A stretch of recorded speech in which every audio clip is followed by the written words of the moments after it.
The Shadow, The Black Master by Walter B. Gibson, writing as Maxwell Grant. As originally published in The Shadow magazine, March 1st, 1932. Chapter 1. Terror Grips Manhattan. It was morning on Wall Street. Crowds of people were moving hurriedly along the pavements of that man-made ravine that threads its way through the heart of New York's financial district. Viewed from the buildings above, they appeared as tiny creatures. Two men turned into the thoroughfare from a side street. They jostled their way through a cluster of people who were waiting on the curb and walked leisurely, side by side, down Wall Street. There was nothing in the appearance of these men to attract attention. They seemed typical of the drab passers-by who were seen constantly in that part of Manhattan. One man was carrying a briefcase. That alone distinguished him from his companion. Both were oblivious of their surroundings. They paid no attention to the walls of the huge buildings that loomed on either side of them. They came to a spot where construction was underway, and they were forced to cross to the other side of the narrow street. The crowd had thinned for a moment. The men were nearing a corner. They stopped an instant as their path was blocked by a man hurrying in the opposite direction. Then they moved by him in single file, forced to the middle of the sidewalk by two large ash cans that stood against the wall of the building. The man with the briefcase brushed shoulders with a man who was going the other way. It was one of those unnoticed passings. A few seconds later, each would have forgotten the existence of the other, had the usual law of the city held true. But this passing was the forerunner of an unusual event. Before the hurrying men had moved 10 feet along the street, a terrific explosion occurred.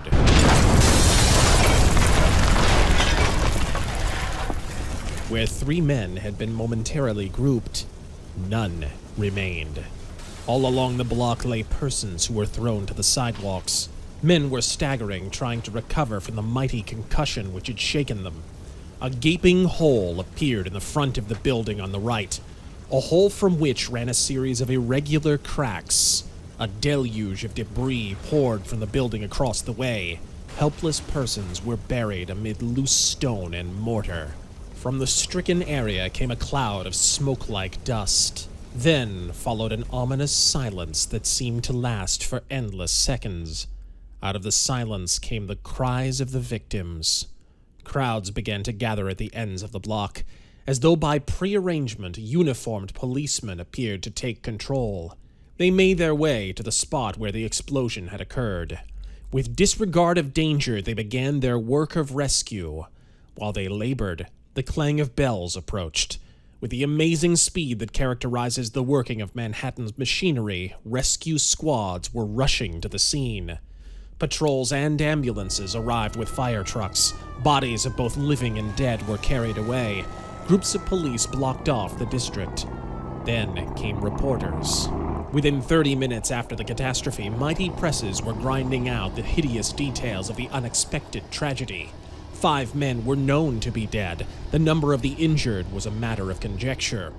1 hour after Lower Manhattan had been rocked by the explosion, eager persons were buying newspapers in Grand Central Station.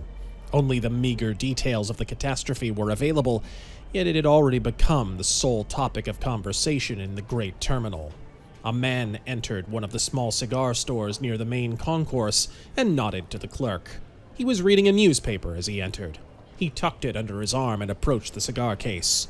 The clerk came over and methodically removed a box of cigars. The newcomer was one of his hundreds of regular customers. The clerk knew the brand he smoked. "Big news today," remarked the clerk, indicating the newspaper under the customer's arm.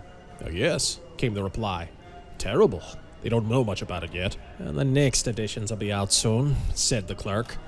"I'll have a big account then. These reporters work fast, you know." The customer drew a wallet from his inside coat pocket. He reached forward to pluck 5 cigars from the box that lay upon the counter. As his fingers slipped on the outside wrappings, the clerk politely raised the box. The customer's left hand rested on the counter as he grasped the cigars successfully. There was a slight smile upon his lips. It was the last action he made in life, and the one man who had witnessed it did not remain to tell the tale. The cigar store was rocked by a mighty tremor. The counter and the cases disappeared in a tremendous explosion that sent pieces of wreckage flying in all directions. The crowds that were hurrying through the concourse of the terminal fell in struggling heaps. Showers of broken glass clattered everywhere. In a trice, the serene regularity of the huge depot had been changed to a scene of chaos. Smoke swept through the concourse. Women screamed in terror. Utter confusion reigned. Another catastrophe had terrorized New York. Here, scenes of Wall Street were reenacted, but in a different setting. Police arrived and were joined by hospital attendants. Railroad employees were prompt in giving aid. Trains were held. Emergency orders were put in force. The explosion had been confined to a corner of the concourse. The cigar store and 2 neighboring shops were completely wrecked. 2 clerks and 3 customers were killed in the cigar store. One man who had been telephoning from a booth escaped miraculously and was drawn from the wreckage virtually uninjured. Hundreds of persons had been stunned, and many had suffered minor injuries. The huge extent of the concourse, with its acres of open space and its high domed ceiling, had offset the death-dealing power of the explosion. It became a day of terror in New York. The newspapers were spreading the details of these catastrophes like wildfire. With the exact reports of the Wall Street explosion came the stop-press news of the bombing in Grand Central Station. Police were appearing everywhere. It was exactly 12:30 when an enterprising newsboy took his stand at the entrance to the downtown side of the Broadway subway at Columbus Circle. He had a stock of the latest editions of the afternoon newspapers. He was selling them with great rapidity. A well-dressed man stopped and gave the boy a 25-cent piece. The gamin fumbled for the change and found it. Some of the coins fell to the sidewalk as the boy turned to another customer and began his repeated cry. "Big explosions! Read about the big explosions! Hundreds killed in Wall Street!" The man who had bought the newspaper stopped and picked up the loose coins. He seemed annoyed. He drew a large watch from his pocket and glanced at the time. He noted that the watch was stopped. He looked around for a clock by which to set his timepiece. Then, apparently disturbed by his delay, he thrust the watch angrily in his pocket and hurried down the steps. 2 of the automatic turnstiles were open at the right of the entrance to the subway station. A train was just pulling out. The man was too late to make it. Fuming, he went through the turnstile. Another man followed and bumped against him. The first man swung rather angrily, but the other paid no attention to him. "What's the hurry?" growled the well-dressed man. The other turned to look at him, but their argument went no further.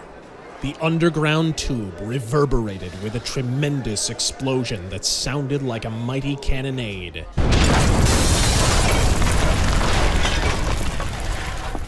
The station became a mass of wreckage. Girders were twisted between the tracks. The change booth was demolished and its occupant was killed. There were 6 people entering the southbound station. Not one remained alive. On the street above, the newsboy's cry of "big explosions" came to a sudden end as the urchin was thrown headlong and his expressive words were drowned by the muffled report that came from below. People entering the subway staggered back in the face of a vast volume of white smoke that reeked with fumes of sulfur. From across the street, terror-stricken persons from the northbound subway station emerged from the kiosk, shouting frantically for assistance for those who remained below. Once again, some unseen hand had caused doom and destruction. A 3rd terror had come to New York, and another chain of hideous details was ready for the grinding presses that thrived on death and tragedy. The pleasant, open circle on the fringe of Central Park became the headquarters for a group of rescue workers, while mounted police arrived to drive back the curious thousands who assembled in spite of the danger which might still exist. In 3 hours, terror had gripped Manhattan. 3 terrible calamities, each a horrible event in itself, had occurred at intervals of approximately 60 minutes. What might happen next was something that no one could venture to foretell. Any spot in busy New York might become a mass of wreckage, with victims shrieking their misfortune.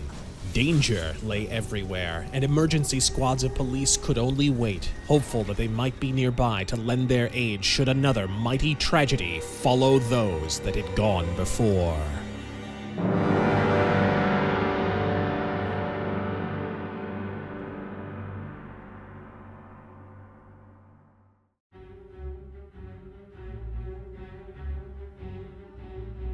Chapter 2: The Man Who Feared Death. Of all the mad frenzy that gripped New York on that momentous day, none could equal the excitement in the office of the Evening Classic. In the realm of tabloid newspapers, the Classic led all others in sensationalism. Its reporters were familiar with all quarters of the underworld. Its photographers stopped at nothing to obtain pictures. The Classic claimed an inside knowledge of all that went on in New York. From the moment that news of the first explosion reached the Classic office, the managing editor gave orders that resembled those of a general whose army is going into battle. The editorial offices of the tabloid were located in an old, squalid building that was on the verge of condemnation. The reporter's room was cramped for space. The city editor sat in a corner before a broken-down desk and gave out assignments to reporters as rapidly as they entered his office. The clicking of typewriters and the loud telephone conversations caused a continual hubbub. The grand central explosion added to the excitement of the Classic office. Photographers were dispatched to the new scene of tragedy. Reporters wrote wild rumors linking the two explosions. Acting on a hunch, one story predicted more bombings. The Columbus Circle explosion fulfilled the prediction. Basing its claims on vague inside information gained by its reporters, the Classic predicted a fourth catastrophe, setting it at 1:30 in the afternoon, an hour after the third explosion.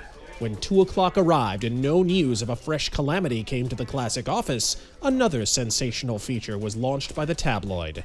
This was an offer of $5,000 reward for information that would lead to the discovery of the fiends who had started the wave of terror. Special editions of the Classic were rushed from the presses. Shortly after 3 o'clock, a tall, thin man came into the editorial office of the Classic and elbowed his way between the typewriter desks. "Hello, Grimes," said the city editor. "What have you got?" The tall man shrugged his shoulders. "Is the, old man in?" asked Grimes. "Yes," replied the city editor. "Guess I'd better see him," returned Grimes. He went to the corner door marked Hardin Rayner, managing editor, opened it, and entered. A short, dark-visaged man was sitting in front of a mahogany desk. His surroundings seemed a marked contrast to the dilapidated furnishings of the reporter's room. The man himself was a contrast. There was no excitement in his bearing. He was carefully reading the latest edition of the Classic, and he did not look up for several minutes. Finally, he surveyed Grimes with a Napoleonic stare. Harlan Rayner, managing editor of the Classic, was the directing brain of the most sensational tabloid newspaper in the world. It was his offer of $5,000 that had brought Grimes to see him. Rayner knew it, for Grimes was one of the Classic's star reporters, a man whose value increased with the importance of whatever matter might be at stake. "I think we'll have some for you, Chief," said Grimes quietly. "I've been working with Tucson. He's been out all day, trying to locate a bird named Vervik. Tucson had inside dope that Vervik knows something about those bombs. He thinks the $5,000 is going to work it. I've come in to keep contact with Tucson." Rayner nodded approvingly. "This may fetch it, Chief," said Grimes, picking up a late copy of the Classic. "I've got to hand it to you. $5,000 for information, and no questions asked, complete confidence. It's the gag, all right. This stuff for rewards, for arrest and convictions are all baloney. You've got the right idea. Keep it between ourselves. Don't squeal on the guy that spills the dope. Every rat in the underworld will have his tongue hanging out when he sees that offer." "That's only part of it, Grimes," said Rayner tersely. "I planned further than you think. There may be several implicated in these explosions. Perhaps one of the guilty men may come to see us. Such things have happened before." "That's right," agreed Grimes admiringly. "And I'll tell you, Chief, that Tucson will pull it if this bloke he's after really knows something about it." There was a knock at the door. A porter entered carrying a bundle of tied-up newspapers. "I Put him in the corner, said the managing editor. Whenever a big story broke, Harlan Rayner kept 200 copies of every edition. They were brought up to his office regularly. He handed a newspaper to Grimes and phoned instructions that any call for the star reporter should be relayed to the managing editor's office. 10 minutes passed before the telephone rang. Rayner answered it, then turned over the instrument to Grimes. "Tucson," he said. Grimes spoke in short, disconnected sentences. Finally, he said, "All right, boy, I'll meet you at the corner. I'll handle him from there on. Let me talk to him a moment." There was a pause. Then Grimes continued. "This is Grimes of the Classic. You've heard of me? Good. Yes, I'm with Mr. Rayner, the managing editor. He means just what he said in the newspaper. His promise is good. You'll come with Tucson? All right." He hung up the phone and turned to the managing editor, who was quietly marking lines in the newspaper that laid before him. "Tucson's found Vervik," said Grimes. "He's bringing him here right away. I'll meet him outside." "Get him in here as quickly as possible," ordered Rayner. He pointed across the room. "In the side door." "Okay, Chief." 15 minutes later, a taxi cab stopped around the corner from the Classic office. Grimes stepped from the side of the building to greet the two men who came from the cab. One was Tucson, young but hard-faced, with a mass of red hair upon his hatless head. The other, Grimes knew, was Vervik. The man looked like a Russian. His face was tense and showed intelligence. But despite an appearance of physical strength, the man seemed nervous and apprehensive. "Hello, Vervik," said Grimes in a low voice. "I'm Mr. Grimes. Don't worry, we're with you." The man nodded. Then he spoke in a thick voice. "It is not you," he said, "that makes me afraid. It is someone else. The one who... I cannot tell you now. Take me where I may be safe." He glanced up and down the street. The cab was pulling away. No one was in sight in this side alley. Vervik seemed a bit reassured. Grimes slapped him lightly on the back. "We're gonna go see Mr. Rayner," he said. "Come right along. We'll take care of you." He led the way to a side entrance. They went into the building and climbed a flight of silent, dingy stairs. They came to a locked door. Grimes knocked softly. The door opened. Vervik blinked as they entered the office of Harlan Rayner. He seemed surprised at his surroundings. He pulled his hat from his head and twisted it between his hands. He did not advance after the door closed behind him. Then his eyes were fascinated by the steady gaze of the man who sat at the mahogany desk. "What do you have to say?" asked Rayner quietly. "I am afraid. I am afraid. I am afraid to die, and if I speak, I will die." "You'll be safe if you speak," returned Rayner. "We will see to that. Whom do you fear?" "I cannot say his name. I am afraid. He strikes, and he kills." "He cannot strike you here." "He can strike anywhere. He is everywhere. I am afraid. I cannot speak." The man closed his lips firmly. He bowed his head and gave every sign that he intended to remain mute. $5,000, said Rayner quietly. $5,000 and complete protection, understand? Vervik nodded, but remained silent. "Listen, Chief," broke in Tucson. "This man may not know everything, but he knows a lot. He told me some of it, but he's kept off the important details. He's got the story we want." Rayner nodded. He rose from his chair and walked over to Vervik. Vervik looked up at him and seemed to gain confidence. "This is the safest place in New York," said Rayner. "If you're afraid of someone, we can help you. We cannot help you unless we know your story. There's a car waiting below. The minute you're through talking, you'll be whisked away, and only I will know where you are. I have helped men like you before. I can help you now, but you must tell me everything. Now." He walked back to the desk. "I believe you, Mr. Rayner," said Vervik thickly. "I am going to talk to you." "Good," said Rayner with a nod. He glanced quickly at Grimes. The reporter pulled a pad of paper from his pocket. "We'll be in time for the next edition," he mumbled to Tucson, and the red-haired reporter grinned. 40 minutes from now, this story will be on the street." "You've got to hand it to the old man," whispered Tucson.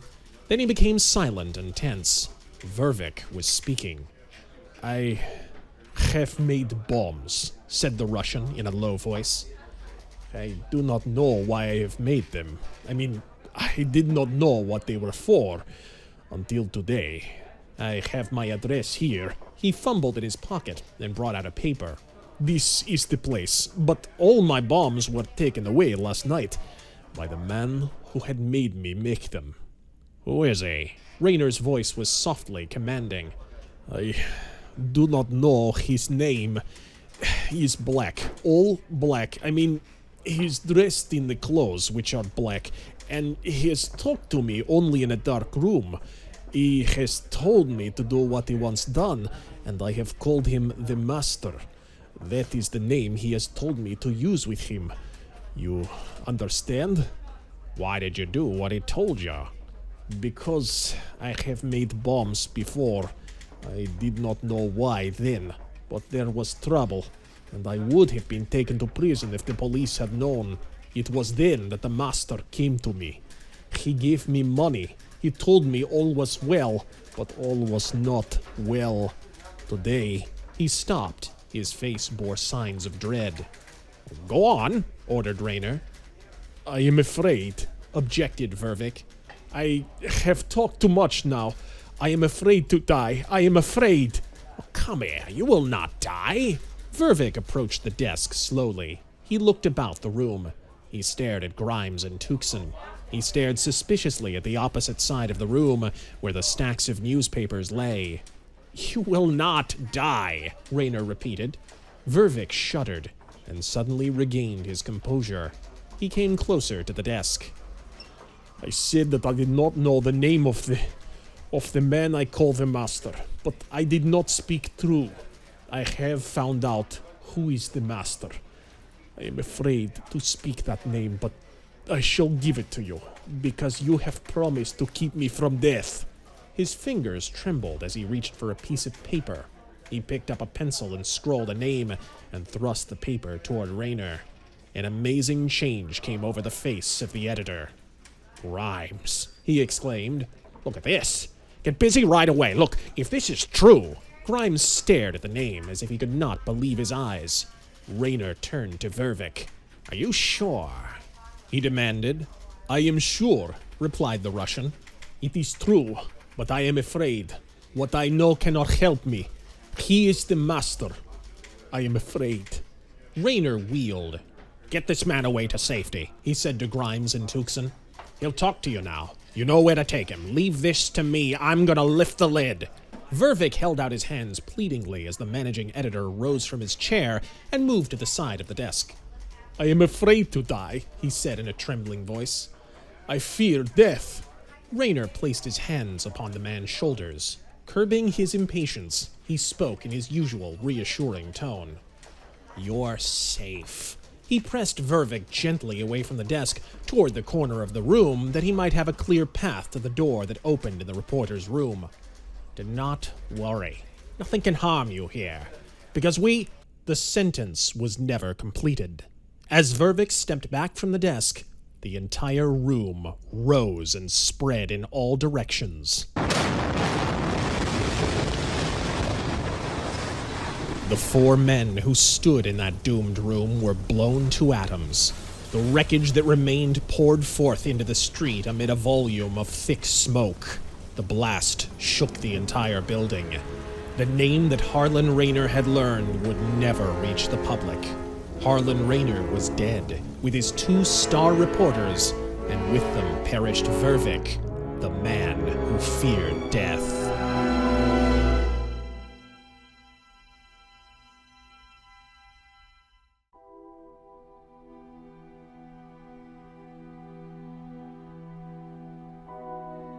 Chapter 3. The Police Seek Evidence. 3 men were seated in a luxurious apartment. They were engaged in earnest conversation. Each was a man of imposing appearance.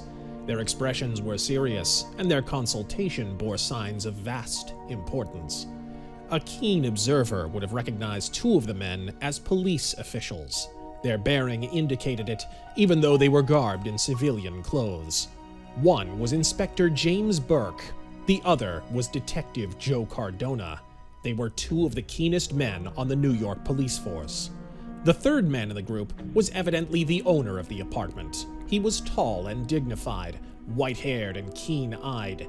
His whole bearing was impressive, even to the military mustache that formed a white line upon his upper lip. He was a man of vast importance in New York, though unknown to most of the inhabitants of the city. This was Dr. Heinrich Zerndorff, international criminologist. This man was speaking, and his words carried a quiet conviction that had a marked effect upon the listeners. "We must not be impatient," he said. His voice had a slightly guttural accent. "We are confronted with a great problem. I can see the light." He tapped his forehead as he spoke. "And that is why I say not to be impatient." "You know best, Professor," said Inspector Burke. "You're expecting the government men. You've talked with them already, and this is their job as well as ours. But don't forget what we're up against. We have to police this city. 4 explosions in one day is bad stuff. We don't know what to expect next." "You are watching?" the professor queried. "We are. If they try anything in any public place, we may spot it before it breaks. But we don't want any more bombings. If any more are scheduled, we want to find it out." "I've been after evidence, Professor," interrupted Cardona. "And I'll say it's tough to get. When one of those bombs goes off, it wrecks everything. There'll be some clues that'll show up right enough, but how soon will we get 'em?" "We're counting on you to spot the men for us, Professor," interposed Burke. "You say you will be able to find them. Why not do it right now, so they won't give us any more trouble?" "Right now, yeah?" questioned Zerndorff with a faint smile. "You want them right now, yes? Do you want them all at once, or some of them now, and more of them at some time later?" "We want all we can get, whenever we can get them." "Inspector," said Zerndorff, spreading his hands in a slight unconscious gesture, "you must understand, as I do, the men with whom we have to deal. As our friend here, the detective, has said, we must have evidence. We must take them all when we do take them. Not just 1 or 2, but all. I shall tell you why, yeah? 'Tis because if we take part of them, the others will continue to do what they have done. They will try to make it seem that those whom we have taken first had nothing to do with these explosions that have gone before. You understand, yeah?" "The professor is right, Inspector," said Cardona, nodding. "I get his point. It figures that they're going to lay low for a while anyway. If we wait 'em out, we can make a real cleanup, but if we move too fast, they'll blow the works. We want to round up the whole crew." "That may be right," said Burke, nodding. "What about the Secret Service men, Professor?" "They agree with me, Inspector." "Your boss, then," said Burke. "I have not come to this country for nothing," said Dr. Zerndorff. "I have been here a long time. 5 years, yes? Since I have come here to help your government, I have done much. I have helped you too, Inspector. I have seen these men in Europe, the same men that have come to this country now, to do crime. I can find them because I know them. I have seen them work in Berlin. I have been to Italy, Spain." He shrugged his shoulders and spread his hands in a characteristic gesture. "You figure there's communists in back of it," observed the inspector. "It certainly looks that way. You ought to know, coming right after May Day, when we broke up those celebrations they tried to hold. Looks like a straight-up Bolshevik move.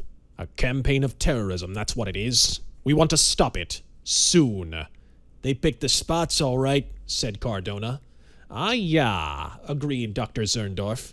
He began to count on his fingers. "The first, you see, was in Wall Street, the place that means money, capital. Then in the big station was another bomb, and in the subway. That has frightened the people.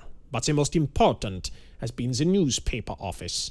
It is the newspaper which has done much to hurt these bomb men." "How do you figure they framed it?" questioned Cardona. "Framed? Ah, yeah, you mean how have they planned? I cannot say. My brain—" Dr. Zerndorff tapped his forehead. "Is not yet to tell you how they have done this. It is to tell you who has done these things. You, Mr. Detective, can find out how these things were done. That will be your evidence, yeah? I shall help you, but right now, I am seeking to find those men we want. The nearest we can figure, said Cardona, is that the Wall Street bomb was planted in an ash can beside a building, but no one saw it done. We think the Grand Central bomb was put in the showcase at the cigar stand. There, we've got something to work on. It must have been delivered in a package. The subway bomb up at Columbus Circle could have been planted by almost anybody. We figure it was under the long wooden seats inside the turnstiles. We can't dope out how one was shoved into the managing editor's office at the Evening Classic. Very soon, said Zerndorff quietly, I shall tell you who the men may be. You must find out those men that you suspect. Then we shall fit like this. He joined his spread fingers. And we shall know enough to make those arrests that Mr. Inspector wishes. We've been looking for planted bombs, said Burke. We haven't found any. Maybe that means there's going to be no more explosions. We think there were 4 killed in the Classic office, and there were a lot badly injured, said Cardona. We've identified the managing editor and 2 reporters, but we think there was another there, a Russian. Zerndorff raised his brow. A cab driver brought him to the Classic office along with one of the reporters, Tucson. The other reporter, Grimes, met him. It may be that the Russian was going there to warn Rayner, the managing editor. There was a $5,000 reward, you know. It is strange, said Dr. Zerndorff. It is very strange, yeah? These men that say they are communists, that want no money, they are the first to try to get money when it is offered to them. Maybe we can bait some of them, said Burke bluntly. The white-haired criminologist shrugged his shoulders. He seemed speculative for a few moments. Then he spoke slowly and thoughtfully, making much of his words. We have to deal with a carefully deliberated crime, he said. Not the kind that springs from anger or from a quick impulse. It is the crime of the plotter, of the man that moves by stealth. Who is this man? Maybe I could tell you now, but I must have more time to think. I must not make a big mistake.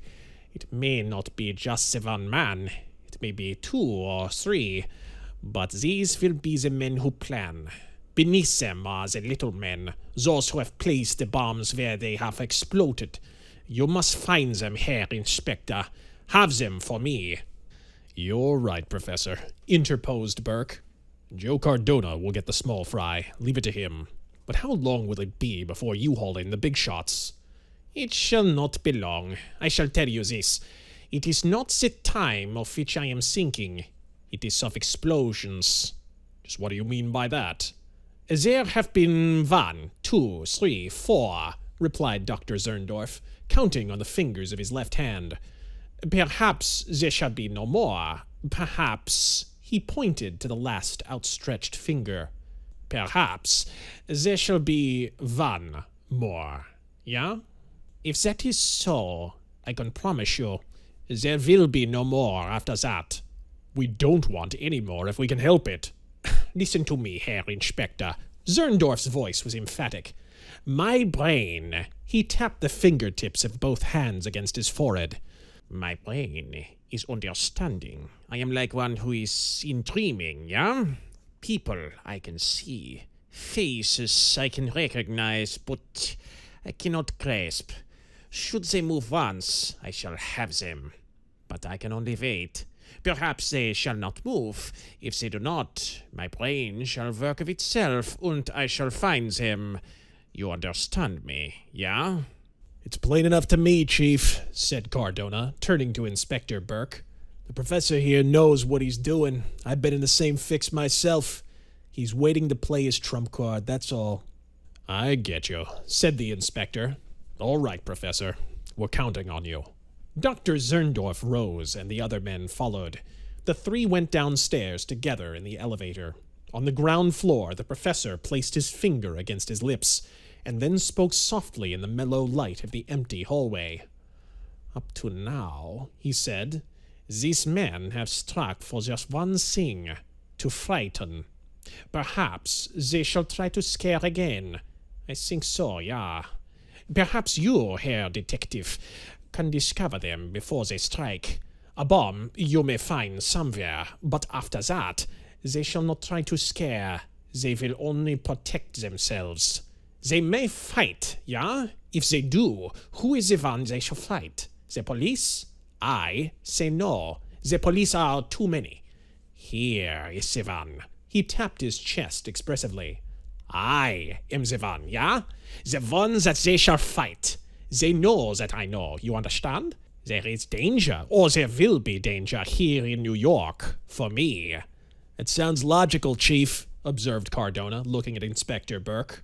So, said Dr. Zerndorff quietly, do you think that I shall wait? No, it is for my own safety that I should see these men in prison.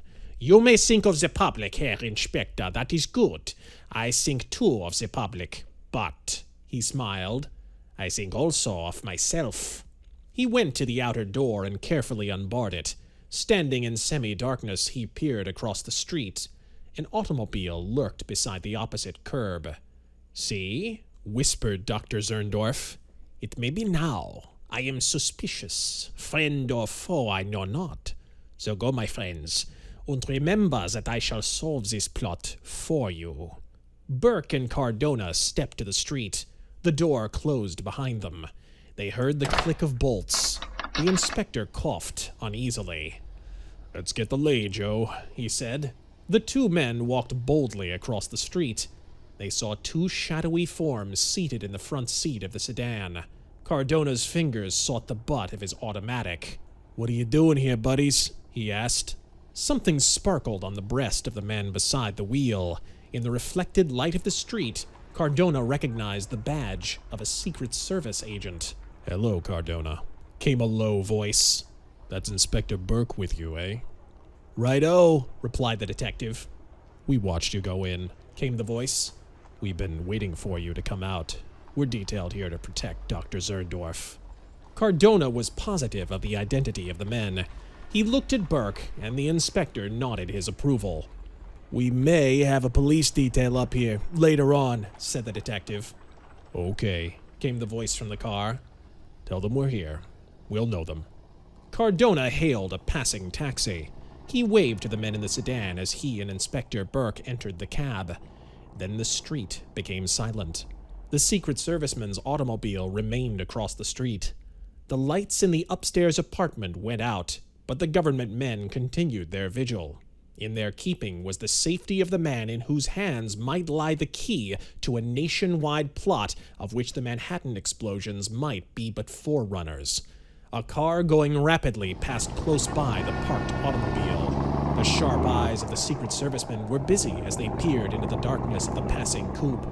It contained only the driver. One of the Secret Servicemen sat up suddenly and nudged his companion. Did you hear that? He exclaimed.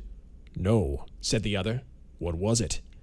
It sounded like a low laugh, like a whispered laugh.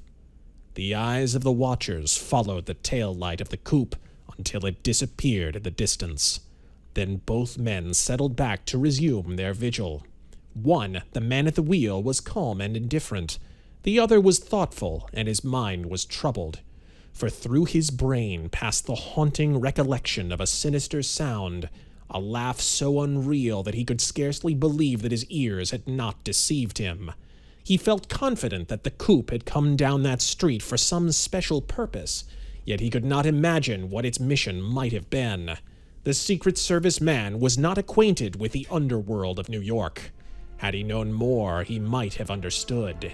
He would have attributed that laugh to more than fancy, for that tone of sinister merriment had struck terror into the hearts of many gangsters. It was the laugh of the Shadow.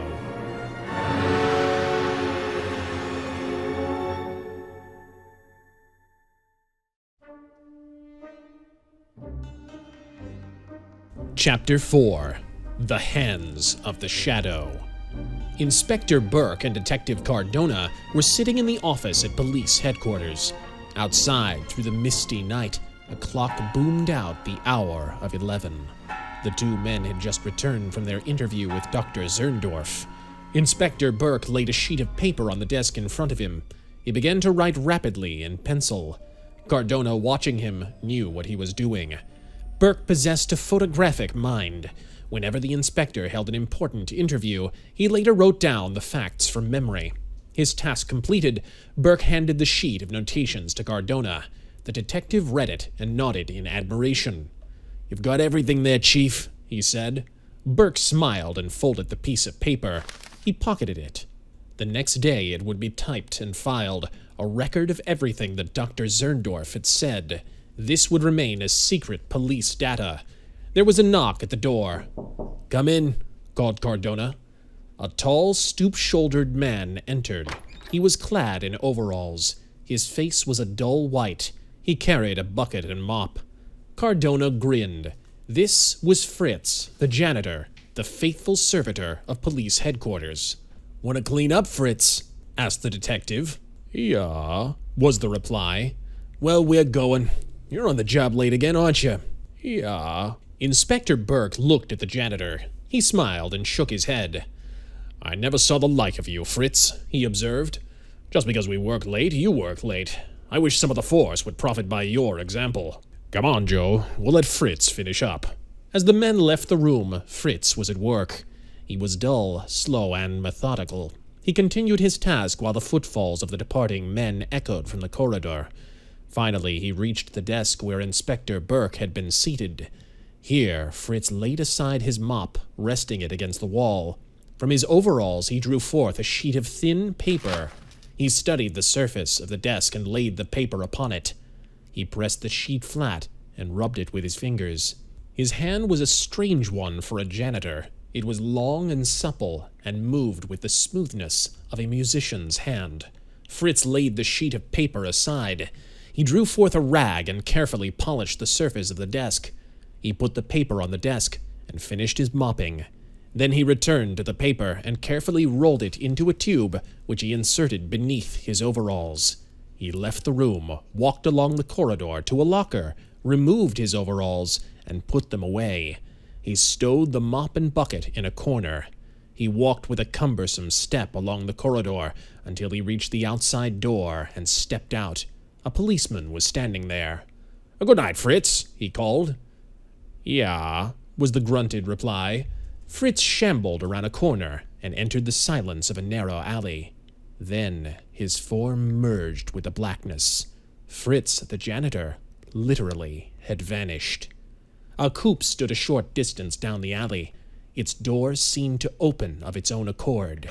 There was an almost inaudible sound of some garment being swished along the upholstery of the car.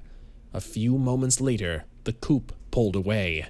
It rolled by police headquarters, then went rapidly uptown and stopped in another obscure parking place. Here again, the door seemed to open automatically.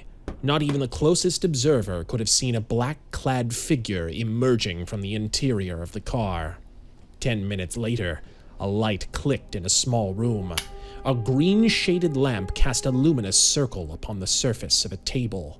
2 hands appeared in the lighted spot.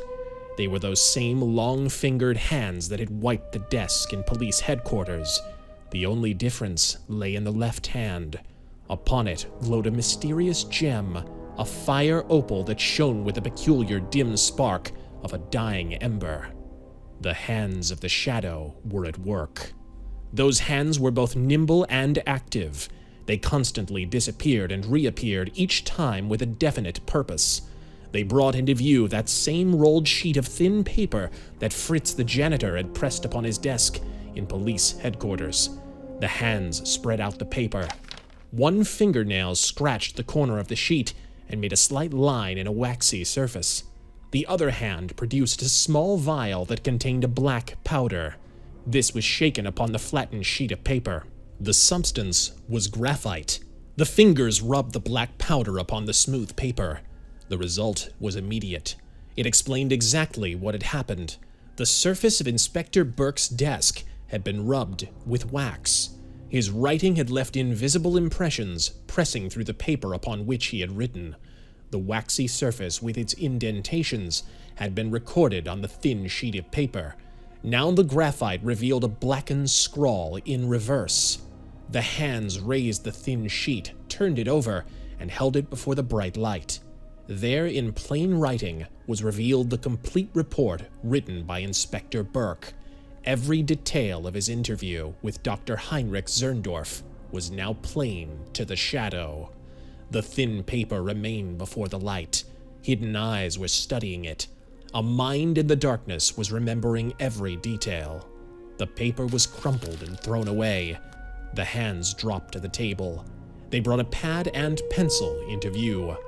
The right hand began to write, forming beautiful letters that seemed to represent exact and carefully chosen thoughts. Dr. Zerndorff, the hand wrote, has chosen a wise and careful course. He has a keen brain, yet he has accepted the obvious through ignorance of certain facts. He has as yet received no tangible information from Detective Cardona. Even when he gains it, as he will, he may not realize what lies behind these events. He suspects a mastermind. He is correct. He suspects terrorism. There, he is incorrect. An envelope appeared upon the table in place of the pad and paper. It bore the words, "Clippings from Clyde Burke." The hands brought forth the clippings. Each was an account of a different explosion. Conspicuous in each was a list of those who had been killed. A long, slender forefinger ran down the list of names in the first clipping, which bore the notation, "Wall Street Explosion." The finger stopped upon one name, that of Richard Pennypacker, who was listed as a broker, age 42. Into view came a typed list, which was headed, "Men Concerned with Hubert Banks." In that list appeared the name of Richard Pennypacker. Beneath it, the following notation: "Stockbroker, has known Banks 7 years, acquainted with important details concerning Banks' financial status." Next, the hands touched a clipping that bore the notation, "Grand Central Explosion." Here, the finger found another victim's name, Glenn Houghton, listed as an attorney, 31 years old. This name was checked. The fingers slipped across the table to the typewritten list. There appeared the same name, Glenn Houghton. Under it was the notation, "Young lawyer associated with the concern of Whitmire and Barton, attorneys at law. This concern has handled legal affairs for Mr. Banks during the past 20 years. Houghton has handled certain details pertaining to Mr. Banks."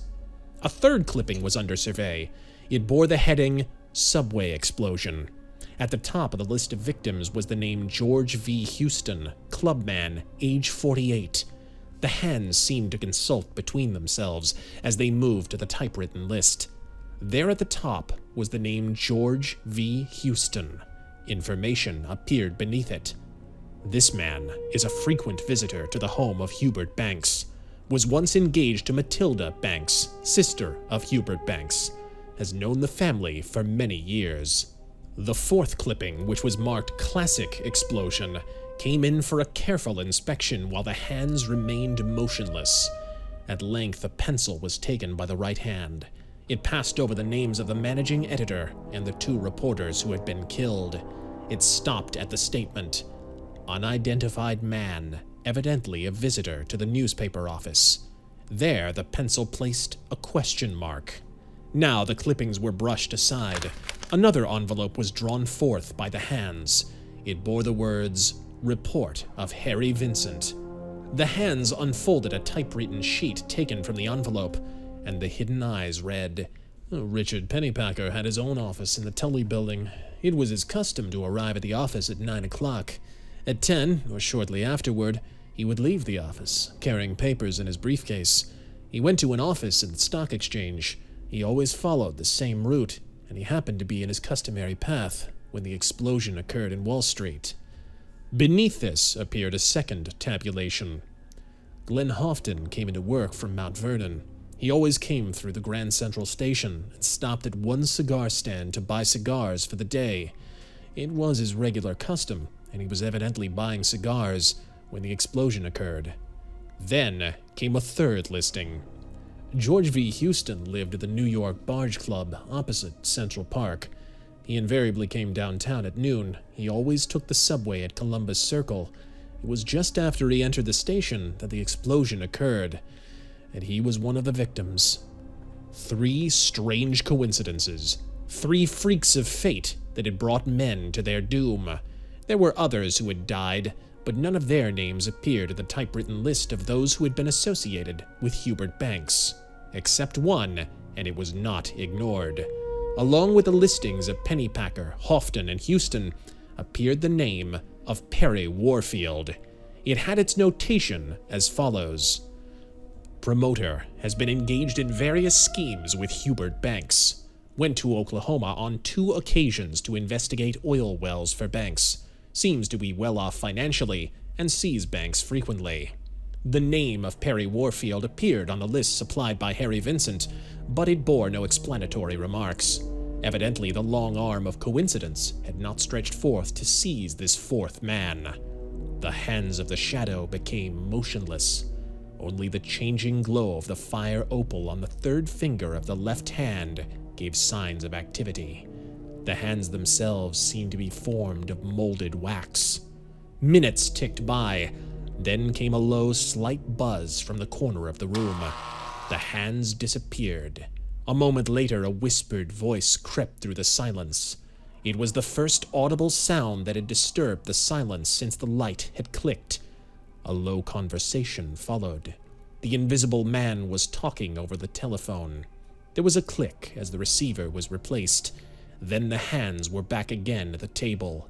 They were writing, filling in the space beneath the name of Perry Warfield, with letters that were as precise and as uniform as those of the typewriter.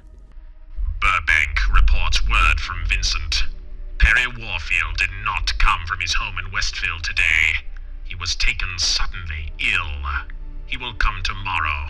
He arrives at 9 every day and goes directly to the office of Barr and Childs in the financial building.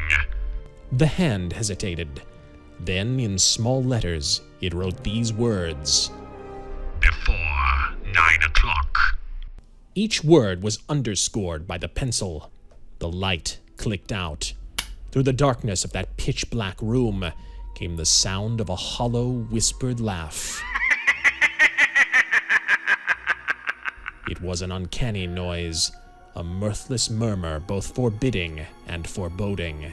Its echoes resounded from the hidden walls and died away to nothingness. No other sound followed. The room was empty. The shadow had laughed, and now the shadow was gone.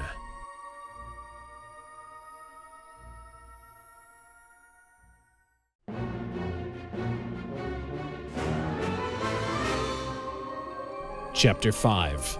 A Hand Intervenes. It was 8 o'clock in the morning. The first throng of early workers was still entering the financial building, Manhattan's newest skyscraper. Beneath the towering monolith that raised its lofty spire 800 feet above the street, these people seemed less than pygmies. They came by hundreds and were absorbed within the giant walls of the massive structure. The long row of elevators was working to capacity. A crowd of stenographers and businessmen were pushing their way into the waiting cars. One elevator sped upward and made its first stop at the 13th floor. There it began to discharge its human freight. It continued upward. At the 44th floor, a single passenger stepped forth. The door slid shut behind him. The man hesitated a moment, then walked along the corridor and stopped at an office which bore the number 4418. On the glass panel appeared the title, Barr and Childs Investments. The man reached in his coat pocket and removed a set of keys. He looked carefully about him and noted that he was alone in the corner of the corridor. He was tall, immaculately clad in a tailor-made suit of dark blue. He appeared prosperous. His most noticeable characteristic was his face. He was smooth-shaven and had a quiet, dignified expression. One would have hesitated to state that he was more than 40, yet his firmly molded features indicated that he might be much older. The light that came through the glass-paneled door made his face seem mask-like, as though his flat cheeks and aristocratic nose had been molded by some human artifice. As he gazed at the door before him, his eyes sparkled. The visitor inserted a key in the lock. It was not the right key. He tried another, then a third. Each time he was unsuccessful. He kept the third key in the lock and moved it back and forth with his thumb and forefinger. He was probing the lock as though he could feel its interior. His thumb and finger twisted. The lock clicked. The door opened. The stranger entered the office and closed the door behind him. A partition divided the office into two compartments. A glass-paneled door bore the word "Private." This door was locked. The visitor opened it with another key, finding his first attempt successful. There was a closet in the inner office. This, too, was locked. The keys that the stranger carried seemed gifted with a magic charm. Before a minute had elapsed, the door to the closet was open. There were many articles in the small closet, boxes and piles of circular letters. With amazing rapidity, the stranger made a thorough inspection, removing various objects and replacing them exactly as they had been. In less than 5 minutes, he had completed his search. He locked the closet and looked around the room. In the corner stood a typewriter table. There was no chair beside it. The man laughed softly. Evidently, the table was not used regularly. It was one of those tables that opened at the top, swinging the typewriter into position. It was locked, but this time the visitor did not resort to a key. He produced instead a tiny instrument, which he pushed into the small lock. Carefully and slowly, he swung the top of the typewriter table. The interior came into view. Instead of the typewriter, a square box appeared. The stranger lifted the lid. He brought out a round object, larger than a bowling ball. Its top consisted of a small but complicated mechanism made of polished brass. It was a finely fashioned bomb that rested on a slightly flattened bottom. Long, thin fingers slid along the spherical surface. They discovered a closely fitted joint. The hands rested the bomb upon the table and carefully unscrewed the top. The man laid this aside. It contained the detonator. The charge was within the thin shell of the spherical bomb. The visitor lifted the charge and removed it. He replaced the top with its detonator and put the empty bomb back in the box. A bookcase in another corner of the room was set at an angle with a space behind it. The man who had entered pulled the bookcase away from its position and placed the charge of the bomb behind it. Then he carefully arranged the bookcase as it had been before. With a last glance about the room, he left and closed the door of the private office. He went into the corridor and disappeared. It was 22 minutes after 8. At 8:45, a stenographer arrived and unlocked the door of the office. A few minutes after she had been seated at her desk in the outer office, a man entered. It was the same stranger who had been there before. "Has Mr. Barr arrived yet?" he inquired. "Mr. Barr is in Chicago," the girl replied. "Mr. Childs, then?" "I expect him any minute. Will you wait?" The man glanced at his watch. He thought for a few seconds, then decided to remain. He sat in a chair in the outer office and graciously accepted a newspaper which the girl offered him. He was reading when a short, stocky man arrived and briskly entered the office. The newcomer had a fat face and a bristly mustache. He paid no attention to the man who was reading. He unlocked the private door and went into the inner office. The girl went over to the man who was waiting and asked his name. He gave her a card which bore the name Henry Arnault. The girl carried it to the inner office. There was a muted exclamation. The man with the bristly mustache burst from the outer office. "Mr. Arnault!" he exclaimed. "I am glad to see you, very glad to see you. I am George Childs." A slight smile appeared upon the chiseled features of the visitor. He had expected this reception. The name of Henry Arnault commanded attention in New York. There was only one Henry Arnault. He was a multi-millionaire, known for his eccentric investments. "Come right in, sir, come right in," continued Childs. He ushered his visitor into the inner office and gave him a chair beside the desk. He produced a box of Corona cigars, and Henry Arnault accepted one. Childs supplied the light. "This is indeed a pleasure," said Childs, rubbing his hands. "I have heard of you often, Mr. Arnault, through mutual acquaintances, you might say. I have often wished to meet you." "Rather nice office you have here," commented the visitor, looking curiously about him. It's unpretentious, Mr. Arnaud, returned Childs. And it's very small. You see, Mr. Barr and myself are frequently out of town. We scarcely need an office, but the financial building is so widely known that it makes an excellent permanent address. Arnaud nodded and continued to look about him. Childs waited expectantly. He was keyed up with enthusiasm. This was a real opportunity. Barr and Childs specialized in speculative investments, and a man of millions would make an ideal customer. I just came in to make your acquaintance, began Arnaud. You see, I occasionally seek unusual fields for my investments. Your concern was recommended to me. I thought that I would like to meet either you or Mr. Barr so that in the future you could keep me posted on anything that might be of interest. Gladly, exclaimed Childs. Gladly, Mr. Arnaud. You see, our concern is... The girl opened the door of the private office. Childs hesitated a moment. Then he rose. I should like to have you meet Mr. Warfield, he said, turning to Arnaud. He is an excellent promotion man with whom we have had some very successful dealings. Of course, you understand, Mr. Arnaud, that Mr. Warfield is well, all his negotiations should be conducted through us. He has many plans, and whenever they are sound, we handle them. I see, replied Arnaud, nodding. Tell Mr. Warfield to come in, ordered Childs. A thin man of medium height entered the office. His face was that of an adventurer, long, sallow, and marked by thin, deep lines. He bore a worried expression that seemed natural. He had a short black mustache and a prominent nose above it. His eyes were piercing, and they turned immediately toward the visitor. The shrewdness of his glance was met by the shrewdness of Henry Arnaud's gaze. Childs made the introduction. Arnaud arose and shook hands. Childs drew up a chair on the other side of the desk. Before Warfield could step toward it, Arnaud had crossed to the new chair and had quietly taken his seat there. There was nothing surprising in his action. It simply left the original seat for Perry Warfield. The sallow-faced man was starting toward the vacant chair when Childs proffered a cigar. Warfield lighted it, while Childs went behind the desk. Then, amid a momentary silence, Warfield stepped toward the empty chair, which was directly in front of the unused typewriter desk in the corner of the office. Childs was busy at his desk for the instant. Warfield was puffing his cigar. Henry Arnaud was listening attentively, although his expression did not indicate it. He was slightly forward in his chair. That was all. As Perry Warfield sat down, there was a click from somewhere behind him. The sound was muffled, otherwise its sharpness would have attracted immediate attention. As it was, only Henry Arnaud detected it.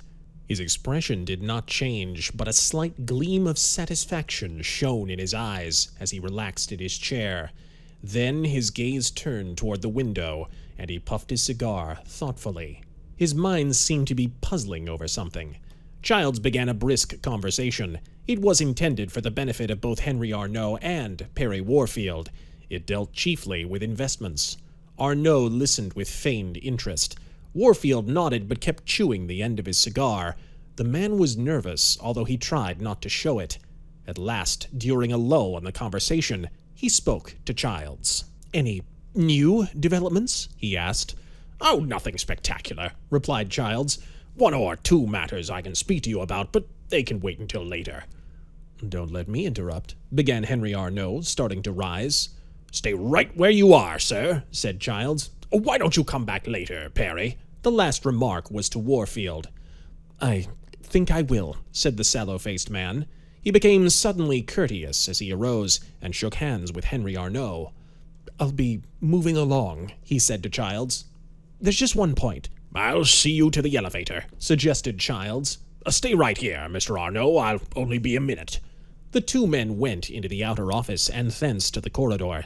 The door of the private office remained open behind them. Henry Arnaud looked quickly into the outer office.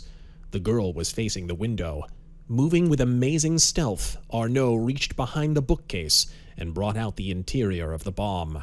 He moved to the typewriter desk. There was no click as he probed the lock. The top of the desk moved noiselessly. The top of the bombshell was loose. It required but a few seconds for Arnaud to replace the charge beneath the detonator and to close the desk again. Then he was back in his chair, puffing his cigar meditatively, when Childs entered. The two men talked investments for half an hour. Childs was in an excellent humor when his visitor left. He felt sure that he would soon number Henry Arnault among his clients. The morning went by satisfactorily. Childs went out to lunch and returned. Several persons called to see him. Some were ushered into his private office while he was temporarily absent. It was a busy day, which reached its climax when Childs received a long-distance call from his partner at 4 o'clock. He had scarcely hung up the receiver when the girl entered with a short, dark-faced man behind her. The visitor spoke before she had a chance to introduce him. "Mr. Childs," he said, "I'm Detective Cardona from headquarters. I want to make a search here on a tip-off I received today." "What? What's it all about?" stammered Childs. "I'll tell you later," said Cardona briskly. "There's no time to lose right now. I'd like to look in that closet. No, wait a moment." His eyes had noted the typewriter desk in the corner. "What's in there?" "Nothing," replied Childs in a puzzled tone. "It's an empty typewriter desk, that's all." Cardona was looking at the lock. "Have you the key?" he asked. Childs supplied it. Cardona opened the desk cautiously.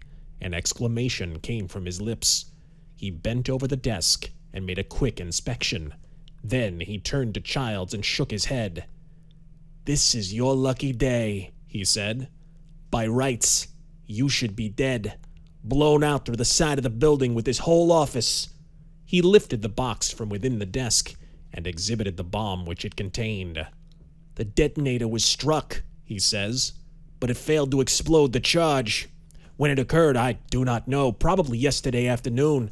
This would have been the 5th explosion, but somehow it went wrong." With these words, the detective left the office.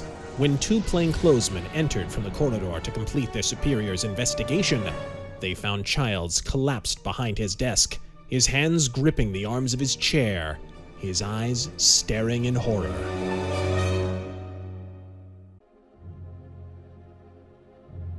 Chapter 6. Dr. Zerndorff Acts. "So," exclaimed Dr. Zerndorff. He was standing in his laboratory, a white-walled room that adjoined the living quarters of his apartment. Before him lay the separated portions of the bomb which had been brought from the office of Barr and Childs. Beside him stood 3 men, Inspector Burke, Detective Cardona, and a Secret Service investigator. "You found something?" questioned the inspector. "Something?" returned Zerndorff. "Something, yeah? It is everything that I have wished. Now all is plain." He turned to his 3 companions and leaned one elbow upon the shelf beside him. "It is but one man who could have made this bomb," he declared. "I could not have made myself believe that it was here, in this America. But now I can tell it all." "Who is he?" questioned Cardona eagerly. "His name is Isidor Vervik," replied Zerndorff. "Where is he?" "He is dead now." Cardona stared in amazement. He could not understand the sudden knowledge displayed by Zerndorff. The criminologist smiled and went on. "You must know and understand these men," he said. "They do not change their actions because they are men who hide. This man Vervik, I see him plain. He was a bright man this way." He tapped his forehead with his fingers. "And he was also a fool this way." He tapped his forehead a second time. There was a momentary silence while Zerndorff picked up bits of mechanism and examined them again. "I can tell you this," he said. "If Vervik had written in letters his own name upon these pieces of metal, it would not have been more plain to me. I can tell you also this. By these pieces of metal I see that the bomb was made in America, here. But I had thought that Vervik was not here." "But how do you know that he's dead?" "Because he was a fool. It is for others that he has always done work. These bombs have been made by him, as others have told him to do. He was a man who hid. He did not put the bombs where they would explode. He is a fool that wished for money, and would believe all that was told to him. Do you bring to your mind that explosion in the office of the newspaper, the classic it was called?" Cardona nodded. "Who was the man killed there? The man they did not know? I can tell you that man, and his name. It was Isidor Vervik. He had made the bombs. He had given them to those who paid for them. He saw $5,000. He went to warn, and before he could warn, he was killed. But who planted the bombs? Questioned Cardona. You have not found that one out? Well, now I shall tell you where to look. In New York, there must be two men. One is Italian, Michael Sforza. The other, he is Russian, Grigory Pescherkin. Only for them would Wervik have done this work. They have been here in New York. What name they have now to call themselves by I do not know, but they have done nothing here, except to talk of communism. But now I can tell you plain, they have to work with Wervik. Before Cardona could speak, the Secret Service man grunted his accord with Zerndorff's remarks. This man was no stranger to either Burke or Cardona. He was Hal Steelman, who had cooperated with the New York police on previous occasions. I can trace both of these men, he said. Sforza is working at a Brooklyn restaurant under his own name. Pescherkin calls himself Peterson. He hangs around on the east side. We've had nothing on either of them until now, but we ought to get some good evidence before we grab them. An attendant entered the laboratory and spoke to Dr. Zerndorff in German. The criminologist turned to Inspector Burke. You wish the telephone, yeah? It is waiting with the call. Burke left with Cardona at his heels. He returned a few minutes later, alone. His face bore a smile of grim satisfaction. They've rounded up some suspects, he said. Cardona's gone on duty. We'll hear from him at headquarters. He jotted down the information which Dr. Zerndorff had given him. He compared notes with Steelman. Then he departed for headquarters, and the Secret Service man went with him. It was late in the evening when they left. It was not until the next morning that Dr. Zerndorff heard from them. Then he had a visitor in the person of Detective Joe Cardona. The Italian-American grinned when Zerndorff entered the room where he was waiting. Well? Asked Dr. Zerndorff. Have you seen the newspapers? Questioned Cardona. Not as yet, replied Dr. Zerndorff methodically. I have just breakfasted, and I do not read until after then. Never. Cardona pulled a copy of the morning newspaper from his pocket and spread it before Dr. Zerndorff. Great headlines told of the roundup of the bombers. Police, aided by government agents, had delved to the depths of the mysterious explosions. Tell me about it, said Zerndorff quietly. I should rather hear than read of it. Well, you had the right dope, Professor, said Cardona. We got a great break last night. You remember I had a clue on the bombing at Grand Central Station? Big packages had been delivered there. Well, the bomb went in. It was in a box, and we found out who delivered it. An Italian named Bonzetti on the east side. He was working on the truck that delivered cigars. He would have gotten away with it, but there was a mix-up on a couple of big packages. The one intended for the Grand Central Cigar Store came back to the factory. He didn't know it. One of my men pinched him on suspicion yesterday evening. We gave him the 3rd degree last night. He told us plenty. Just how much did he tell you? Well, he admitted taking in the package, and after that, it was easier. We made him spill some information we wanted, and we landed 2 others of his kind, an Italian named Arno, and a Russian who calls himself Nick Michaels. His right name is Meklikov. Ah, exclaimed Zerndorff. He is linked with Pescherkin, yes? Exactly. We grilled him, and he came through with that information. We've got evidence now. More than that, we've pinched Sforza and Pescherkin, or Peterson, as he insists on calling himself. Have they talked? Not yet. They would have, if this were Italy or in Russia. It is too easy here. Dr. Zerndorff's face took on a sudden sternness. But it will not be difficult. How is the evidence which you have found? Well, we've got it on Bonzetti, right enough. He appears to have framed the whole thing, but he only planted 1 bomb. We figured that Arno placed the one in Wall Street.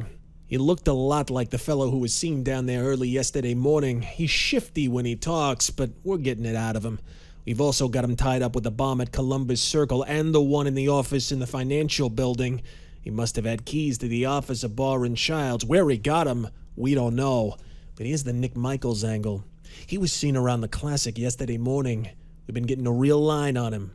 How do you think that bomb went up to Reyna's office? How? In a package of newspapers. Rayner had 200 of each edition brought up to him each day when big stories were breaking. We figured that Michaels planted a phony stack of newspapers with the bomb in them. Then he ditched the regular stack. They were so busy around there that they thought he was just one of the workmen, didn't pay any attention to him. You see, the fellow that took up the stack to Rayner's office remembers this guy Michaels watching him. We pinched Michaels last of all. We had a hunch that he'd planted the classic bomb because we'd been accounting for the others. We rounded up the heads of different departments at the classic and got the right guy to identify Michaels. That is very good, declared Dr. Zerndorff. But tell me this. Have you found any words that brings in these two men who are the ones behind it? These men, Sforza and Pescherkin. No, we haven't, returned Cardona uneasily. That is the big trouble. We've linked Michaels with him very strongly. We're getting evidence to tie up Bonzetti and Arno. We can't get any admission from any of the three that Sforza and Pescherkin had anything to do with it. How do these three defend themselves? You say they have admitted what they have done, yeah? Yes and no. Bonzetti says he delivered cigars. He admits he took in the wrong package. He said he was told to do so. Arno admits to being around Wall Street, Columbus Circle, and the financial building, but he doesn't remember anything he did there. Michaels admits he was at the Classic office, says he was looking for a job. He asked for one, that's for certain. Did you ask them who sent them there? Yes, that's the strange part about it, Professor. They say that someone ordered them, but they do not know who it was. They declare that neither Sforza nor Pescherkin gave them orders. Bonzetti, he's weak and most because we've had him the longest. He let something slip, the word maestro, which means master. We've quizzed all of them along that line, and it looks like we may get somewhere with it. Either one of two things is certain. They are pulling a wonderful stall to save Sforza and Pescherkin, or else there is some mystery man mixed up in it. Someone they don't know, but someone who they obey. That seems what you may call foolish.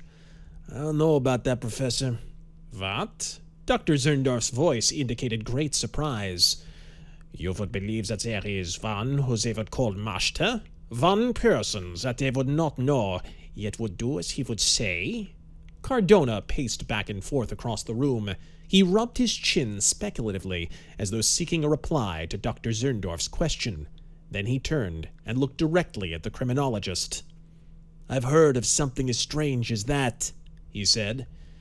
Yes, Professor. Right here in New York. You and I think in very practical terms. You've dealt with bombers, with men that hide and work like snakes in the grass. I've dealt with gunmen who shoot in the open, anywhere. But I have encountered a man who is a master. No one knows who he is. Yet I've seen gangsters who have become like frightened children at the mere mention of his name. Ah, exclaimed Dr. Zerndorff. And who is this wonderful person? They call him the Shadow. The Shadow? Yes. What does he do? Is he one criminal like the rest? Could it be that he is the one of which they speak? No, said Cardona thoughtfully. He's not a criminal, nor is he a detective. That is, so far as I know. He may be one or the other. In fact, he can't really tell what he may be. He strikes in the dark. He has his agents, but we've never discovered them. He's been at war with crooks, and at certain times they've fallen into our hands through his efforts. At the same time, he will not hesitate to battle with police and detectives if they interfere with his plan. Why is he called the Shadow? Because that is what he is, the Shadow. He moves in the dark. He disappears like a will-o'-the-wisp. His voice has been heard over the radio. He's broadcast once a week over a national hookup. And yet you do not know what man he is. How could we tell? We've wanted him at times, but have always found that we've been mistaken. We've never been able to identify him enough to warrant an investigation.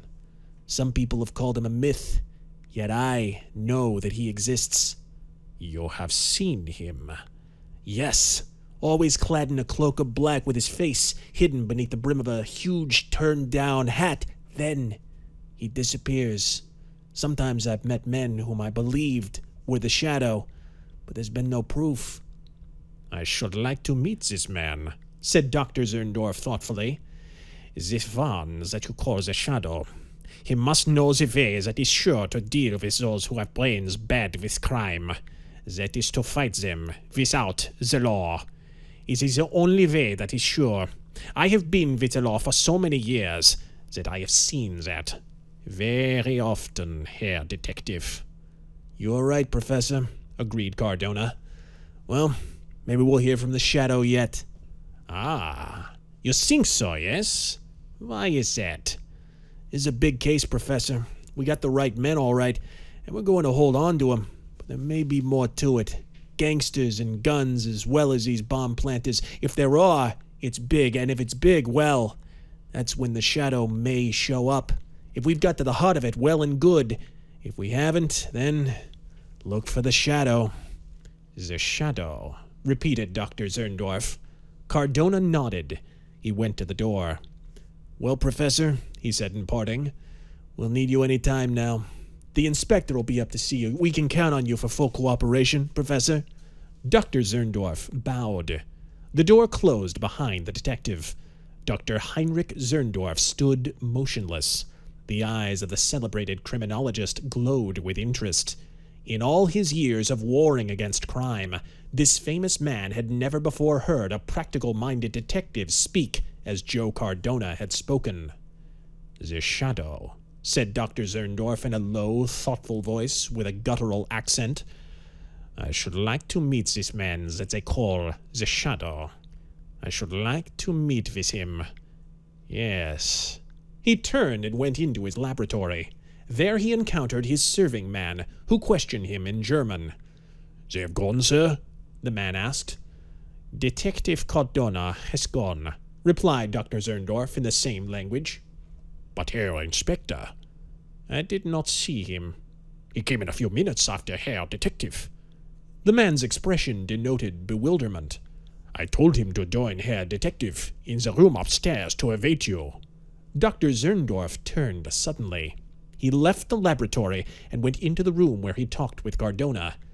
The chair in which the detective had been sitting was turned with its back toward the door. It would have been easily possible for someone to have entered without Cardona's knowledge. Dr. Zerndorff crossed the room and whisked aside a curtain that hung beside the window. He saw nothing but the wall. He glanced quickly from the window but saw no one in the street below. Then he stepped across the room and studied the curtains that hung upon each side of the window. The top of the curtain on the right was stretched fully 8 inches farther than the one on the left. "Otto," called Dr. Zerndorff. His man entered. "The curtains are not even," said Dr. Zerndorff in German. "I am sorry, sir," came the reply. "I always keep them even, sir." There was a slight look of puzzlement on the man's face. He arranged the curtains with his usual precision, and Dr. Zerndorff noted that he narrowed the one on the right to conform with the one on the left. The curtain which Otto moved was directly behind the chair which Cardona had occupied. "This Shadow," murmured Dr. Zerndorff. "I think someday I shall meet with him."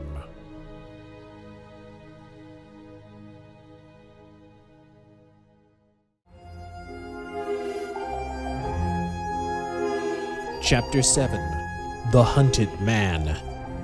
When Joe Cardona had mentioned the name of the Shadow to Dr. Heinrich Zerndorff, he had obeyed a sudden impulse. This had not been due entirely to chance. Cardona had been thinking of the Shadow. Whenever the detective encountered the unexplainable in any mystery, he always thought of the Shadow. In this particular case, the unexplainable had entered. It concerned the finding of the bomb in the office of Barr and Childs. Cardona had admitted that he had received a tip-off. It had come over the telephone. He had been told to go to that particular office in the financial building, and that there he would discover a planted bomb. So he had acted. He had found the bomb, but he had not been able to trace the phone call, nor had he any evidence that pointed to the identity of his informant. The search for the person who had called Cardona at headquarters had been one of many mystifying details that had come up during the investigation. Inspector Burke, Dr. Zerndorff, and the others knew that Cardona had received a phone call, but all had taken it for granted that the quizzing of the suspects would clear this minor mystery. Such was not the case. The voice that Cardona had heard had seemed vaguely familiar. The detective had encountered the Shadow in the past. He had heard the voice of the Shadow. It had differed on various occasions, and in this present instance Cardona was too wise to mention his idea that the Shadow was the one who had called. After all, the Man of the Night was officially a myth. The bombing investigations were moving satisfactorily, and the subject of the Shadow was a good one to forget. The fact that the unexploded bomb had been placed in the financial building fitted in with the accepted theory that the series of crimes had been actuated by terrorists. The new building was a monument to big business. An explosion in it would have created a sensation equal to those which had gone before. The placing of the bomb was a self-evident fact. The particular office in which it had been set was a logical selection, as it fronted on the avenue below and was high enough to have attracted great attention. But Dr. Zerndorff, too, had encountered certain puzzling factors which did not seem highly important in themselves. While the bomb was the craftsmanship of Isidor Vervik, Zerndorff could not fully understand the mechanism of the detonator. He discovered no timing device that would have been responsible for the bomb going off at a certain minute. He could not explain why the bomb had failed to explode. As this bomb was considered to be the same type as those which had actually exploded, these were important details. Fragments of the exploded bombs had been found and compared with the one which had been turned over to Dr. Zerndorff. They corresponded exactly. During the 24 hours that followed Detective Cardona's visit to Dr. Zerndorff, much progress was made in the examination of the prisoners and in the acquisition of new witnesses. Vervik's identity was rapidly becoming established. His lodging was discovered, an obscure house on the east side. In the cellar, the police found materials which he had used in the construction of the bombs. Both Sforza and Pecherkin were forced to admit their former association with Vervik. Still, they declared positively that they had not known of his presence in America, and nothing was established to prove that he had been brought there by them. Bonzetti, Arno, and Michaels also made damaging admissions, but each of them swore that they had received individual orders from a man who had governed each of them. They had been summoned to meetings, so they said, in a house on the east side, and had often received instructions by telephone. The fact that their stories held up under separate quizzings was troublesome to both the police and the Secret Service investigators. It was particularly so to Joe Cardona. He had a great problem, and the matter of the Shadow was becoming burdensome. This talk of a common master might mean the Shadow. But Cardona had no proof of it until he could trace the unknown phone call. The message over the wire was, in itself, contradictory. All the time, the investigators kept working to supply the missing link between Sforza and Pecherkin and the three bomb placers. They began to get evidence, but it was all of the stool pigeon variety. The newspapers supported the police theory and reported progress. Inspector Burke reiterated the dominant fact that the explosions were a thing of the past. New York was quieting, and even in the office of Barr and Childs, normalcy had been restored. Yet there, a new mystery had developed, but it was not connected with the finding of the bomb. Perry Warfield had not visited the office since the morning he had met Henry Arnault. Still, there was an explanation. Mr. Childs had gone to Chicago to join his partner. There was no definite reason why Warfield should appear.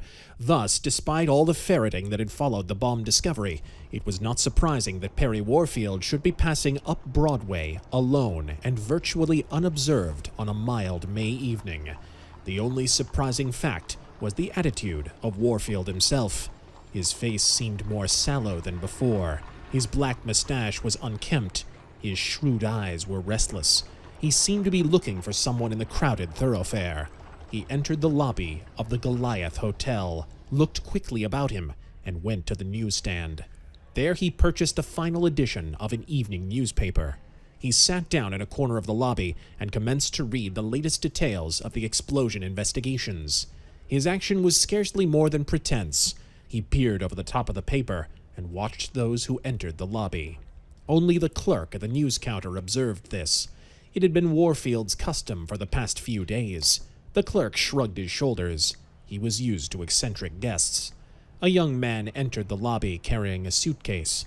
He walked directly past Warfield, apparently not noticing the man's nervous stare. He entered a telephone booth and called a number. Warfield continued to watch him. In fact, he was so observant that he did not notice another man who entered the lobby. This individual was of middle age. He had the solemn face of a professional gambler. He watched Warfield coldly, then turned away the moment that the man's eyes switched from the telephone booth. The newcomer took a seat at the other side of the lobby. The young man was talking in the telephone booth. He had received his number. His conversation was low and inaudible outside the confined quarters of the booth. "Vincent speaking," he said. "Yes, in the lobby now. Same as usual, room number 738. We'll locate near there." Before the door of the booth had opened, Perry Warfield threw aside his newspaper and went to the desk. He asked for the key to his room, number 738, and went to the elevator. The young man came from the telephone booth, went to the desk, and registered. He signed the name of Harry Vincent. He remarked that he would like a room not too high up, about the 7th floor. The clerk was obliging. He gave him room number 763. While he was registering, the middle-aged man with the poker face sauntered by the desk. Harry did not notice him. Having been led to his room, Harry Vincent's first action was an inspection of the hotel corridors. Room number 738 was at the end of a corridor on the opposite side of the hotel. From a spot less than 20 feet from his room, Harry could observe all who came up or went down by the elevators. By simply stationing himself at the proper spot, he could make it impossible for Warfield to escape without being seen. In fact, only occasional inspections would be necessary, for Warfield would have to wait a short while for an elevator. Harry went for a stroll through the corridors. Warfield's transom was closed, and a dim light shone through. He returned to the elevator passage. He noted that a stairway ran beside it on his side of the hotel. That would bear watching. Harry Vincent had been investigating the actions of Perry Warfield for several weeks. It had been one of those mysterious missions as an emissary of that eerie being known as the Shadow. In this case, the first signs of intensity had begun a few days ago, when Harry had picked up Warfield's trail in front of the financial building. The man had not returned to his home in Westfield.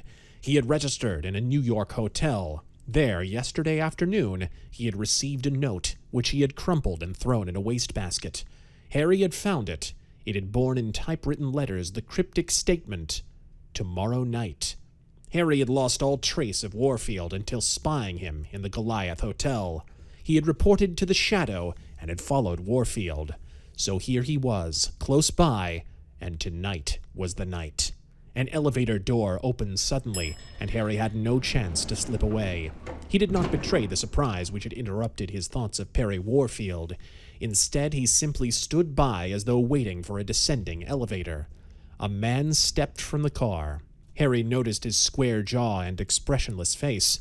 For a moment, his eyes met those of the other man. Harry fancied he saw a gleam of sudden recognition. Then the man turned back to the elevator. "What floor is this?" he demanded. "7th, sir," replied the operator. "I said the 11th, exclaimed the man impatiently. He re-entered the elevator. The door closed. It was the man who had passed Harry Vincent near the desk in the lobby.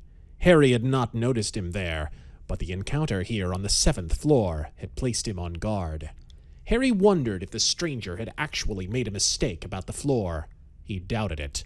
He waited for a minute, then, after a quick glance down Warfield's corridor, he went back to his room.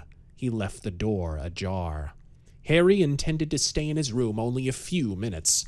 He sensed that the unexpected was due to happen.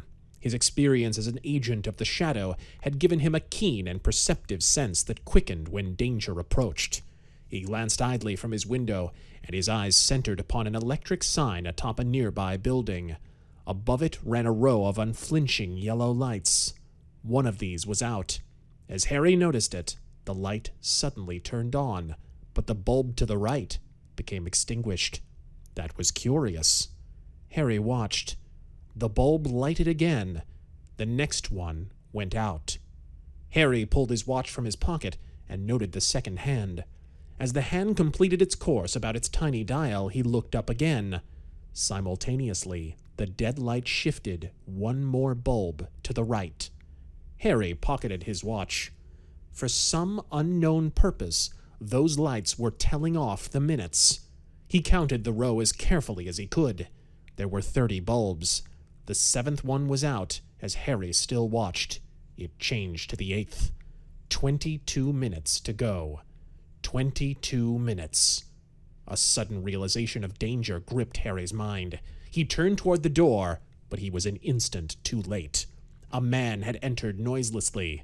Before Harry could raise his arms in defense, his antagonist was upon him. In a fleeting moment, Harry recognized the face of the man he had encountered in the passage by the elevators. Then an arm pressed his throat in a stranglehold. Harry collapsed upon the floor. The hard-faced man went to the door and closed it. He came back and drew a small packet from his pocket. From it, he spilled a bit of powder into a glass and filled the glass with water. He lifted Harry's body and placed it on the bed. He stroked the unconscious man's forehead and lifted his eyelids upward. Harry began to blink. With expert precision, the stranger poured the glass of water down Harry's throat. Harry gulped and made no resistance. His head fell back upon the pillows.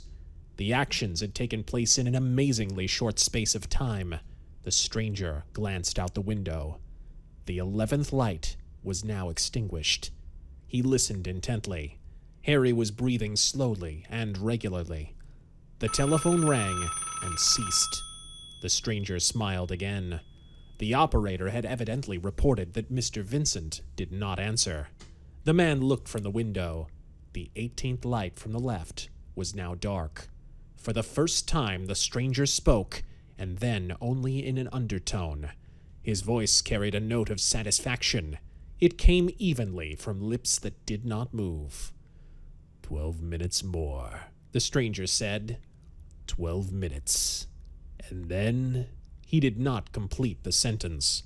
Once more he was staring from the window. The 19th light went out. 1 minute more had passed.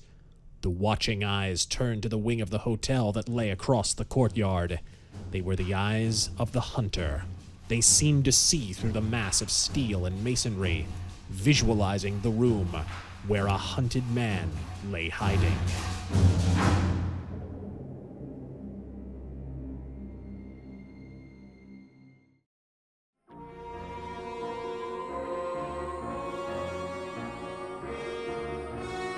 Chapter 8.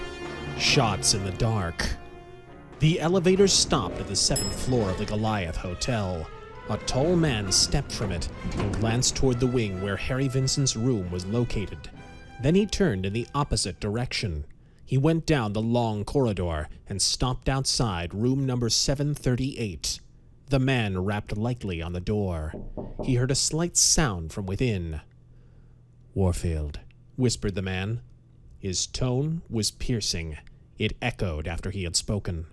Despite his low sound, it carried an authoritative note, and with it a tone of reassurance. "This is Arnaud. Henry Arnaud.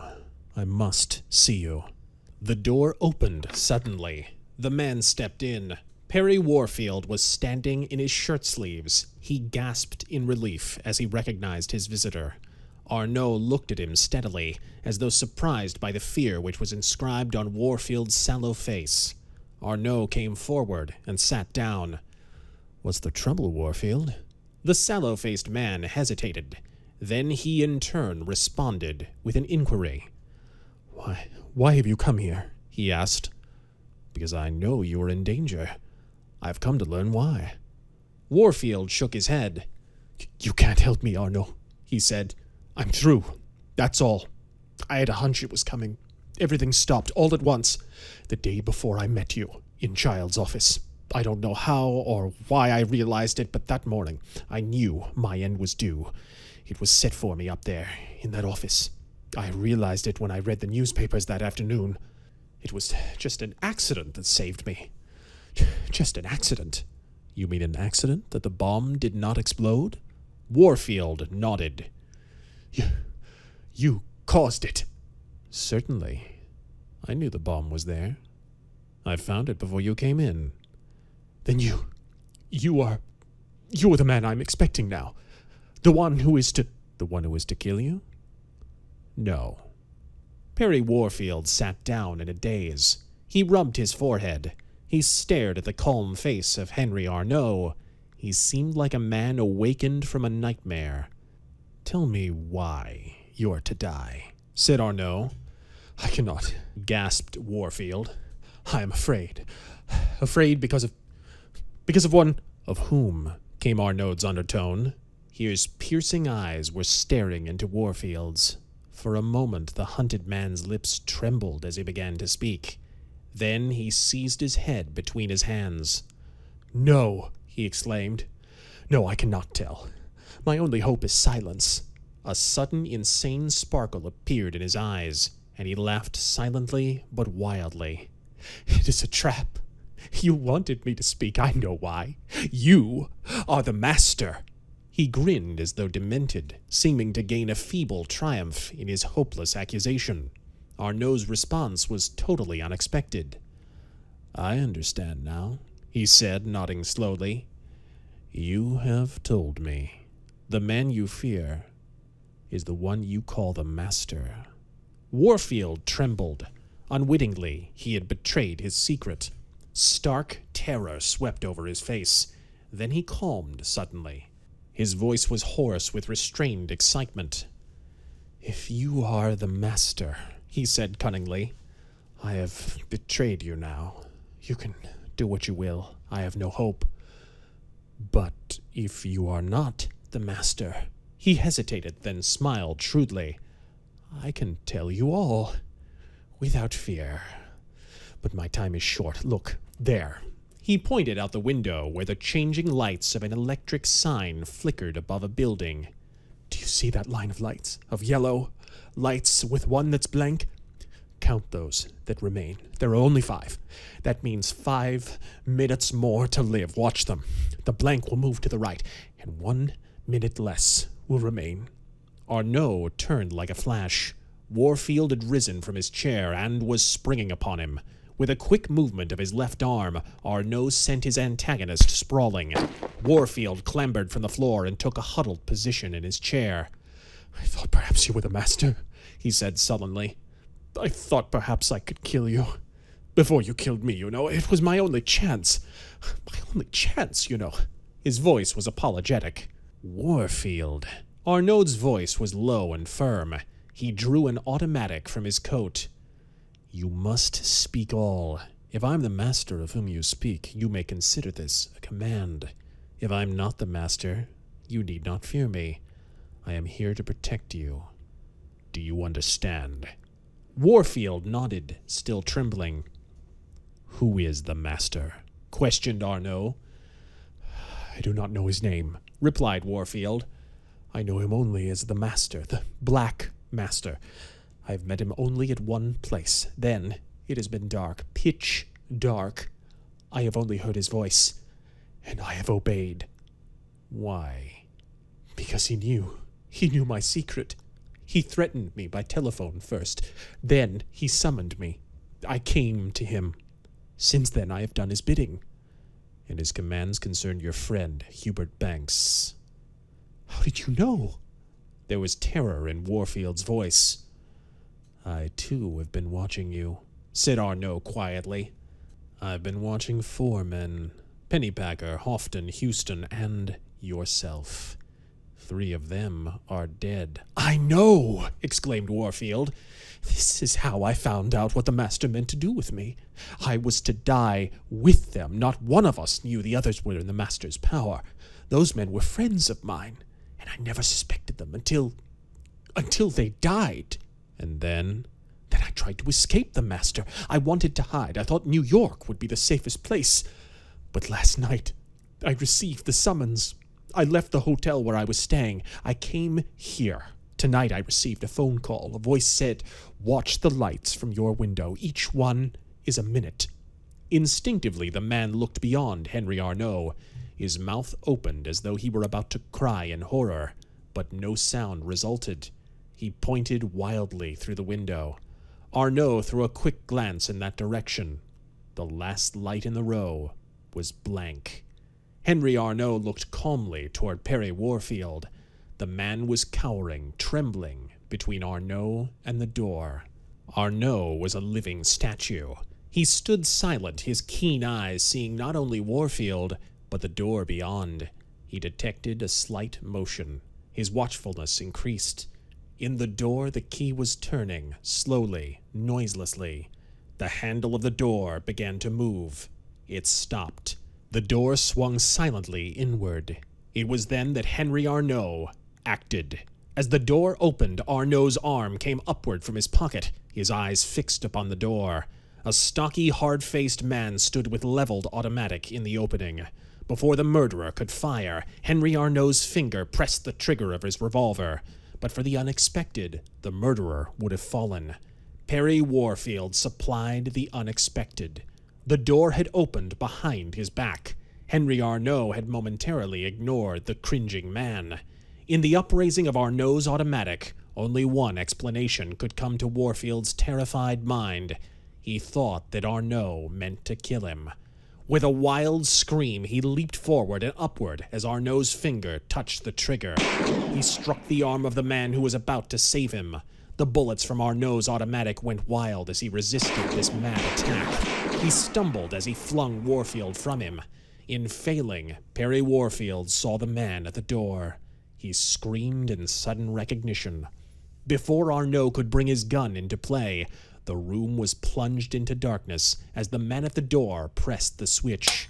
Then came the roar of the murderer's automatic. Warfield's screams were broken. The door slammed shut just as Henry Arnaud fired his parting, futile shot. Arnaud snapped the switch on the table lamp. He bent over the form of the man upon the floor. Perry Warfield was still alive. He opened his eyes. He was dying, a victim of his own stupidity. Yet in his last moments, he had gained a bravery that was heroic. "It was Killer Bryan," he gasped. "I have seen him before. He kills for the Master, for the Black Master. He will kill again. You must stop him." Warfield raised a clenched fist. He sought Arnaud's hand. He opened his fist and dropped a small black object of thin metal. Arnaud thrust it into his pocket. Footsteps and excited voices came from the corridor. Arnaud remained close beside the dying man. "He will kill," said Warfield feebly. "He will kill. Hubert Banks, came Arnaud's question. Warfield nodded. "Later," he said. Before that he will kill." Arnaud's arm was beneath Warfield's head. The lights switched on. Men were in the room, seizing Arnaud. He withstood their clutches for the moment. His gaze was focused upon Perry Warfield's lips. He saw them move as they tried to repeat a name. Slight though the motion was, Arnaud understood. He nodded. Warfield's head slipped from his arm. The man was dead. His body rolled upon the floor. 5 men seized Henry Arnaud and overpowered him.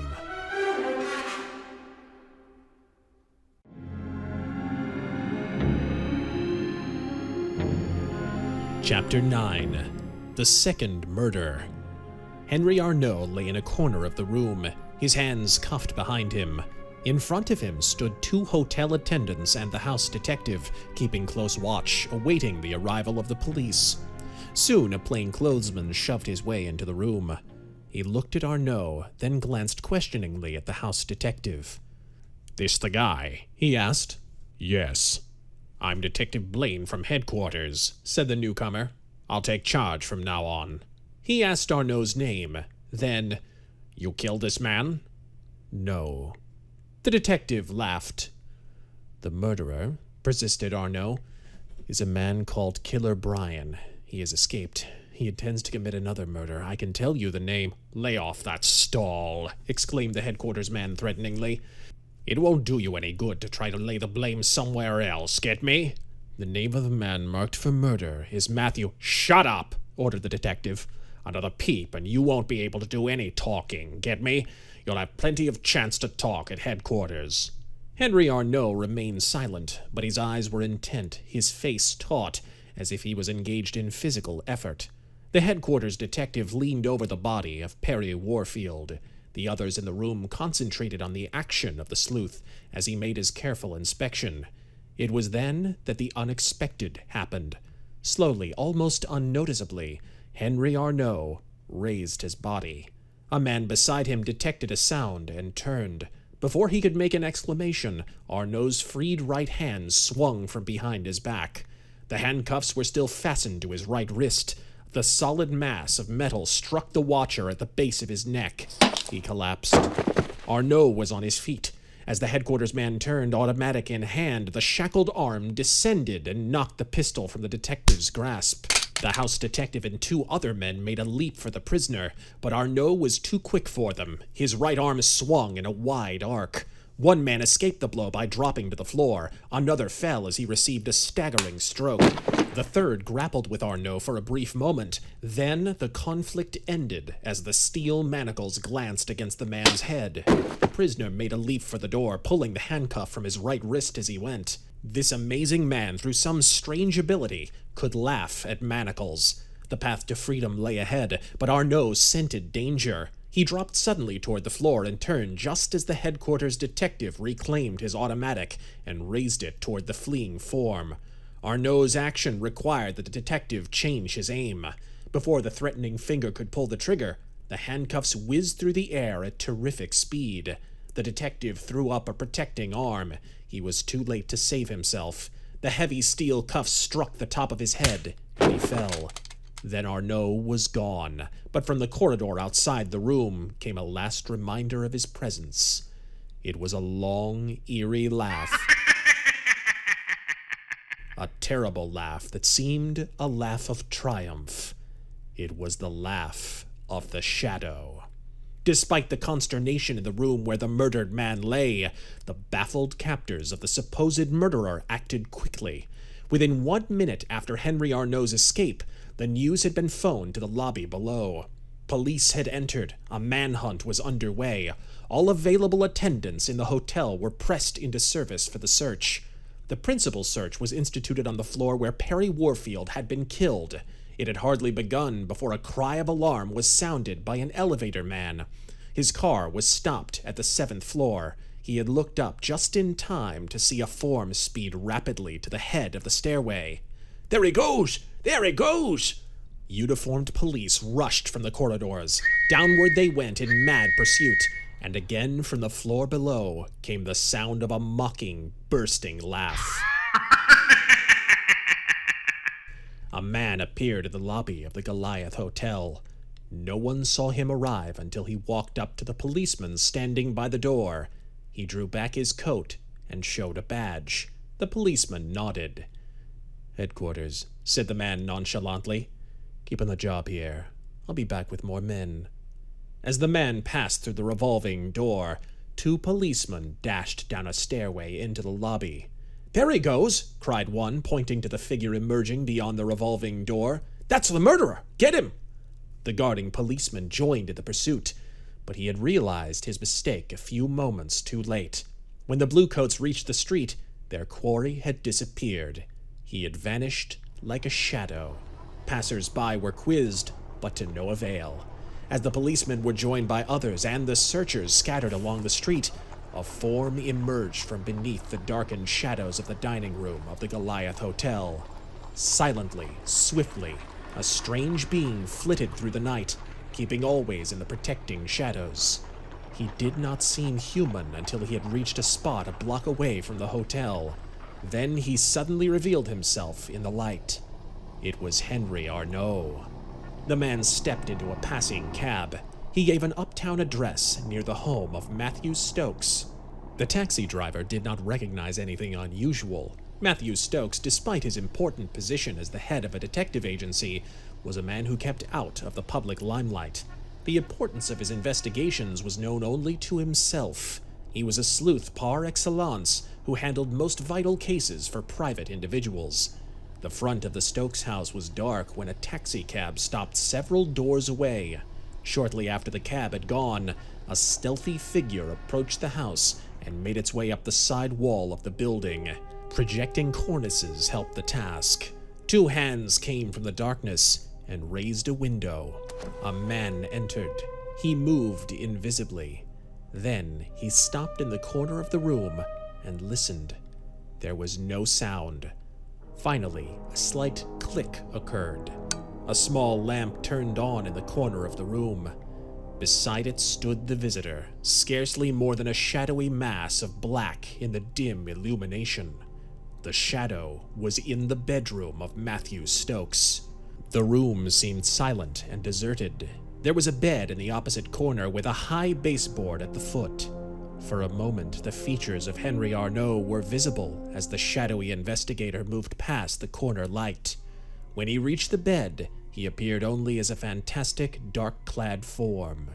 He stopped beside the bed. Then there was a silence again. The shadow did not move. He was contemplating the figure that lay huddled beneath the covers of the bed. Although the night was warm, the man in bed was covered with blankets. A hand appeared from the darkness and drew back the top edges of the blankets.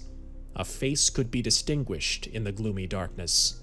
It was the face of Matthew Stokes. The eyes stared with the glassy stare of death. Matthew Stokes was dead. He had been shot in bed, the noise of the report muffled by the blankets. The shadow had arrived too late. Killer Bryan had come and gone before him. The nefarious gunman had committed a second murder.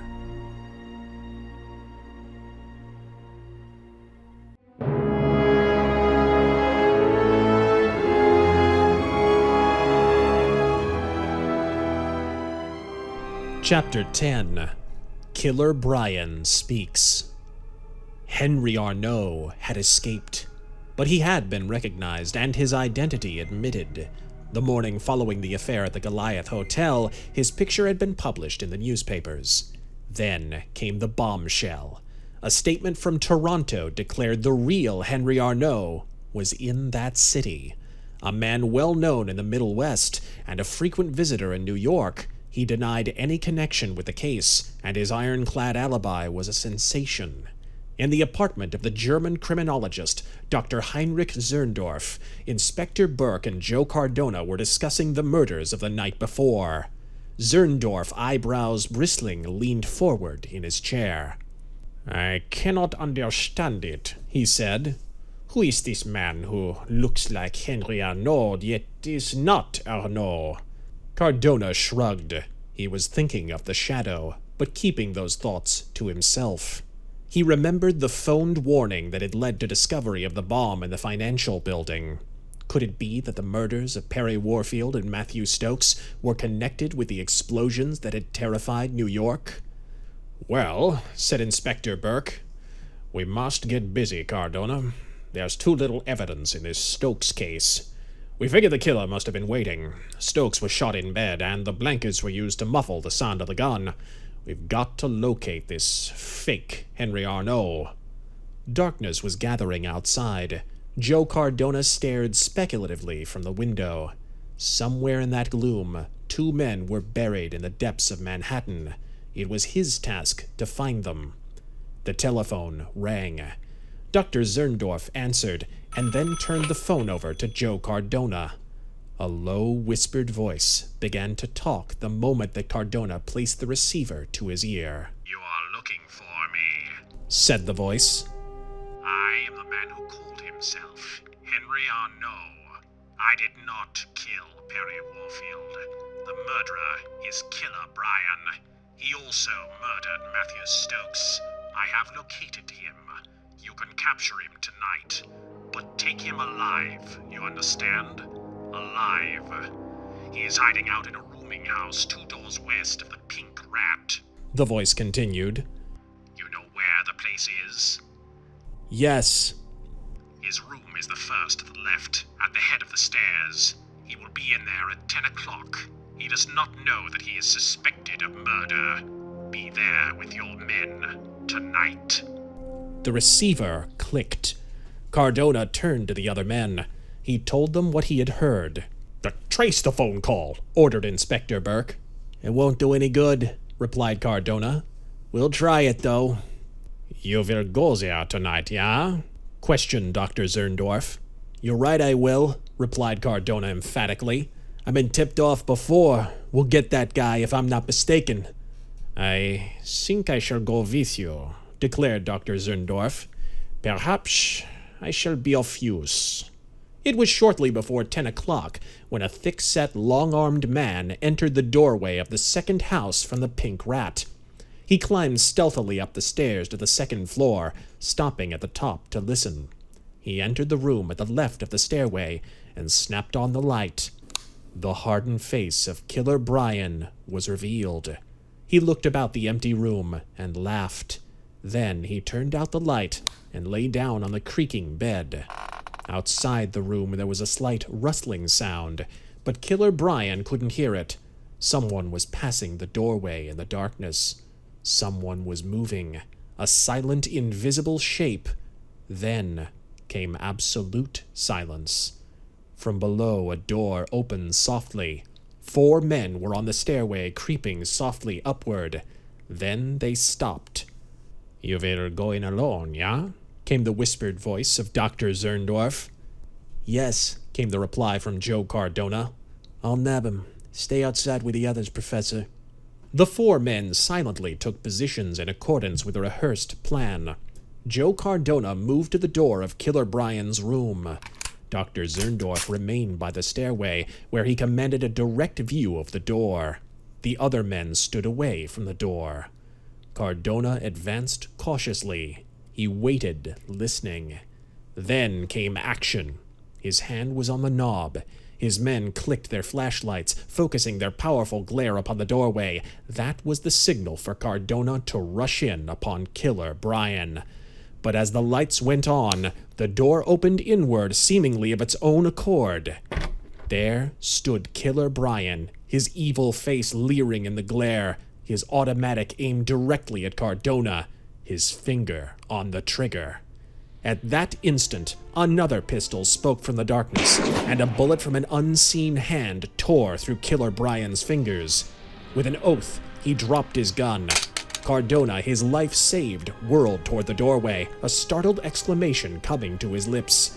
But he had no time to think of the strange black-clad figure he had glimpsed, a tall, imposing being whose smoking gun was already disappearing beneath the folds of a flowing cloak. For almost at the same time he flung himself forward on Killer Bryan, he heard the snarl of a cornered beast at bay, and then heard more shots from a new quarter. And even as Cardona seized his antagonist, the killer's body collapsed limply in his grasp. Dr. Zerndorff had fired, and the bullets from his Luger had found their mark in Killer Bryan's body. Together, the detective and Dr. Zerndorff bent over the form of Killer Bryan. Cardona gripped Zerndorff's hand. "You saved my life, Professor," he said. "Those shots were in the nick of time. I wanted to get him alive, but we had to take him dead." They carried Bryan's inert form from the house of the patrol car outside. Cardona loaded the victim into the patrol and ordered a quick trip to the nearest hospital. A mere formality, he believed, for Killer Bryan was dead to all appearances. Zerndorff remained on the street with the detectives. At the hospital, Cardona was struck with amazement. Laid out upon an operating table, Killer Bryan opened his eyes. The attending physician shook his head. "There's no hope for him," he said. "It'll only last a few minutes. Maybe you can make him talk." Cardona leaned over the dying man. "Did you kill Matthew Stokes?" he demanded. There was no response. Killer Bryan's eyes glared coldly. A hospital attendant entered. He walked up to the group gathered about the table. He pressed Cardona to one side. "Let me talk to him," he said. He held his hand in front of Killer Bryan's eyes. Cardona noted that the hand was holding an oddly shaped piece of black metal which rested in the attendant's palm. A strange change came over Killer Bryan. His glassy eyes were centered upon that object. He seemed oblivious to everything else. "Speak," said the attendant. "Tell everything. Killer Bryan nodded feebly. I killed Warfield, he said slowly. Cardona, the doctor, and 2 nurses heard his words. I killed him in the Goliath Hotel. I killed Stokes the same night. I shot him at his bed. Why did you kill him? Questioned Cardona.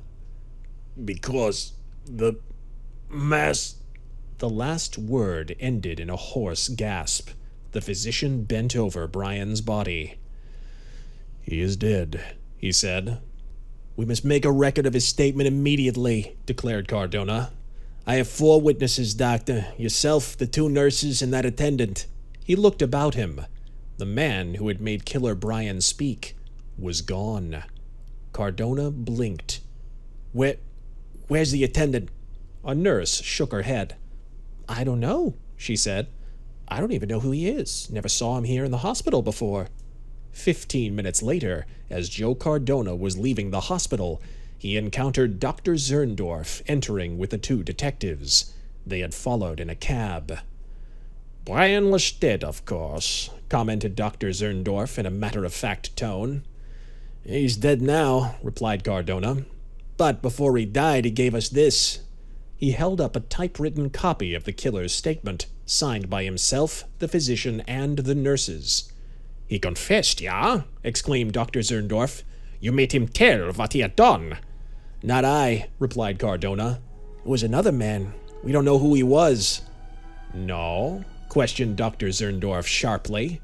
Cardona shook his head as he pocketed the typewritten statement. Killer Bryan was dead, his guilt admitted at the command of an unknown stranger. But despite his feigned ignorance, Cardona was positive of the identity of the man who had appeared so mysteriously. There was but one man who could have accomplished such a mission, and that man was the Shadow.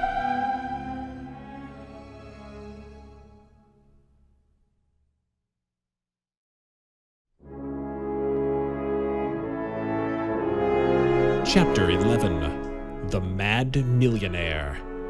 A butler came down a short flight of thickly carpeted steps. He entered a huge, dimly lit room. Tapestried walls gave it a gloomy appearance, and the dark mahogany furniture added to the morbidness of the surroundings. The butler stopped at the foot of the steps and spoke. "A gentleman to see you, Mr. Banks." "Who is he?" inquired a rasping voice. "Mr. Gage." "Clifford Gage." A man arose from the corner of the room where the voice had spoken. "Clifford Gage. I must see him at once." The man called Banks stepped into the light. He was past middle age and was in evening dress. His features were haggard and showed traces of weariness. He moved as though each step was laborious. He stopped in the center of the room, apparently unwilling to advance farther. There he waited until his visitor appeared. A man came down the steps. He was wearing a tuxedo and formed a marked contrast to the stoop-shouldered man who awaited him. His walk had a youthful spring. His face was that of a man who looked much younger than his age. He advanced with outstretched hand. "Clifford!" exclaimed Banks. "My word, you're as young as ever, and I thought you were dead." "I've been away a long time, Hubert," said Gage. "No wonder you thought I'd joined the departed. It's good to see you again, old man." He paused as though he had committed a blunder. Hubert Banks smiled sourly. "No harm meant," he said. "So no injury is felt on my part. I am an old man, Clifford. I feel it, and I look it." "I'm only a few years younger than you," Gage reminded him. "Yes," returned Banks. "We looked the same age when last I saw you, 15 years ago, but I've changed a lot, Clifford. Changed a lot. Mostly in the past few months, too." He drew his visitor to a corner of the room. They sat down together. Banks rang for refreshments. "How long have you been back?" he questioned. "Only a few days," said Gage. "No one knows I'm in town. No one's going to know. I'm going back to India very soon." "Last I heard of you," said Banks slowly, "was 5 years ago. You were supposed to have died during a snowstorm in the Himalayas. I never heard the denial of that rumor. There is lots of news that never comes out of India, replied Clifford Gage. Between the two of us, Hubert, he glanced about him to make sure the butler was not in the room. The idea that I was an American explorer is incorrect. In reality, I'm an Englishman. I knew that, interposed Banks with a nod. And, continued Gage, I have been engaged in government investigation in India. My supposed death was reported with a definite purpose. Hubert Banks nodded again. He raised his finger warningly as the butler appeared with a tray. The men took their glasses. The servant left. Conversation was resumed. So, said Gage, I do not want it known that I'm in New York, but I could not resist the temptation of calling to see you, just for the sake of old times.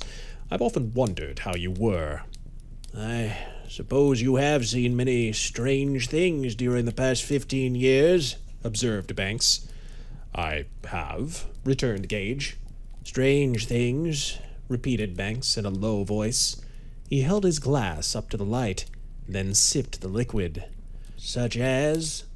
Murders in the harem of a Maharaja, plots to massacre British troops near the Afghan border, crimes so horrible that one cannot imagine how human brains concocted them. Have you seen men driven mad? Yes, frequently. Under the tropical conditions that exist in India. Hubert Banks raised his hand in interruption.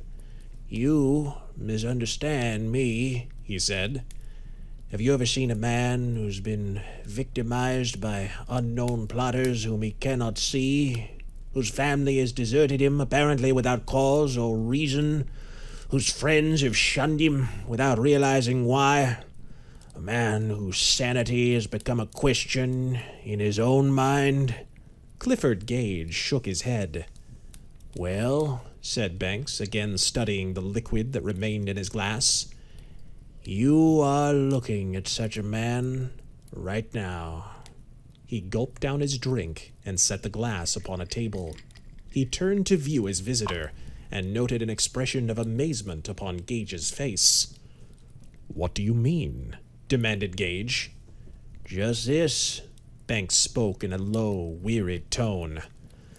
For 12 months, even longer than that, I have sensed the actions of some enemy. At first I expressed my qualms, but found no one would believe me. I seemed to be the victim of strange misfortunes. I became desperate and quarrelsome. My family left me. My wife and 2 daughters are living in France. My friends became fewer and fewer. Drink had something to do with it, I know. I took to liquor, and they blame it on that. But the real reason is something I've been unable to fathom. He stared at Clifford Gage doubtfully. He sought a look of understanding in his friend's face. Gage's expression was serious. There were few men I could trust, continued Banks. I had one misfortune after another. I became so suspicious of everything and everyone that I made a fool of myself. So I kept absolute silence. When investments went wrong, I sought an explanation but could never find one. My country home burned down. I suspected an incendiary but never discovered any clue. At last I saw a rift in the clouds about me. I found 4 men whom I could trust, or thought I could trust. Who were they? They're dead now, said Banks bitterly. Dead through what would seem to be coincidence. Now that they have died, I believe that they too have betrayed me. Banks reached forward and clutched Gage's arm. The man's voice sank lower. It carried a note of desperation. You must believe me, Clifford, he said. Your return here tonight has seemed miraculous. You are the only one upon whom I can depend. Do you understand? Clifford Gage nodded. There were 4 men, continued Banks. 4 men whom I could trust. One was Richard Pennypacker. He was the only stockbroker who gave me sound advice. Another was Glenn Houghton, young enough to be my son. I knew his father well. I placed him with Whitmire and Barton, my attorneys, 4 years ago. When I worried about my legal affairs, I knew that I could trust Glenn. Then there was Perry Warfield. I relied on him. He went west to Oklahoma for me and pulled through some oil deals in great style. A month ago, I gave him $100,000 for a promotion scheme on the advice of my one best friend, George Houston, the only one of my old pals who stood by me and whom I'd never suspected of complicity.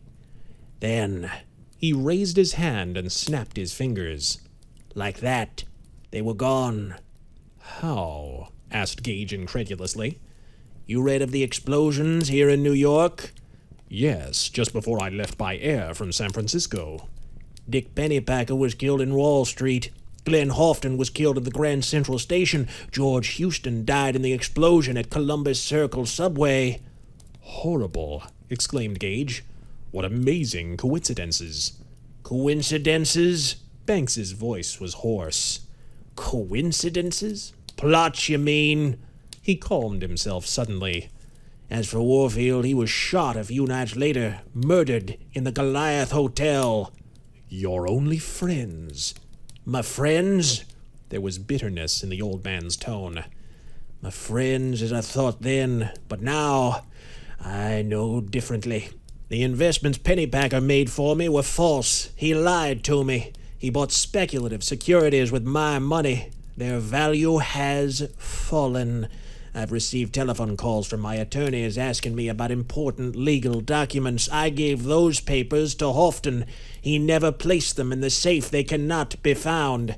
As for the money that Warfield received, he never put it into the enterprise as he was supposed to have done. I've talked with officials of the company. But Houston. The worst of the lot. Being in my confidence, I asked him to check on all these matters. He told me he had done so. He was the most vicious traitor of them all. Banks pushed the buzzer beside him and sat staring gloomily at the somber walls of the room. When the butler appeared, the millionaire called for 2 more drinks. The servant left. Explain this to me, said Gage in an undertone. If I can explain nothing, interrupted Banks. It's all unexplainable. Consider this, then. If those 4 men were plotters, why did they die? If their deaths were planned, the planner, at least, has done you a service. Banks did not reply, for he saw the butler approaching. But when the servant had retired, the millionaire made answer. The planner, he said, picking up his glass. Ah, there is the unexplainable part. All that I've suffered has been the work of a mind that is against me. That mind is seeking to destroy me. Perhaps those 4 were taking advantage of my weakness. They may have crossed the plans of the one who has plotted against me. I cannot understand it. Hubert Banks stared soberly. Then, with a sudden impulse, he threw back his head and uttered a loud, screaming laugh. He flung the glass that was in his hand. It crashed against a table. The millionaire's eyes were wild as he glared at Clifford Gage. The man from India made no move. He sat calm and unperturbed. The fit of madness seemed to pass away, and Banks buried his head in his hands. The butler rushed into the room. "What's the matter, sir?" he asked. "Is Mr. Banks—" "Mr. Banks is all right," said Gage quietly. "Is his physician available? You may inform him that Mr. Banks has had a slight nervous attack, but is now recovered." "Mr. Banks has no physician, sir," said the butler. One tried to poison me," said Banks, raising his head and staring straight at Clifford Gage. "Slow poison. I found it out. I'll never trust another one." "You may go," said Gage, addressing the butler. Then he turned to Hubert Banks. "Look here, Hubert," said Gage quietly. "I'm going to pull you through this trouble, you understand? I can't be here myself, but I'll send you a man that you can trust. He will be able to reach me at any time. I'll stay in New York a while." Banks reached over and gripped his friend's hand. "Perhaps," resumed Gage, "this thing started long before you suspected it. What about your past? Can you recall any enemies?" Banks steadied himself. He shook his head slowly. "What has my life been?" he questioned. "Luxury and easy living. That's all. My father had millions. He made me study, but I never liked it. I'm a graduate of Oxford and of Heidelberg. Spent most of my youth abroad, and what a youth it was. I married while I was abroad. I lived in Paris, and the old man was going to disinherit me. But I came back after my wife died. Then my father left me his fortune. I've been many places since, but I've always been an idler. Married again, now my wife and daughters have left me. But I've been cagey, Clifford. Always had plenty of money and kept increasing it. Until now. I'm losing millions right now. Driving me mad. Someone's driving me mad. His voice trailed off. Hubert Banks sank down in his chair. He seemed too tired to talk. Clifford Gage watched him sullenly as the minutes moved by. Then he arose and silently left the room. He met the butler at the top of the steps. "Mr. Banks is asleep," Gage informed the servant. "Yes, sir," replied the butler. "What's your name?" inquired Gage. "Herbert, sir." "What other servants are in the house?" "Graham, Mr. Banks' valet. Chalmers, his chauffeur." "How long have you been here?" "Only a few months, sir." "And the others?" "The same, sir. Mr. Banks discharged all his servants since the first of the year. We are a new lot, sir." "All right, Herbert. Mr. Banks is expecting a new secretary whom I have recommended. His name is Mr. Vincent. You will remind Mr. Banks of that fact. You understand?" "Yes, sir." Gage's eyes seemed piercing as they studied the butler's face. They glowed with a light that seemed uncanny to the servant. Satisfied, the visitor turned and walked to the door, picking up his hat and cane from the table where they lay. The butler stood petrified. He totally forgot his duty of ushering Clifford Gage from the house. His eyes were fascinated by the huge shadow that followed the visitor as he walked to the door. It seemed like a living form that moved of its own accord. The door slammed. Herbert blinked and rubbed his eyes. He fancied that he still saw that mammoth blotch upon the floor, even after the visitor had departed.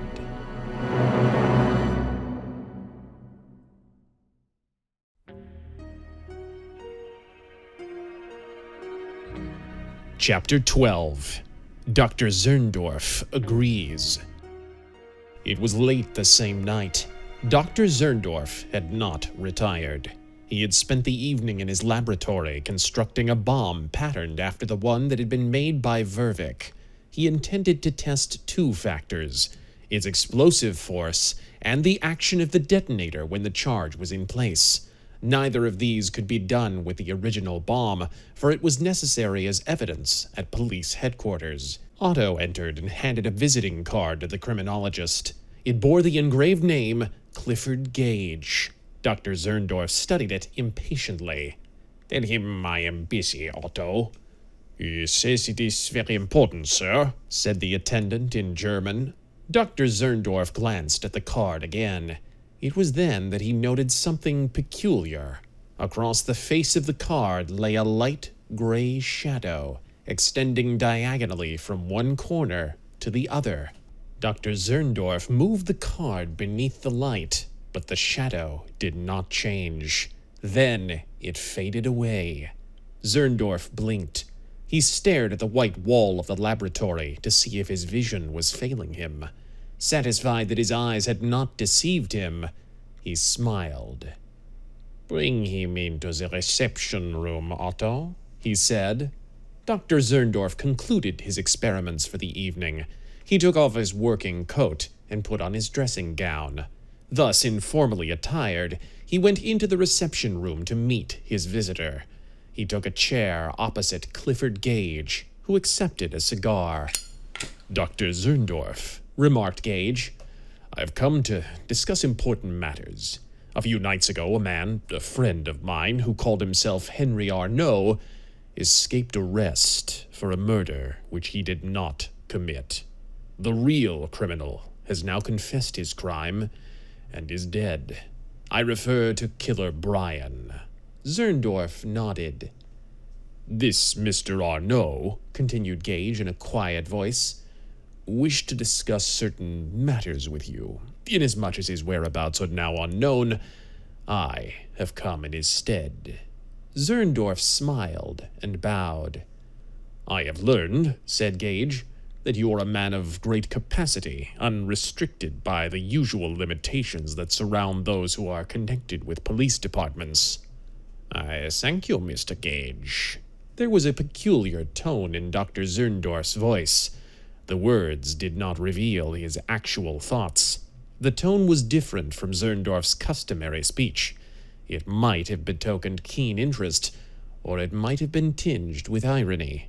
Clifford Gage was momentarily thoughtful. Then he became definitely confidential. Dr. Zerndorff, he said, I've discovered new and important angles that concern the bombings which you've been investigating. It is my usual procedure to keep my findings to myself. In this instance, there are reasons why I've chosen to confide in you. I have come to offer you my full cooperation. The criminologist raised his eyebrows. He was interested now. He suspected the identity of this stranger. Intuitively, he linked him with a mysterious man known as the Shadow. He had every reason to suppose that Clifford Gage was the Shadow himself. This interests me, he said. It is most interesting, yeah. I shall promise you this. Whatever you may say to me, no one else shall hear. Clifford Gage reached forward, and the men shook hands. It was an action of mutual understanding. The piercing gaze of the visitor met the stern glance of the German professor.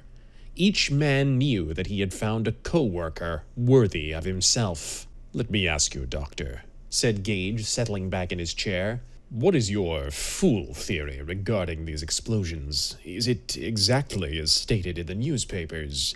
Dr. Zerndorff nodded. It is quite plain, he replied.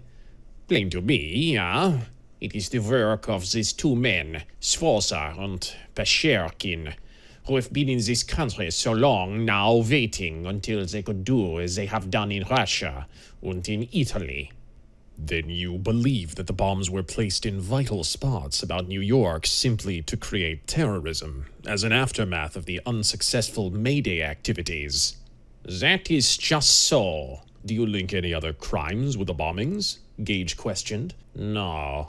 What of the murder of Perry Warfield? Why was he killed? Why was Matthew Stokes murdered? Dr. Zerndorff shrugged his shoulders despairingly. There are many such killings in New York, he said. It is incredible to me, Mr. Gage, that you should speak of them. Simply because they have happened soon after these big explosions is not a reason why we should connect them. Clifford Gage rose from his chair and walked slowly across the floor. He reached the window and stood there. Dr. Zerndorff noted the slimness of his tall form and could not help comparing it with the curtain by the window. He could almost fancy the man within the folds of that hanging drapery. Then his eyes dropped to the floor, and he became interested in the long, weird shadow that stretched across the floor, almost a perfect silhouette of the standing man. The men who placed the bombs have been arrested. Gage was speaking in a thoughtful, faraway voice. They have virtually confessed, but not to any connection with either Sforza or Pescherkin. They have spoken of a mysterious master who has controlled them all as individuals. Who is this man whom they know and yet do not know? Is he one or many? He is two, answered Zerndorff. Two? Questioned Gage. Ja, two, ja, Sforza und Pescherkin. Zerndorff raised his right hand and extended two fingers. These are two men, very bad men, yeah. I have known of them before. They have worked in the dark, as the masters of those who have put the bombs where they would explode. That is the answer, yeah. Before Perry Warfield died, Gage was leaning against the wall as he spoke. In fact, when Warfield was dying, he spoke of a man whom he called the Master. He referred to him even more specifically. He called him the Black Master. It was the Black Master whom he feared. Did you know that, Doctor? The criminologist shook his head. His chin was on his hand, his elbow on the arm of his chair. He was listening with intense interest. Clifford Gage was speaking in a voice that carried a most convincing tone. "Perry Warfield was murdered by Killer Bryan," continued Gage. "He was shot at the very moment set for him to die. That is proof that Killer Bryan was an agent of the Black Master. Before he died, Perry Warfield revealed that another man was marked for death. He named Matthew Stokes. That man was killed the same night.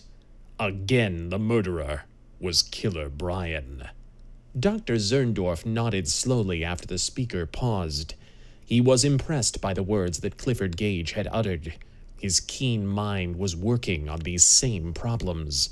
He looked at Gage again, as though he understood that the man had more to tell. "Perry Warfield named another intended victim," said Gage quietly. "A third man was to die at Killer Bryan's hand. Fortunately, that murder has been forestalled, and you were responsible for it, Dr. Zerndorff. You were forced to end the life of Killer Bryan. By doing so, you saved the life of Hubert Banks, a millionaire who was to have been Bryan's third victim."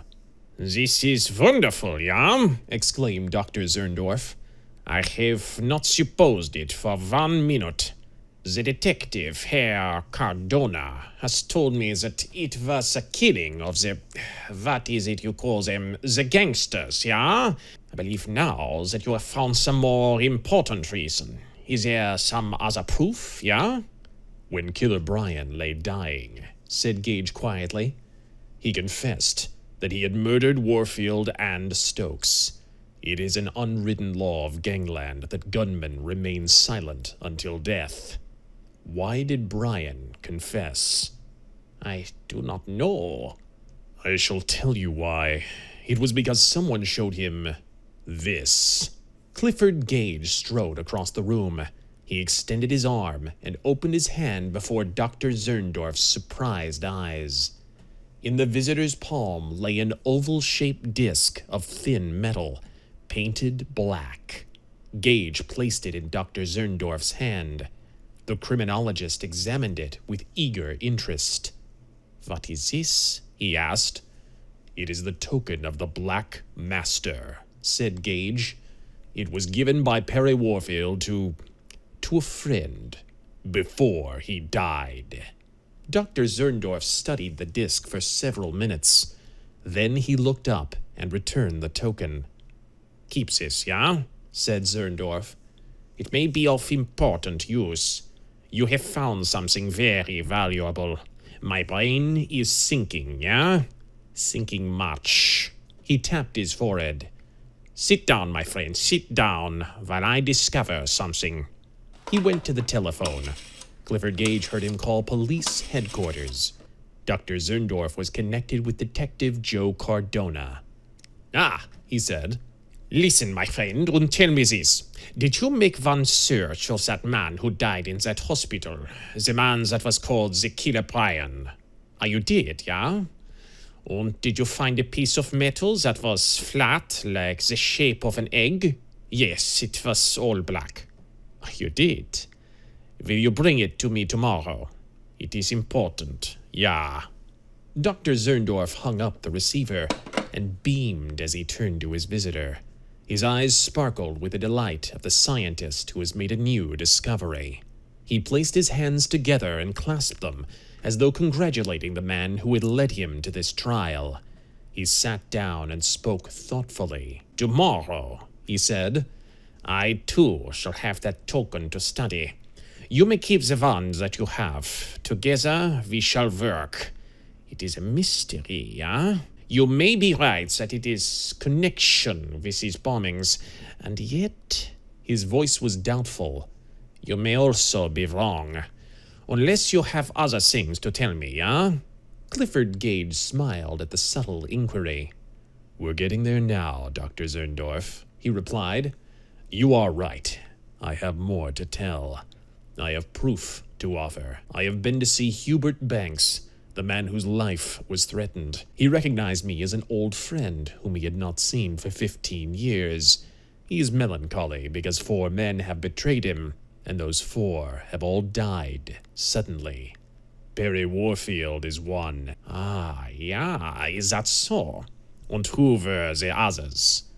One was named Houston, another Pennypacker. The 3rd was a man named Houghton. I have never heard those names. That is strange, said Gage with a smile. Strange, huh? Why? Gage puffed on his cigar. It had gone out. He relighted it before he replied. Then he looked steadily at Dr. Zerndorff, as though he knew that his words would bring amazement to the criminologist. Those 3 men died suddenly, the same day, he said. One was killed by an explosion in Wall Street. The 2nd perished when a bomb went off in Grand Central Station. The 3rd died in the subway at Columbus Circle. Gage was not disappointed. Utter bewilderment came over Dr. Zerndorff. His lips parted, and he tried to speak, but he was too confused to utter a single word. Gage came to his rescue. "So of 4 men," he said, "only one was spared that day, and that man was Perry Warfield. Each died alone, but there's something else that I must tell you. Perry Warfield did not come to New York that day. He was at home, ill. But he was here the next morning, and he went to the office of Barr & Childs in the financial building, where the unexploded bomb was found, yeah? Exactly. Once again he escaped death, so Killer Bryan settled him. Now, Dr. Zerndorff, you understand why I consider the Black Master, whoever he may be, to be the man behind these crimes." Dr. Zerndorff nodded. Then he looked sharply at Clifford Gage. An expression of doubt passed over his features, as though he suspected that this amazing visitor had discovered too much in too short a time. Gage detected the look and smiled. "I agree with you, Dr. Zerndorff," he said, as though reading the other man's thoughts. "2 things are quite possible. First, that my findings are too unreal to be true, that I have told you all this merely to confuse you. Second, that I have spoken the absolute truth, but that I too am an agent of the Black Master, or perhaps the man himself. But both of those theories are incorrect. I am just what I claim to be, a man who through careful observation and good fortune has been able to uncover the machinations of a most desperate criminal, the Black Master." Dr. Zerndorff watched Gage carefully. He seemed to be weighing the man's words. He nodded slowly. "I believe you," he said. "But there is still one question in your mind," added Gage. Again, Dr. Zerndorff nodded. He was amazed at the man's perceptiveness. "I can tell you that question," said Gage. "You're wondering why I've come to you. Since I've done so well alone, why should I confide in you? That is what you're thinking, is it not?" "I am thinking that, yeah," replied Zerndorff. "I shall explain you my purpose, then," said Gage. "For years, Dr. Zerndorff, I have battled with men of brains. I have employed my agents. Occasionally I have aided the police, but primarily I have played a lone hand. Now I am on the threshold of the greatest combat of my career. I am dealing with a man who is rightfully called the Master. I am sure that the 3 men who died in those explosions carried the tokens of their servitude to the Master. Yet he destroyed them utterly. Never before have I encountered one who was so regardless of human life, who would slaughter innocent victims simply to cover up the murders of 3 men whom he no longer trusted, or who were of no further use to him. As yet, the Black Master is nothing more than a mere name to me. Those through whom I could trace him are dead. I've been watching Hubert Banks for weeks. I knew that 4 men were plotting against him, but I have not yet found the one who dominated them. Now they are dead. I must start again to find new agents of this fiendish monster." He paused and dropped his cigar in an ash stand. He stared speculatively at the wall, and Dr. Zerndorff watched him in admiration. Never before had the criminologist met a man of such amazing ability. "Yes," resumed Gage thoughtfully, "I must begin again, and now I shall succeed to a certain point. I shall meet the Black Master, face to face. He has thwarted me before, therefore he must know of my existence. When I encounter him, it will be death for one of us. I may be the one to die. That is why I come to you. I still intend to work alone, but if I fail, there must be someone to carry on my labors. I was there the night you saved Cardona's life by shooting Killer Bryan. I fired the first shot. I crippled the killer because I wanted him to be taken alive. Your action followed mine. It might have been too late, but it showed the ability which you possess. There are only 2 men in New York whose knowledge of crime is sufficient to meet that of the Black Master. I am one. You are the other." There was no trace of egotism in Clifford Gage's voice. He was speaking as a man who was reciting facts, a calm, expressive tone. The significance of his words was fully understood by his companion. "It is work for one man," added Gage. "One man against the Black Master. One man who can work alone. I shall be that man at present. If I fail, the task is up to you. If you fail, New York will be at the mercy of a fiend who gloats over human misery. A demon who will stop at nothing and whose chief delight is death and destruction." He arose from his chair, and Zerndorff also rose. The 2 men faced each other. The criminologist extended his hand. Clifford Gage clasped it sincerely. "You understand?" he asked. "I understand, ja," replied Dr. Zerndorff. "I can rely on you. To the end, ja." Gage turned away and walked to the door. Again he faced Zerndorff and delivered his parting words. "I shall come here again," he said, "if I remain alive. Should I fail to return, the work is yours." Dr. Zerndorff bowed. The 2 men stood silent. Clifford Gage was motionless. His long, unmoving shadow lay across the floor like a creature of the blackest night. Then suddenly and silently, he left the room. Dr. Zerndorff remained standing in deep thought after his visitor had departed. His mighty brain was pondering over the revelations that Clifford Gage had made. Not for one instant did he doubt the true identity of the man who had come to see him.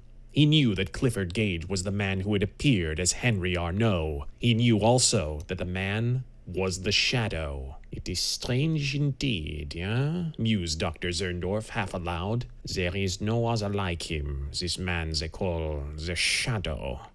Unless—" He stared from the window at the blackness of the building opposite.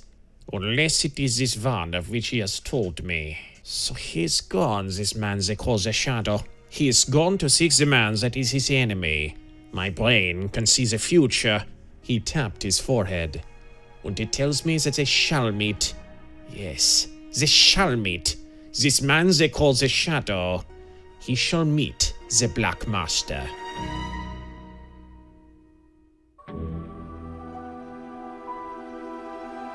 Chapter 13. Harry Observes. Harry Vincent sat in the huge, gloomy living room of Hubert Banks's palatial home. He puffed a cigar contentedly, his eyes wandering across the room to a large couch where the millionaire was lying asleep. Harry smiled. Banks had improved tremendously since Harry had come to visit him. The man had been a nervous wreck less than a week ago. Now he was calm and almost free from care, his old self. Of all the missions that Harry had undertaken for the Shadow, this was the most unusual. His mind went back over the recent past, and he began to recall all the important incidents that had occurred. He had reported everything to the Shadow in brief, terse notes. He had remembered the details. That was one of the many things that he had learned to do since he had become the Shadow's agent. He had been instructed in a simple system of mental notation that had enabled him to keep a methodical record in his mind. The adventure at the Goliath Hotel, when he had been overpowered and doped in his room, had been the first event in this new campaign. Late the next morning when he awoke, he had reported to the Shadow, but had received no reply, so he had simply waited. Then he read the news of Perry Warfield's murder and of the subsequent police fight with Killer Bryan. Harry had recognized Bryan's picture. It was the killer who had overpowered Harry in his hotel room. But what most concerned Harry Vincent right now were the events that had followed his sojourn with Hubert Banks. He had come to the millionaire's home in response to orders from the Shadow. As always, the orders had been written in code, and with chemical ink that vanished a few minutes after the envelope had been opened. Nominally, Harry was the millionaire's secretary. Actually, he was his companion. He was working for the Shadow, not for Hubert Banks. He had observed the millionaire's strange actions, had humored his whims, and had been with him constantly. Banks talked frequently of a man named Clifford Gage, who was presumably Harry's sponsor. Harry had received information concerning Gage from the Shadow. Gage became a topic of frequent conversation. With the increase of friendship between Hubert Banks and Harry Vincent, the millionaire had lost his old mistrustfulness. At night, Harry wrote his report to the Shadow using a pen loaded with the type of ink that the Shadow had invented. When he went to mail the report, together with the letters of Mr. Banks, Harry walked 2 blocks from the millionaire's uptown mansion and entered a drugstore before he put the letters in the box outside. There, Harry secretly passed the envelope, which contained his report, to a sober-faced clerk behind the counter. Harry suspected that the man who received the envelope was Burbank, an agent of the Shadow. Aside from short excursions of this type, Harry did not leave the millionaire's mansion. 3 days ago, he had received a brief coded message from the Shadow. It had surprised Harry when he opened it, for the color of the ink was a darker blue than usual. But the message had faded in its usual fashion after Harry had read it. The letter contained very brief instructions, advising Harry to cautiously engage Banks in conversation that would lead to a discussion of the millionaire's past life. One clever peculiarity marked the Shadow's messages. Each sheet of paper had roughened edges. The first note of a series would always have a slight tear on the top edge. The next would have a similar mark on the right edge, and so on around the sheet with each succeeding note. Then would come 2 tears on top, right, bottom, and left, respectively. These marks were scarcely noticeable. They formed a simple system of enumeration that went up to 8. Then a new series would begin, on a paper of a different texture. Thus, Harry could always check the notes in rotation to see if he had failed to receive one. The note that he had received a few days ago had been number 5 in the present series. Acting upon the Shadow's instructions, Harry had talked with Hubert Banks, artfully turning the man's thoughts to old recollections. But he had succeeded only in obtaining scattered reminiscences. The millionaire had led an idler's life. Those events which he considered worth remembering were invariably of an unimportant nature. Tonight, Banks had gone to sleep while talking, and Harry was spending a very quiet evening engrossed in his own affairs. The atmosphere of the room was quieting, yet Harry could readily appreciate how the gloomy aspect could prey upon the thoughts of a morbid mind. He did not wonder that people had decided Hubert Banks was going crazy. These walls with their somber tapestries seemed made expressly for an insane mind. Harry had asked about the furnishings. He learned that they had been selected many months before by a friend of the millionaire, a man named George Houston. Banks had mentioned that Houston was now dead, and that he did not care to talk about him. The topic had ended with that remark. Harry Vincent's chain of thought was suddenly interrupted. Hubert Banks had awakened. The millionaire sat up on the couch, stretched his arms, and grunted. "Been asleep, eh?" he said. "I feel dopey. What about another drink? Ring that buzzer for Herbert." Banks adjusted his coat. "I don't know why I wear this swallowtail," he said. "Force of habit, I guess. I'm going up and getting my smoking jacket." "Wait a minute," suggested Harry. "I'll call Graham." "Forget it," returned Banks. "You wait here for Herbert and tell him we want a couple of drinks. I'll go up and get the jacket myself." The glasses were resting on the table when Hubert Banks returned. The millionaire came down the steps staring straight ahead. Without a word, he advanced and picked up a glass. He gulped down the drink, then opened his hand and let the tumbler fall upon the table. He did not seem to hear the breaking of the glass. "What's the matter?" inquired Harry. Banks stared at him with wide-opened eyes. The man's face was livid. He seemed to be gazing without seeing.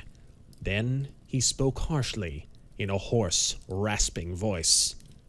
"When is June the 1st?" he demanded. "What day is it?" "Day after tomorrow," Harry answered. Hubert Banks thrust his hands in the pockets of his smoking jacket and sat down in an armchair. He stared steadily at the tapestries on the opposite wall. "Are you expecting anything, then?" questioned Harry. Banks stared at him with glaring, suspicious eyes. Harry met the man's gaze. The men looked steadily at each other. Then the millionaire began to yield. His wild fury passed. He drew his left hand slowly from the pocket of his jacket and placed a crumpled sheet of paper in Harry's hand. Scrawled over the surface of the paper were the words, June the 1st. The writing was in pencil. "Your handwriting," observed Harry. "Yes," said Banks in a strange voice.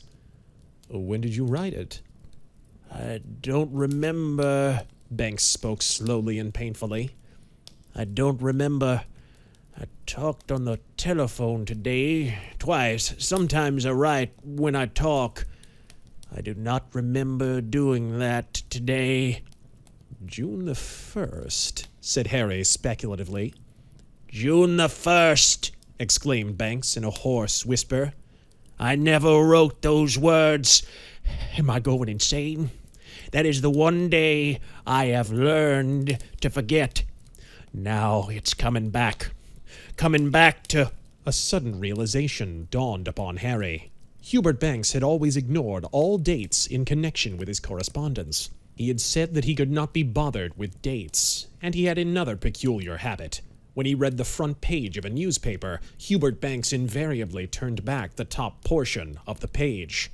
Generally, he asked Harry or Herbert the butler to look through the newspaper for him and to pick out any items of interest. All this was now explained. For some unknown reason, Hubert Banks had chosen to remain in ignorance of the approach of the 1st of June. 10, 20, 30 years, the millionaire was saying. 30 years ago. His eyes were closed as he spoke. He opened them and looked at Harry. The sight of his companion seemed to reassure him. He became suddenly confidential. 30 years ago, said Hubert Banks in a low, hushed voice. My first wife died in Paris. I had met her a few years before when I was a student at Heidelberg. She and I eloped together and were married. Her family was angry. They had not planned for her to marry an American. The fact that I was wealthy meant nothing to them. As for my father, he wrote me and told me I could have no more money.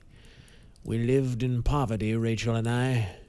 I borrowed from friends. I wrote pleading letters back home. I received no replies. I dug up a little money, came back one evening to the place where we were living. I'd been gone 2 days trying to get money.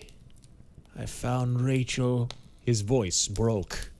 With an effort, the millionaire recovered himself. She was dying. I can see her eyes now. The man's gaze was glassy. Her eyes accusing me. She died. I could not even raise enough to bury her. My father brought me back to New York. Since then, I have learned to forget. Hubert Banks buried his head in his hands. He sat in silence, seemingly unable to speak. At last, he raised his head. A year ago, he said hoarsely, I came across letters that Rachel had written me. Then I found a clipping that told of her death. At intervals, new reminders would appear. Each one presaged some misfortune. Only a few weeks ago, he clenched his fists until the nails dug into his palms. I found the death certificate.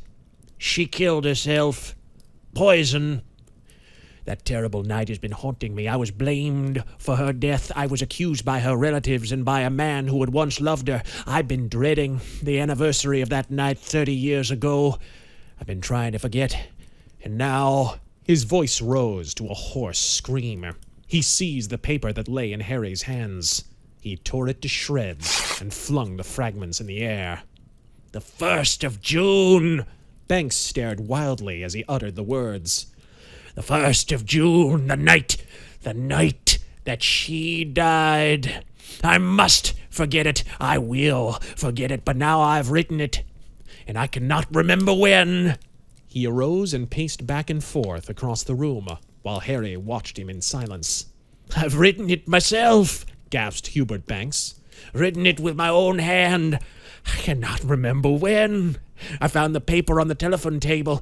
June the 1st, June the 1st, June. Banks placed his hand against his forehead and staggered toward the steps. Harry Vincent watched the man as he stumbled and then regained his footing. Banks ascended the steps, crossed the hallway, and ascended the stairs to the 2nd floor. June the 1st, came his voice, followed by a peal of insane laughter. The sound was repeated farther away. 5 minutes later, Harry arose and went to the 2nd floor. He listened at the door of the millionaire's room. He tried the knob. The door was unlocked. He found Banks lying on his bed in a stupor. Harry turned out the light and waited by the door. At last, he heard a regular breathing. Exhausted, Banks had fallen asleep. Harry returned to the living room. At the writing desk in the corner, he wrote out a quick report and sealed it in an envelope. He picked up a small heap of letters that he was to mail for Hubert Banks. At the door, Harry encountered the butler. "Don't lock up, Herbert," he said. "I'll be back in a few minutes." Harry returned a quarter of an hour afterward. He stopped in front of the millionaire's room and satisfied himself that Banks was sleeping comfortably. Harry was thoughtful as he went to his own room. Tonight he had learned what troubled Hubert Banks, and now that information was on its way to the Shadow.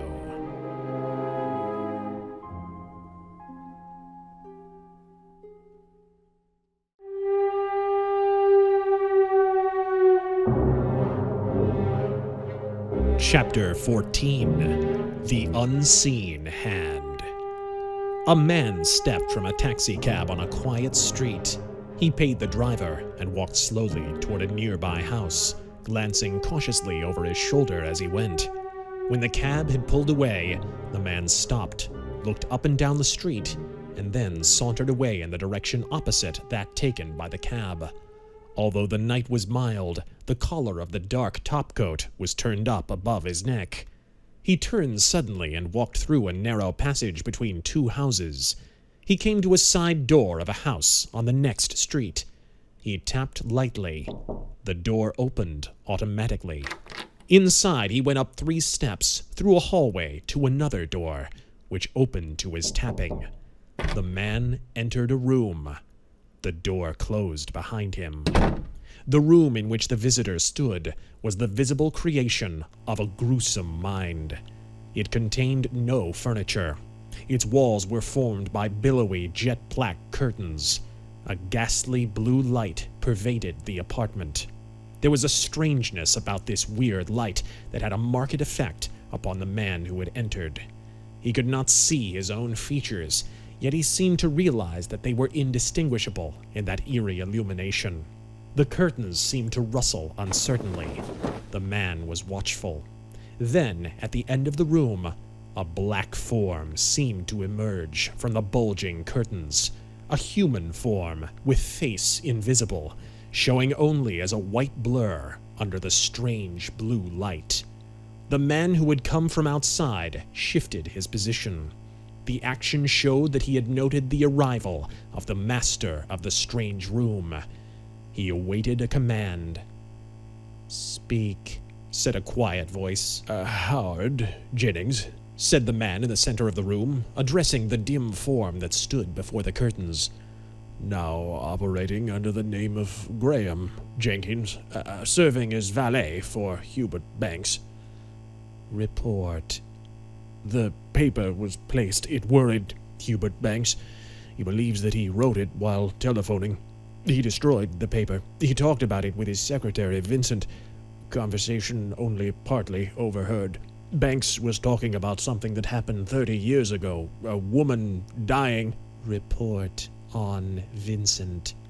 The third letter came for him this afternoon. He still does not suspect that I took the second, the one which you still have. I've brought the third letter. The man reached in a pocket of his coat. He produced an envelope. He advanced timidly, holding it at arm's length. A black-clad hand extended from the figure that emerged from the curtains. It grasped the letter. The man who had delivered it stepped back.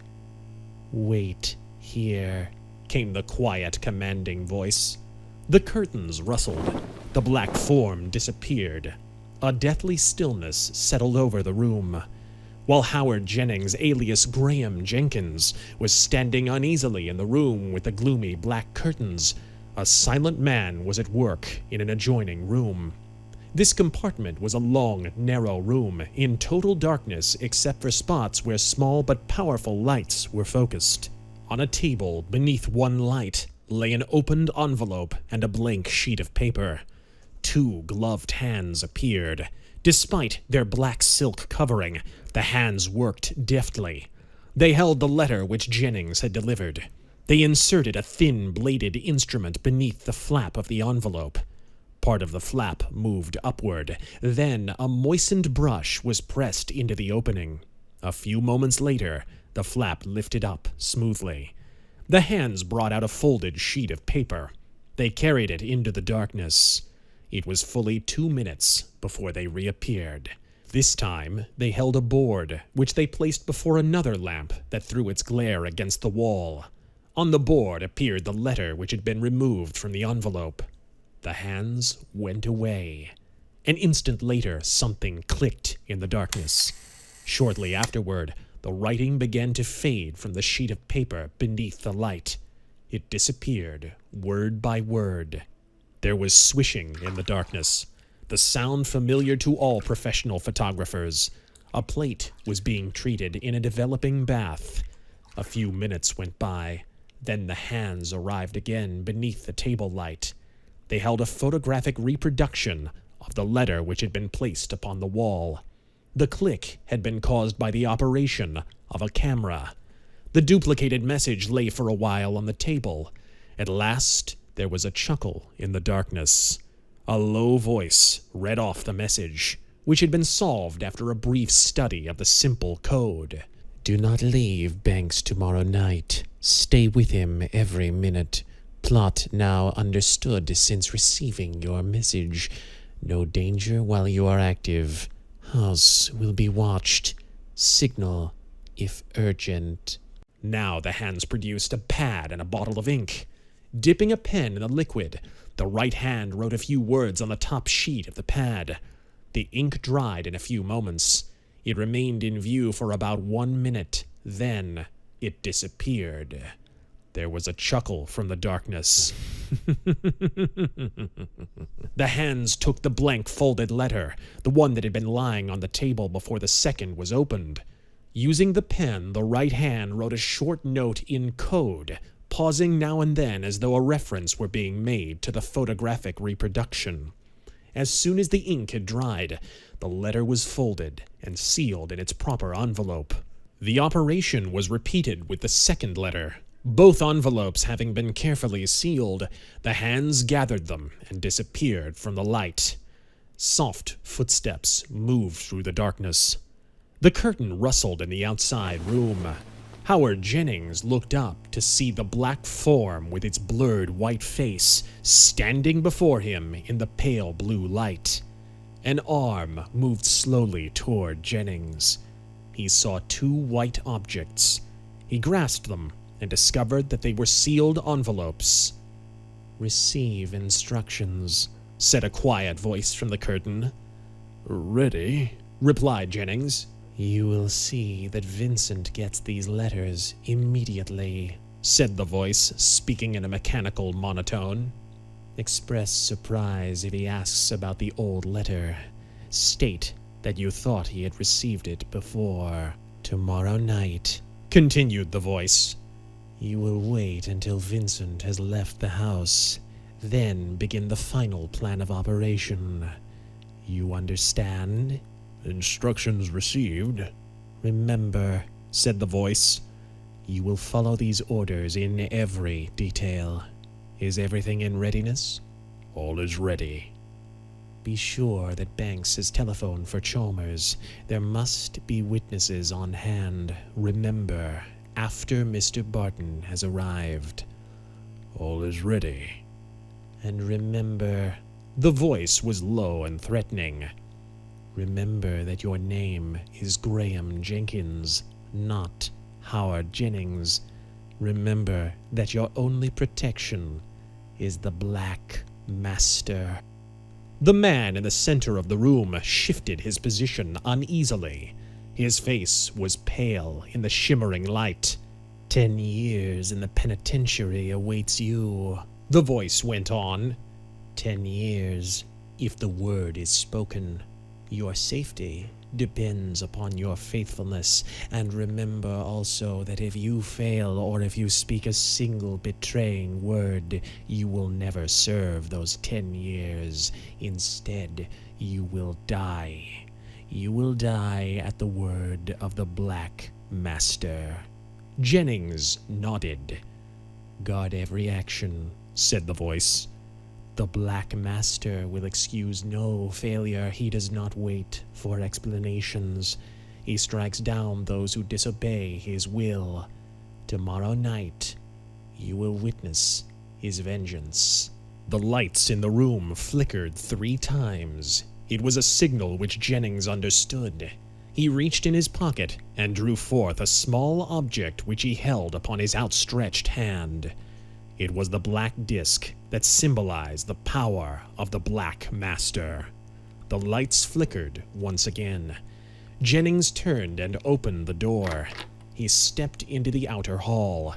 The door closed behind him. The shrouded room was plunged in darkness. Jennings groped his way from the house. He stole cautiously along the alley. He walked briskly down the street, turned a corner, walked another block, and came to an avenue. There, he hailed a passing cab.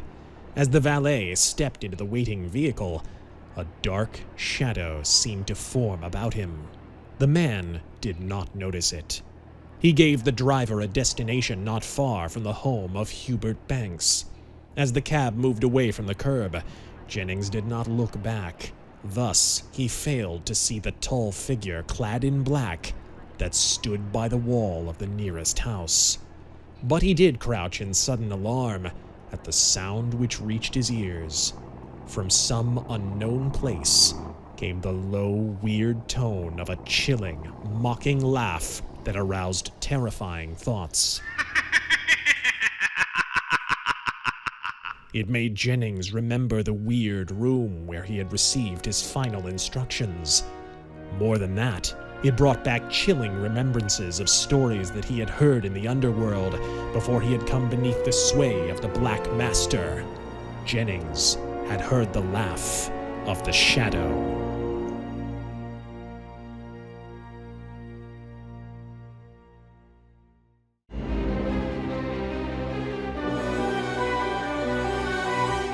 Chapter 15. Harry Obeys Orders. On the morning of June 1st, Harry Vincent found 2 letters lying on the table when he came down to breakfast. Hubert Banks had not yet risen. Harry was alone in the breakfast room. He looked curiously at the postmarks on the envelopes, then summoned the butler. "When did these letters come in?" he demanded. "Graham gave them to me this morning," replied the butler. "Get Graham, then." When the valet arrived, Harry lost no time in questioning him. One of them came this morning, Mr. Vincent," explained the valet. "I answered the door when the postman arrived. I put the mail on the tray after sorting it, and while I was doing so, I saw something lying on the floor beside the table. It was the other letter, Mr. Vincent. It must have dropped there yesterday, so I put it on the tray, sir, to give the tray to Hubert." The man's explanation was reasonable. Harry glanced at the letter in question. The envelope was a trifle dusty. "It must have been there since day before yesterday," he said. Then he looked at the more recent letter. "Well, this one bears yesterday's postmark. It's all right, Graham." The valet bowed and left the room. Harry opened the first letter. It was brief and written in the familiar code. "No instructions. Await important letter. Expect it within 3 days. Acknowledge it without details. This applies to June the 1st. He watched the writing disappear. Then he opened the second envelope. "Leave house secretly after dinner tomorrow. Wear valet's coat and hat. Take taxicab waiting at corner opposite Uptown Garage. Further instructions in envelope on back seat of cab." Harry read the message rapidly. Then he began to scan the inked lines a second time. He thought that he had detected a slight error in one of the coded words, something that had never occurred in any message from the Shadow. But before he had found the word in question, the message began to disappear. Harry then recalled that the ink of these two letters had been slightly different in color from the ink used in the first letters. Evidently, there had been some change in the chemical formula. He looked at the two blank pieces of paper. They bore the telltale edge marks of number 6 and number 7. That gave the letters the authentic proof that was required. It put Harry's mind at ease. After breakfast, he wrote a brief note stating that the instructions in number 7 would be followed exactly. He went to the drugstore to purchase some cigars. The solemn-faced clerk was already on duty. The envelope passed from Harry to the clerk. Hubert Banks appeared in a troubled mood at breakfast. Although Harry had finished eating, he sat and talked with the millionaire while the latter ate his morning meal. Harry knew instinctively that it would be wise to watch Hubert Banks on this eventful day. The millionaire had made no reference to the date. Harry hoped that he had forgotten it. The morning went by rapidly. Then, during the afternoon, Banks did the unexpected. He ordered the car and decided to take a ride to Long Island, where work was being done to repair his summer home which had been damaged by a mysterious fire. Harry accompanied him, but Banks was silent during most of the journey. Whatever was troubling him, he was at least keeping it to himself, and Harry regarded this as somewhat encouraging. They arrived back in New York at 6:30, in time to dress for dinner. Hubert Banks possessed a large stock of pre-prohibition liquor, and he had ordered it served plentifully at dinner that evening. While Harry abstained from drinking, he noted that Banks drank much more than was his usual custom. When they retired to the living room after dinner, the millionaire ordered Herbert to bring more drinks. While the butler was gone, Harry arose. "I must leave you for a short while," he said to Banks. "I expect to be back very soon." "Don't make it too long," said Banks. "Want to talk with you tonight, old top. Don't be gone too long." Harry took advantage of the butler's absence to go to the closet where the servants kept their coats. There he found Graham's hat and coat and donned them as he went out the front door. It was raining heavily. The downpour had begun with a drizzle in the afternoon. There was no light on the porch, and Harry was virtually invisible in the darkness as he slipped down the side steps and cut through a back driveway that led to a rear street. He splashed along through the rain until he reached the corner opposite the Uptown Garage. There he found a cab with the driver in the front seat. The man held up his hand as Harry started to the open door. "I'm waiting for a passenger, boss," said the cabman. "This here cab's reserved." "I'm the man you're waiting for, Mr. Vincent." Yes, sir. Get right in, sir. Been waiting here a half hour for you." In the cab, Harry found an envelope wedged behind the cushion of the back seat. "This cab's all paid for, sir," he heard the driver say. "Where do you want me to take you?" "Oh, wait a minute," Harry replied. He read the message. It instructed him to leave the cab at a certain corner, go 3 houses west, and to turn through an alley to the first door on the right, where he was to tap and await admittance. Harry directed the cab driver and saw the writing of the coded message disappear. He turned off the light and settled back against the cushions. As the taxi wallowed through the rain-soaked streets, Harry began to wonder about this unexpected mission. Often, when in the service of the Shadow, he had gained some inkling of what lay ahead. Now he could not even imagine what his duty might be. It had seemed obvious that something was due to happen at the home of Hubert Banks, yet here was Harry bound for an unknown destination. He lighted a cigar. The cab became stuffy, and he lowered a window to get some air. Then he remembered that he had not destroyed and thrown away the message that he had found in the cab. Such action was actually unnecessary, but Harry had always adopted it as a precaution.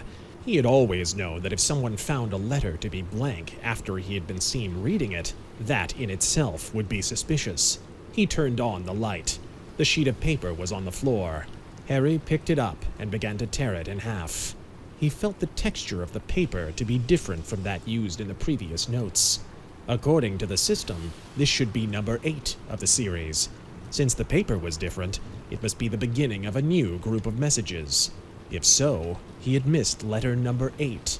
Perhaps he had missed more, unless this should be number 1 of the new group.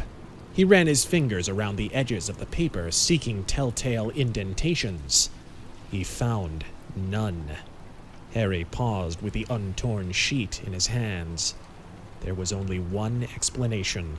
This message, found in the cab as specified, was not actually one of the regular series. That might explain its lack of identifying marks. Nevertheless, it was not consistent with the Shadow's usual procedure. The matter was difficult to understand. Harry thought of the delayed letter which he had received. There was a possibility that something might be wrong. Still, this had never been anticipated.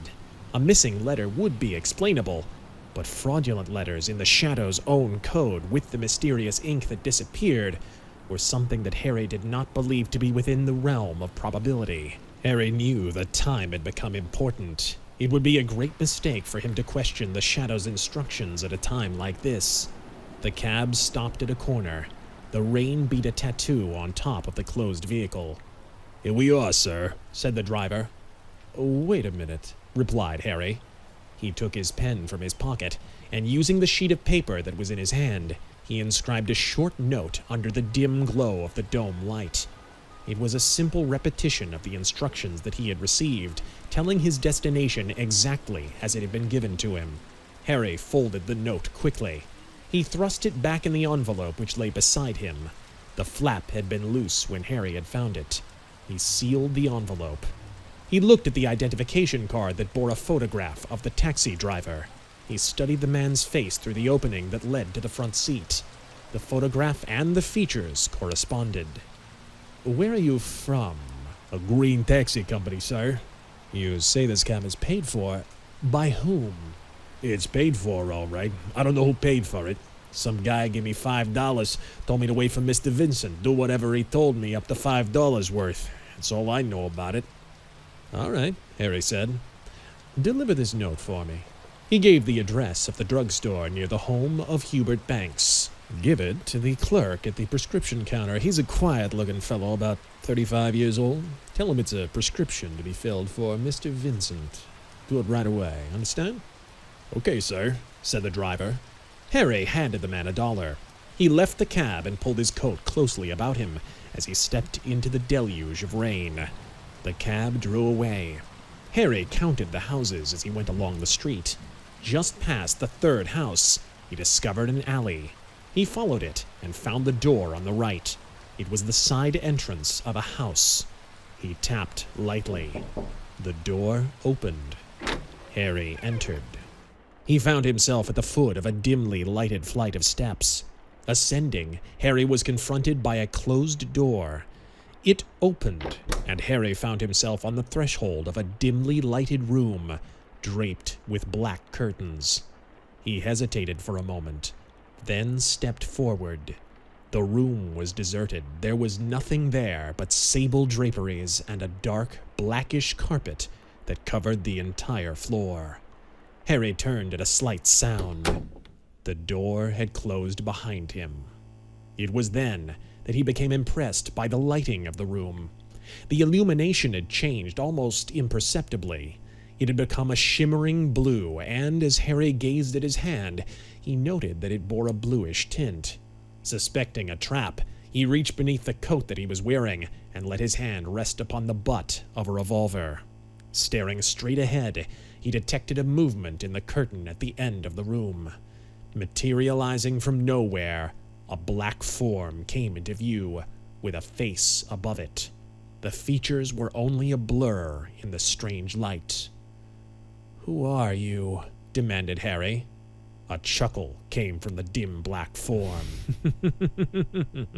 Acting upon quick impulse, Harry drew the revolver from his pocket. Instantly, the lights flickered. Simultaneously, a sudden shock passed through Harry's body. He staggered, and the revolver fell from his numbed fingers. He lost his balance and dropped to the floor.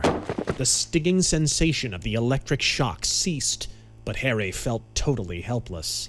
He had only sufficient strength to raise himself to a sitting position. His revolver lay a few feet away. He did not dare to reach for it. "Harry Vincent," came a voice that spoke in a weird monotone.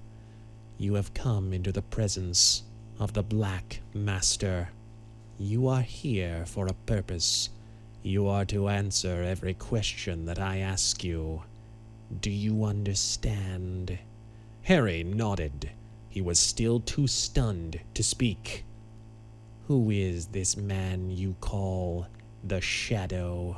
came the voice. Harry did not answer. "Are you prepared to obey my wishes?" "No," replied Harry hoarsely. There was a motion in the darkness. A form emerged, as though a portion of the curtain had become a living being. A black cloth dropped to the floor. Harry found himself staring into a huge ball of glass, within which flashed sparks of live electricity. The globe was fascinating. It held his gaze. It came closer and closer, until it was dazzling right before his eyes. He could not see the man behind it. "Do you wish to die?" asked the low voice. "Or do you wish to live?" "I wish to live," Harry replied. His voice seemed mechanical.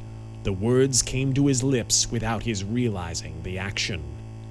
"If you wish to live," said the voice of the man who held the globe, "you must swear loyalty to the Black Master." "I prefer to die," declared Harry. "A man who chooses both to live and to die," came the solemn voice. "A man who wishes life, but who will accept death. Such a man shall receive neither life nor death. That is the verdict of the Black Master." Brilliant flashes burst in the crystal globe. Harry's brain throbbed in unison. His eyes were blinded. Then came a violent shock that shook his entire frame.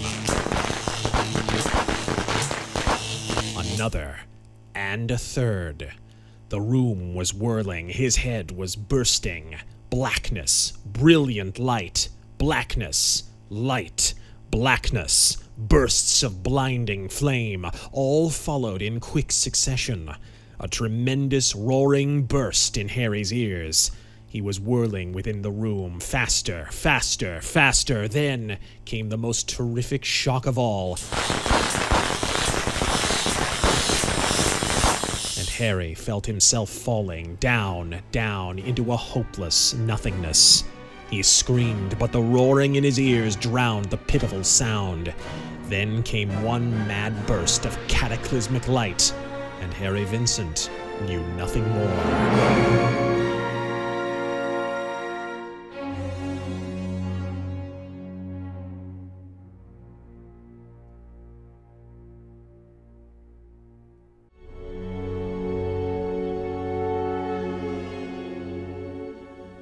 Chapter 16. The Black Master Strikes. Hubert Banks pushed his empty glass from the table. It fell to the floor, but did not break upon the thick rug. The gloom of the tapestried living room seemed more pronounced tonight. With the rain had come a killing atmosphere that filled the entire house. The butler entered and picked up the glass from the floor. "Where is Mr. Vincent?" questioned Banks. He has not returned, sir. Tonight of all nights, grumbled Hubert Banks. I want to talk with him. I must see him. Bring me another drink, Herbert. The butler started from the room. He stopped at the top of the steps to answer a ring at the front door. He came back a few moments later. Mr. Barton to see you, sir, he informed Hubert Banks. Stuart Barton? My attorney?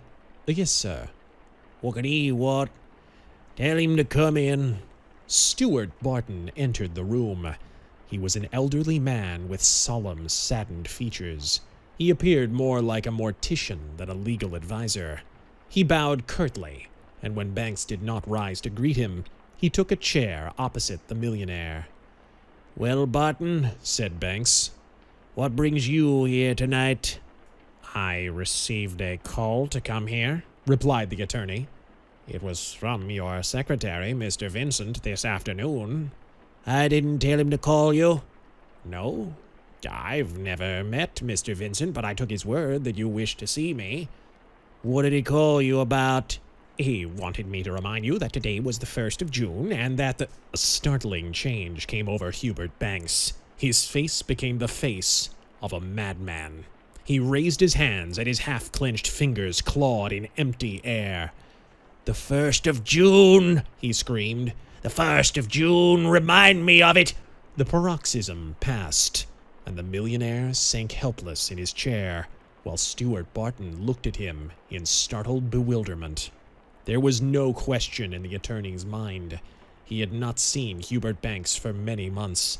He had heard statements doubting the millionaire's sanity. He was now prepared to agree with them. Nevertheless, Barton had business to discuss, and to a man of his methodical type, such interests came first. Mr. Banks, he said, clearing his throat, I must tell you that your legal affairs have reached a very serious condition. This is through no fault of ours. Vincent was taking care of 'em for me, objected Banks. Didn't he tell you that? Mr. Vincent has been in correspondence with us during the last week. As your secretary, he advised us that you would not be ready to discuss your affairs until after the 1st of June. So when I received an urgent call this afternoon purporting to be from Mr. Vincent, I came here. What then? Demanded Banks. I've been wanting to see you for some time, Mr. Banks. You'll recall that you have 3 important lawsuits pending. Combined, they involve a sum of nearly $1 million. We had agreed to settle them out of court for a fraction of the amount demanded, less than $20,000, all told. Why haven't you done it? Because of the papers, Mr. Banks. What papers? The ones that were brought here by Mr. Houghton, which you never returned to our office. I gave them back to him, exclaimed the millionaire. I took them from my safe and sent him back by him 2 weeks before he was killed. We do not have them, Mr. Banks. Frankly, we do not believe that Mr. Houghton lost them or disposed of them. He was too reliable a man. His unfortunate death served him right, cried Banks. All of 'em, Houghton, Warfield, and the others, served 'em all right. I'm glad they're dead. The next time I meet a cur like one of them, I'll kill him myself. The appearance of Graham, the valet, interrupted further threats. Banks sank back in his chair and glared at the servant. Mr. Vincent just called, sir, declared Graham. He said that he would have returned before, but it's pouring rain and he cannot obtain a cab. Where is he? Grumbled Banks. I want him here to talk with Barton. He's at an apartment on 93rd Street, sir, answered Graham. Shall I summon Chalmers with the coupe? Yes, do it right away. The millionaire sank into silence. He was brooding, angrily fighting a mental conflict. Barton preserved silence. He decided it was best to delay the discussion until the arrival of the millionaire's secretary. The valet went to the upstairs telephone. He was there for several minutes. No one disturbed him. The butler had returned and was busy bringing Banks another drink. The lawyer had declined the millionaire's invitation to have a highball. Just as the butler arrived with the glass, the valet reappeared. Sorry to disturb you, sir, he said. Mr. Vincent's on the telephone. He says that he's with Mr. Clifford Gage, who wishes to speak with you. He says it's very urgent, sir." Hubert Banks gulped down his drink. He stumbled as he went up the short flight of steps from the living room. He picked up the telephone in the hallway. The valet was at his side. "That telephone is out of order, sir," he said. "You'll have to use the one upstairs, in your room." The millionaire threw the instrument on the floor with a grunt of annoyance. He walked unsteadily to the stairway and went up to the second floor. He was scarcely out of sight before the front door opened and Chalmers, the chauffeur, entered. "The car is outside," he said to the valet. "Wait a few minutes," was the reply. "Mr. Banks is, busy." The valet listened as though hearing some unusual noise from the floor above. "What's that?" he exclaimed. "I don't hear anything," answered Chalmers. The valet hurried to the steps that led to the living room. Stuart Barton was still seated there. The butler was also in the room. "We must go upstairs," exclaimed the valet. "I'm afraid something has happened to Mr. Banks." He started rapidly across the hall. The others, alarmed by his action, followed at his heels. Hubert Banks, in the meanwhile, was listening in amazement to a strange, convincing voice that was talking over the telephone. He had been surprised to find that neither Harry Vincent nor Clifford Gage was on the wire. Even in his state of semi-drunkenness, he could recognize a voice. But the man who spoke to him had captured his instant attention. $1 million, came the voice. You will lose $1 million. You will always remember June the 1st, Hubert Banks. "June the 1st, shouted the millionaire. June the 1st, repeated the voice. You have not forgotten that date. Lift that paper from the telephone table. Tell me what you find there. Instinctively, Banks obeyed. As he drew the paper away, a hoarse cry escaped his lips. There lay a large, color-tinted picture of his first wife, Rachel. Across the blank space above the portrait were written in the millionaire's own hand the words, June the 1st. A wild frenzy gripped Hubert Banks. He staggered and seized the side of the telephone table. To his distorted gaze, the portrait seemed a living image. The pathetic, accusing eyes of the picture, the date inscribed in his own hand. These were too much for his burdened mind to withstand. He still held the small desk telephone in his left hand. He pressed the receiver to his ear and uttered unintelligible articulations into the mouthpiece. Then his words became plain. "Who put that there?" he shouted. "Tell me. I'll kill him. I'll kill him." The monotone of the voice became persuasive as it responded to the man's insane outburst. Open the drawer of the telephone table, it said. You will find the revolver there. You ask the name of the man who has caused all this. I shall tell you. He is in your employ. He is the man who calls himself Jenkins, your valet. He is outside your door this very moment, gloating. He is the one who has caused your ruin. Kill him. Hubert Banks had yanked open the drawer of the telephone table. He was drawing forth the loaded revolver as he heard the final words. He did not pause to wonder who had placed the gun where he could find it. He flung the telephone against the wall. He stared at the picture on the table. He seized it in his left hand and rushed to the door of his room, brandishing his revolver. As he jerked the door inward, he came face to face with the valet. Behind the man stood the other men. A wild, maddened laugh came from the millionaire's lips. As Howard Jennings, the pretended valet, leaped back in sudden fear, Banks swung the revolver directly toward the man whose death he now desired. 3 times the millionaire's finger pressed the trigger. Jenkins staggered at the first report. He fell lifeless, the useless tool of the plotter who no longer needed him, of the master who had cunningly contrived his doom. Hubert Banks had drawn himself to his full height. Now he relaxed and leaned against the doorway, mumbling vague epithets. Even his befuddled mind grasped the seriousness of the action which he had taken. The monotonous words that had persuaded him over the telephone were clouded in his memory. He realized that he had killed a man, that this greatest fit of fury had caused him to commit a murder. The men in the hallway were stupefied.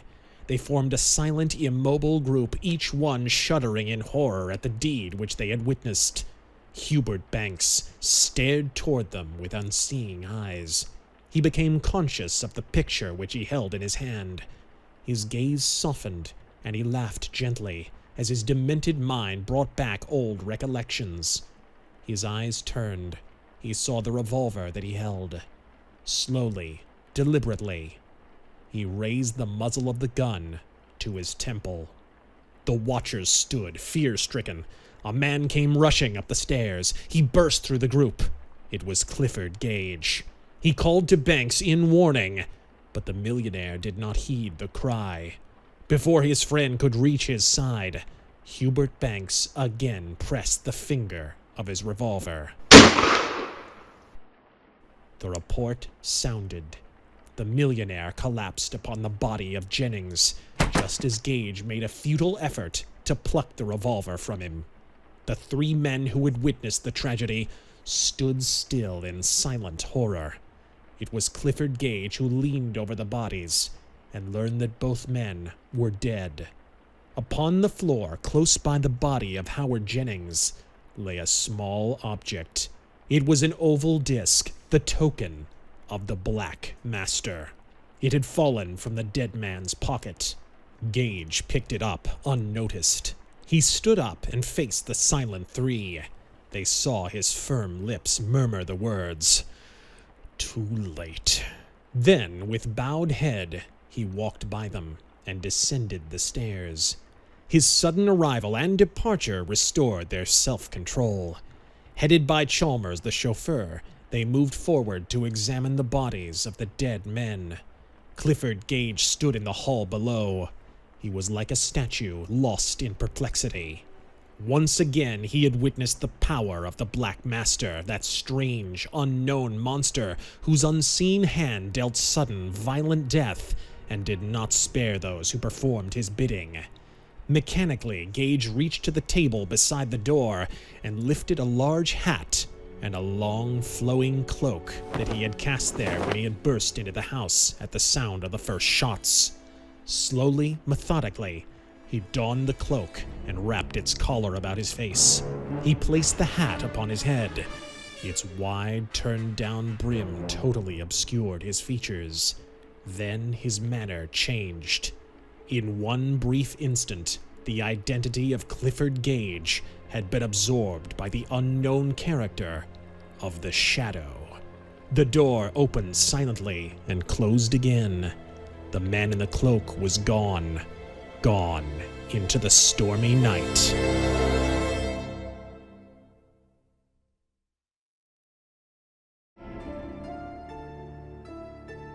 Chapter 16. Dr. Zerndorff is amazed. A smile of satisfaction spread over the features of Dr. Heinrich Zerndorff as he read the evening paper. Clad in his dressing gown and reclining in his easy chair, the great criminologist was enjoying the greatest triumph of his long career in behalf of justice. The news that brought him such pleasure was the conviction of the 5 men implicated in the great New York explosions. The police had enmeshed these men in a web of evidence that was indisputable.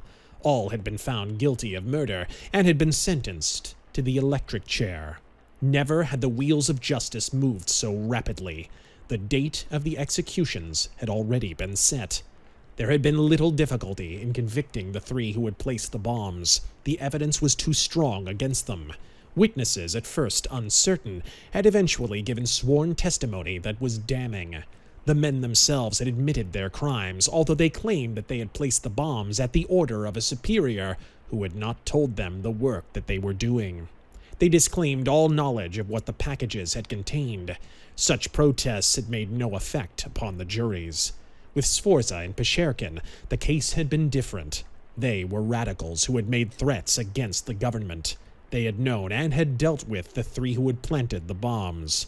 But they disclaimed all connection with the tragedies, and their names were not mentioned directly by any of the three who were convicted for the placing of the bombs. The fact was established, however, that both Sforza and Pescherkin had been seen in the vicinity of the house on the east side, where the three bomb planters had gone for their instructions. It was proven that Sforza and Pescherkin had known Vervik, the man who had made the bombs, although that finding was based chiefly upon their acquaintanceship when all had lived in Europe. Sforza and Pescherkin were unfortunate enough to possess bad records. Popular antagonism had added to their plight. The absence of bomb killings since their imprisonment was unspoken testimony against them. There had been a campaign of protest in their favor. An organization had been formed to appeal their case. Much had been written on their behalf, but all pleas had failed. Their case was now beyond appeal. The telephone rang while Dr. Zerndorff was still reading the final details of the convictions. Detective Joe Cardona was on the wire. The sound of his voice delighted Zerndorff. "'Tis a great work for you, yeah?" he exclaimed. "Great work, Herr Detective. The evidence was good enough, yeah? Ah, yes, I am pleased. The ways of these American laws are too difficult, yeah? Those men were bad. I have known it all the time. These people who have had the doubt do not understand. They have never lived in Russia nor in Italy. They have not seen as I have seen." "Thank you, Herr Detective. It is you to whom the credit goes, yeah, not to me, no. Gute Nacht." Dr. Zerndorff hung up the telephone and returned to his newspaper. His eye fell upon a paragraph on the front page. His forehead wrinkled. He recalled the name mentioned there. The paragraph dealt with the affairs of the Banks estate. It referred to the millionaire who had murdered his valet and committed suicide 3 weeks ago. He remembered that Clifford Gage had spoken of a plot against Hubert Banks. He recollected the name of the Black Master. Clifford Gage had never returned. Had he met an unknown fate at the hand of some powerful foe? "Perhaps," murmured Dr. Zerndorff thoughtfully, "we have not caught within the net all that should have been caught, yeah? Some people have found fault because they say Sforza und Pescherkin are fish that do not belong. Those men should be within the net, yeah. I have known them in the past. But I fear just this, that when the net is made, it should have done all its work, yeah? One more could perhaps have been taken with it." He shook his head and laid the paper on the floor beside him. He closed his eyes and drowsed for a moment. Suddenly, he became wide awake. He sat up straight and blinked. A man had entered the room and was sitting in a chair beside him. It was Clifford Gage. "How have you come in here?" Zerndorff demanded. Then his manner softened. Otto is not here. You have rung the doorbell, yeah? I have not answered. I have been asleep." "The door was unlocked," said Gage quietly. "I shall remember that," replied Dr. Zerndorff. "I shall tell Otto, yeah, that should not be when he is away." "It was important that I should see you," added Gage. "You have seen the newspaper, yeah?" inquired Zerndorff. "I have," answered Gage. "What do you think of it?" "I believe that 2 innocent men have been sentenced to the electric chair." "Two bad men, yeah? Not 2 innocent men." "I do not believe they are guilty," returned Gage in a firm tone. "There is one man responsible for all of this. I have told you of him before. That man is the Black Master." "I believe what you have said about him," retorted Zerndorff. "But that does not change these 2 men, Sforza und Pescherkin. Perhaps it is that man called the Black Master who has made them do what they have done." "He is in back of it all," declared Gage. "If I could find him, as I have hoped. I might prove his guilt and bring freedom to these other men, but so far, I have failed." "You must find him," exclaimed Dr. Zerndorff. "You must find him, ja? If I am wrong about Sforza und Bescherken, I shall say so, when I have the proof. But this man they call the Black Master, what has become of him?" "I do not know," replied Gage frankly. "I can only tell you this. He is added to his list of crimes since I last saw you. Yet I've been unable to find a single clue." "Why?" "Because he is merciless. He destroys all his subordinates along with all his evidence." "He is stopping his crimes, then?" "For a time. But he will begin again, Dr. Zerndorff." Gage picked up the newspaper. "You've seen this. An editorial impeaching Sforza and Pecherkin. It says that their imprisonment has stopped explosions." Gage laughed mirthlessly. "Stopped explosions? Yes, until they've been executed. Then the Black Master will begin a new reign of terror." "You think so?" There was apprehension in Dr. Zerndorff's tone. "I know it," declared Gage emphatically. "Let me tell you of this man, Dr. Zerndorff. He sought the ruin of Hubert Banks. 4 men were in his employ. After they had done his bidding, he destroyed 3 of them, ruthlessly, murdering a score of innocent victims besides. Destroyed them by explosions that seemed designed for terror, yet which were really intended to cover up the murders of individuals. His bomb maker, Vervik, died in an explosion. The men he employed to place the bombs are sentenced to death. They are ignorant and blind. They have pictured him as a terrorist, fitting him as he intended them to do, so that the crimes could be blamed upon Sforza and Pecherkin. One man escaped his toils, Perry Warfield. The Black Master employed killer Bryan to get rid of him, also Matthew Stokes. I have learned why that man died. He was doing private investigation for Hubert Banks. His work might have led to a discovery of the Black Master. It was Killer Bryan who was chosen to do away with Hubert Banks after the millionaire had been driven insane by financial losses, but that was forestalled thanks to you, Dr. Zerndorff. So, a new agent was employed. A man wanted by the police. His name was Howard Jennings. As valet to Hubert Banks, he worked within the man's home and did the Black Master's bidding, until Banks, virtually insane, killed Jennings and committed suicide. There again we encounter the cunningness of the Black Master. Through his contriving, his own agent perished. Since then, he has worked entirely alone. In an effort to protect Hubert Banks, I sent a man named Harry Vincent to counteract the machinations of the Black Master. Vincent was lured to the den of this super fiend. There, in some hideous way, his mind was tortured. Vincent suspected danger and sent me a warning before he was captured. I arrived a few hours afterward. I found him in the midst of a deserted house, his mind in a daze. What had been the lair of the Black Master was nothing more than an empty building. Profound amazement was expressed on Dr. Zerndorff's countenance.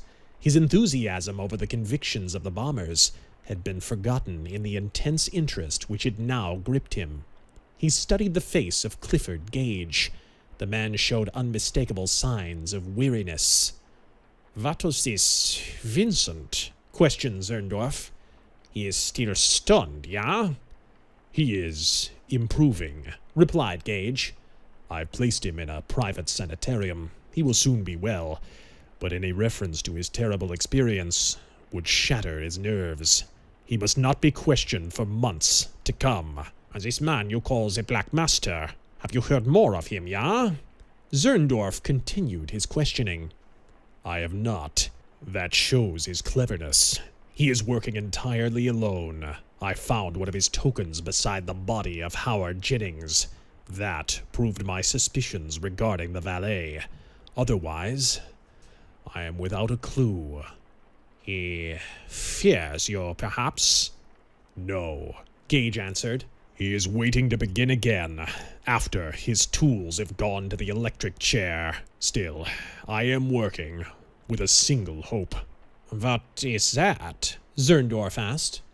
That he shall make a move to trap me. I too am playing a lone hand now. It is because of his craftiness that I may succeed. How so? He knows that I will go to any measure to defeat him at the earliest possible moment. I am the attacker. I must move. He can receive my attack when I am at a great disadvantage. That is one reason why I have come to you. Gage's tone was deeply earnest now. To me, huh? To you, Dr. Zerndorff. Because at any time I may meet with unexpected danger that will result in death. Remember all that I have told you, because it will be your fight later on, if I meet with failure now. There is one thing, declared Dr. Zerndorff thoughtfully, that makes me feel so strongly that this man is active in these bombings. Perhaps it will be a clue, yeah? I shall tell you. There was a definite assurance in the criminologist's tone. Despite Gage's weariness, his eyes sparkled. It is about these bombs, continued Dr. Zerndorff. I have not yet discovered what it is that made them operate. It is not the fuse, it is not the timing, it is not the radio. You have constructed duplicate bombs. Yeah, but it is of no use. I thought that the radio was the method. I have found the wonderful radio operation for bombs, yeah? But it is not the way. Not with the bombs that VIII has made. There is something missing, something which I cannot understand. It must be that there is some sensitive object of an active agent like radium that has discharged these bombs. In my search, I have sought many places. I have found that special bits of delicate machinery were bought at certain places. They were ordered sent away. The police have investigated, but have learned nothing. They have been satisfied because they have found extra pieces in the shop of this man VIII. That has been all they have needed. The German rose and went to a desk in the corner of the room. He brought out a folded sheet of paper and handed it to Gage. Here are the lists that I have made. Perhaps, through these, you may find the clue to the master. It is probable that he has bought these things and has given them to VIII. You think so? It is highly probable, Doctor. Gage was enthusiastic. This may be exactly what I need, after 3 weeks of hopeless effort. I'm anxious to find any clue. Dr. Zerndorff bowed. Let me say one thing, he remarked. You must be careful. Remember, he tapped his forehead. You're to fight against the brain. The man you seek is waiting. I should not like to see you lose your life. I can see the great dangers before you. Dangers. Yes. Clifford Gage smiled wanly. But there is one danger that I do not fear. What is that? Bombings. Clifford Gage arose and walked to the door. I won't be blown up. That much is certain. Not for a while, at least. That work is ended, until these convicted men have been electrocuted. After that, well, Doctor, I advise you to learn even more than you do now about bombs. You will need to know everything. With that, Clifford Gage was gone. The door closed behind him almost before Dr. Zerndorff realized it. The criminologist went to the window. He turned out the lamp beside him and stood staring into the street. No one appeared there. A long black shadow flitted beneath the glare of an electric light. Dr. Zerndorff's keen eyes sought to find a form beside it, but no one was visible. Silently, mysteriously, Clifford Gage had vanished into the night. Once again, he had assumed the unknown personality of the strange being called the Shadow. Dr. Zerndorff remained beside the upstairs window. Staring and motionless, he waited while long minutes went by, until at last he heard a knock at the door of his room. Otto entered. You have not seen anyone downstairs? questioned Dr. Zerndorff. No, Herr Doctor, Replied Otto. Dr. Zerndorff shook his head. It is wonderful, yeah? He muttered. They call him the Shadow. He is a man that seems like he is of the night. He brings me the amazement.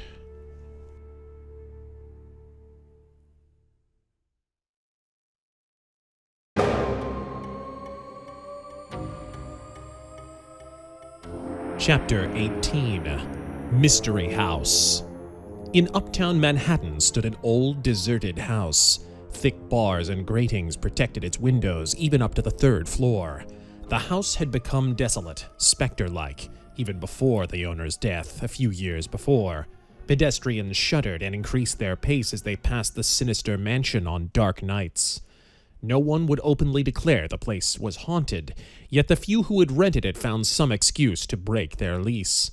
The new owners shrugged and left the place as it was, hoping that some strange, eccentric character like the former owner might rent the place. One tenant at last rented it at a ridiculously low figure. He made all arrangements by phone and letter, apparently not caring to show himself. The owners did not ask him why he chose to live in such a gloomy place. He had paid the year's rent in advance. That was all they wanted. Since he moved in with his furniture, no one had seen him either enter or leave the house. A few months after the new tenant had moved in, a tall, dignified man called at the office of the company which had taken the furniture into the weird house. At the man's request, the movers told him the exact date of moving the furniture and also the address from which they had taken the furniture. That night, the same man might have been seen near the house. He wore dark clothing, and when he walked down the street, he seemed to melt into the blackness of the houses across the way. This continued for 2 nights. So silently and invisibly was the man's mission accomplished that not even the watchman in a nearby factory noticed the vigil that was being kept. On the 3rd night, an automobile passed along the street before the house. The red reflection of its taillight revealed a momentary shadow on the paved street. That was the only indication of a person's presence. Shortly afterward, there was a definite motion beside the darkened wall near the rear of the mysterious house. A vague shape rose from the blackness. Invisible hands engaged the fastenings of the bars on a ground-floor window. Someone was working, cautiously striving to remove the fastening that seemed as permanent as the wall itself. Many minutes elapsed. There was no sound other than a swishing noise that was almost inaudible. Then the entire grating came away. After that, the window opened noiselessly. A human form glided through the space. The glare of a flashlight appeared within the dark house. The light could not be seen outside, for it was focused on the floor, and its luminous circle was very small. The light moved through the hallway as though floating in the air. Not a sound followed it. At last it rested upon a door that was fitted with a lock. A hand holding a ring of keys came into the circle of light. The lock clicked, and the door opened outward. The light came on. At first it was a tiny circle on the floor. Then came the powerful beam of a larger light that revealed the full interior of the apartment. The room was draped with pleated black curtains. It was carpeted with a dark covering. It was the exact counterpart of that room where Howard Jennings had received his last instructions, and in which Harry Vincent had lost his reason. It was the lair of the Black Master. The light turned about the room. In its glare appeared the shadow of the man who held it, a long shadow that came and went like a specter of the night. Then the light was turned off. The smaller flash took its place. The man with the light passed through an almost invisible opening in the curtain and cautiously entered a smaller room with drawn shades and shuttered windows. Here was a curtained niche. The investigator spread the curtains and discovered a broad, old-fashioned windowsill. It was an ideal spot where a man could hide. The light moved across the room. It centered on a desk upon which lay a pile of papers. One by one, the prying hand investigated them. It found nothing of importance. Then it came to a calendar. One date was conspicuous. It was the 30th of June. Around it was a small penciled ring. It must signify an appointment. June the 30th was tomorrow. The man with the light continued his mysterious investigation. He confined his efforts to the first floor.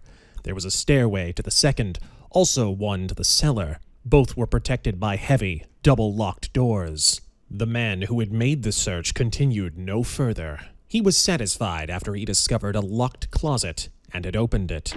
The closet contained an array of firearms on one shelf. Beneath the shelf at the bottom of the closet were hollow shells and bits of mechanism. They were the appliances of a bomb maker. The invisible man laughed softly in the darkness. He closed the door and carefully relocked it. The light moved back toward the rear of the house. It disappeared. A form slipped through the window. The sash was lowered noiselessly. The barred grating was replaced and fastened in the darkness. The next day, Detective Joe Cardona received a carefully drawn diagram showing every detail of the ground floor of the old house with the barred windows. Cardona was sitting at his desk in headquarters when he received the communication. While he was still puzzling over it, the telephone rang. He answered and listened intently as a low, strangely familiar voice came over the wire. You have received a diagram. Came the voice. It is there before you now. Yes, replied Cardona in amazement. Now I must have your word that you will follow the directions that I give you. Go on, interposed Cardona. I promise. The diagram shows the ground floor plan of the quarters of the man behind the bomb outrages. The voice continued. Cardona was too startled to reply. The large central room is the danger spot, added the voice. That is where he lures his victims. The place is a trap. The walls are covered with jet black curtains. The room is wired with electric current. There will be a meeting there tonight, came the voice in an impressive tone. The criminal himself will be present. You can capture him, and with him, evidence that will prove his guilt. What evidence? Bombs. The voice was sibilant. Partly finished bombs. But remember, your enemy is dangerous. Unless you follow my plans exactly, you will not capture him. Do you understand? Yes, replied Cardona. Wait in back of the house, came the voice.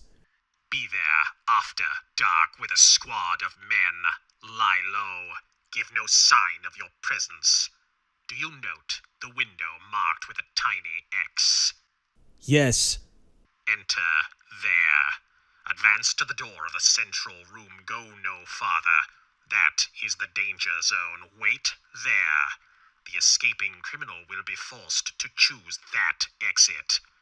And that criminal will be the Black Master. And who are you? A friend. said the voice with a hollow, whispered laugh.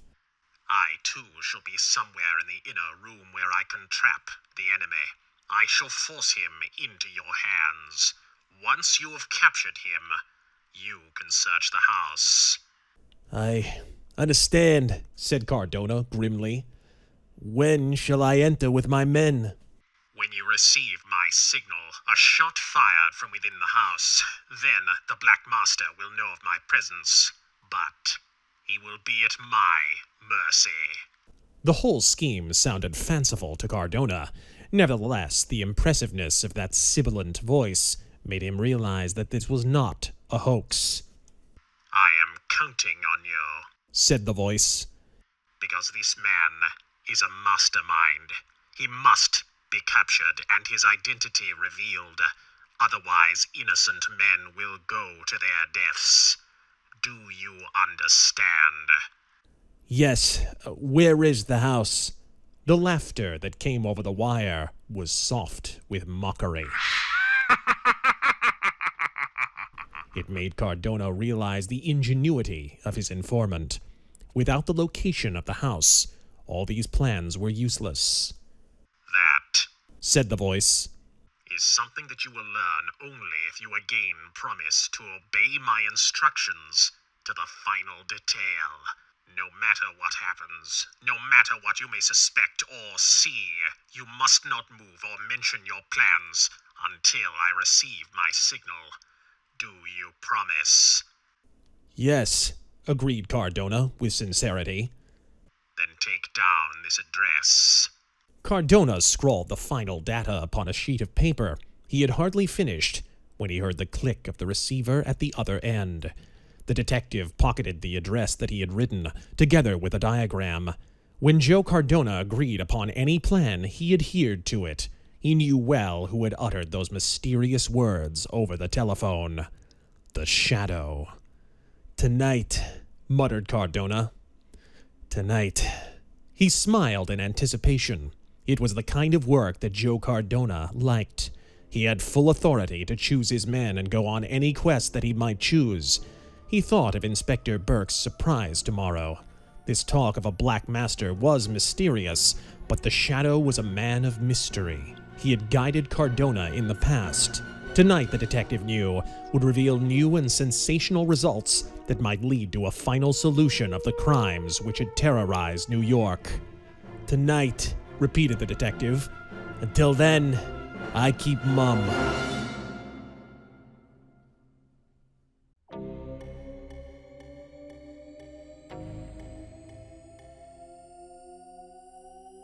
Chapter 19. Enter the Shadow. The telephone rang again beside Joe Cardona's desk. Dr. Zerndorff was on the line. I would like to see you. Said the criminologist. It is very important. I cannot tell you now. Cardona glanced at his watch. It was still early in the afternoon. He rode uptown to Zerndorff's apartment. There, Dr. Zerndorff smiled pleasantly. "All is well, Herr Detective," said Zerndorff. "Those men we have captured, they are guilty, yeah? We have finished our work, and it is to you that all the credit belongs. Yeah, to you." "I guess we clean 'em up, Professor," Cardona smiled. "Only—" He stopped abruptly. He seemed to hear the voice of the Shadow with its warning words. "You think there are others, yeah?" questioned Zerndorff. "Perhaps," said Cardona. "How many?" "There may be another man." "Impossible." There was impatience in Zerndorff's declaration.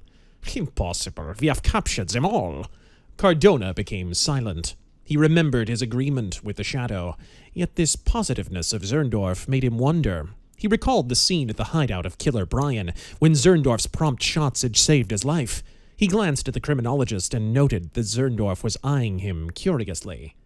"You have learned something, yeah?" questioned Zerndorff, as though reading the detective's thoughts. "What is it?" "I can tell you better tomorrow, Professor," replied Cardona. He was anxious to reveal his findings to Zerndorff. At the same time, he remembered the Shadow's instructions. He had guaranteed absolute secrecy. He knew the devious ways of the Shadow. That strange man had an uncanny ability. If Cardona spoke now, he would be violating his agreement. Should the Shadow learn, well, Cardona realized that it might end the plans for tonight. "Tomorrow, Professor," said Cardona. "I can tell you better then. I have work to do tonight." "Tonight? But it is for tonight that I have called you here, yeah? I have learned something that is very important. You remember those two men, Sforza and Poscherkin, that are now in the prison, yeah? There will be a meeting of their friends tonight in a secret place. It is important that you should be there in case that meeting should come to be."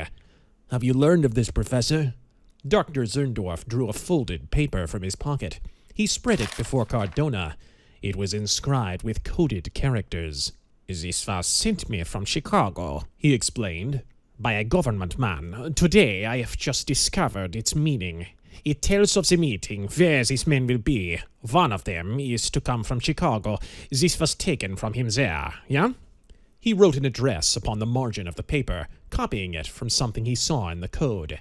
Cardona recognized it as the location of Lou Link's restaurant, a notorious den in the underworld. He nodded. He knew of the back entrance where gangsters came and went.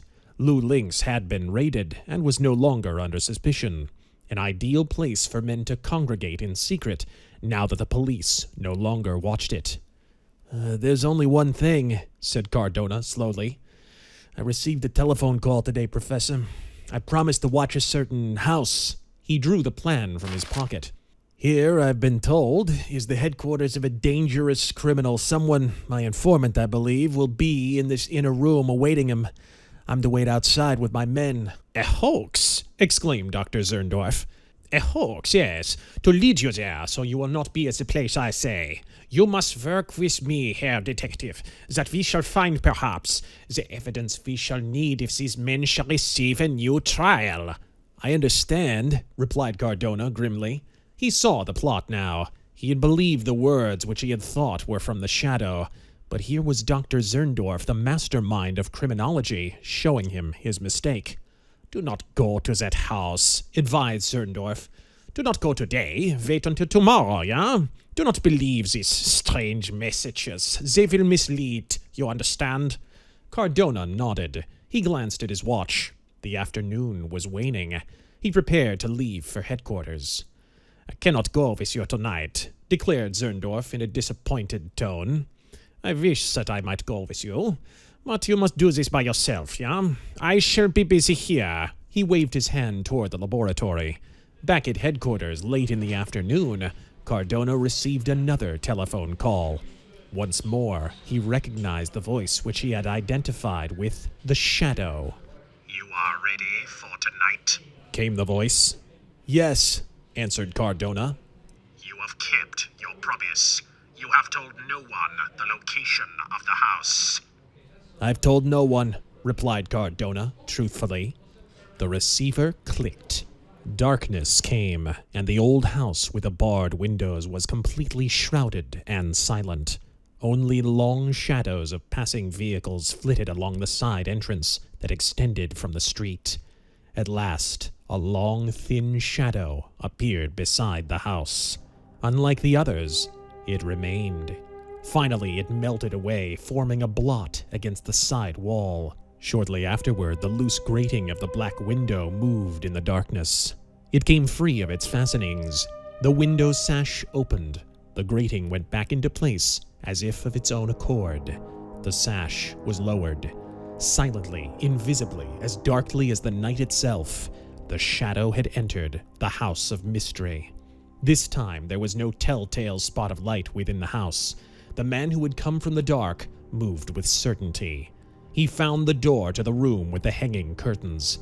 He unlocked it noiselessly with the chosen key. He passed silently through the dark room and found the opening in the curtains with unerring precision. Then he passed through the smaller room. The curtains that hung over the alcoved window moved but made no noise. The shadow was at his post, awaiting the Black Master. Minutes went by, then hours. The little room was as silent as a tomb. Far away from the front of the house came a slight noise. It was inaudible to those passing by in the street. Ordinary ears would not have heard it, but the keen hearing of the man in the curtained alcove was keyed to its highest pitch. That noise was the opening of the outer door. It signified the arrival of the Black Master. Silence followed. A man had entered, but he too could move noiselessly through that strange house. There was no indication where he might be. The man behind the shielding curtains was calm. In one hand he held an automatic, in the other a flashlight. He was waiting for the all-important moment, and he had not long to wait. His patience was rewarded by a slight sound in the inner room. A small light clicked. The curtains of the alcove parted the fraction of an inch. Keen, invisible eyes peered through. Still, the shadow waited. There was no need for haste. His presence was unknown. He knew that the men Cardona had promised would be ready for the signal. His finger was on the trigger of his automatic. He was timing his surprise for the moment when the Black Master would appear. At present, the enemy was somewhere in the room, not yet in sight of the narrow aperture between the curtains. There was another purpose that governed the Shadow's actions. He was waiting to view the Black Master.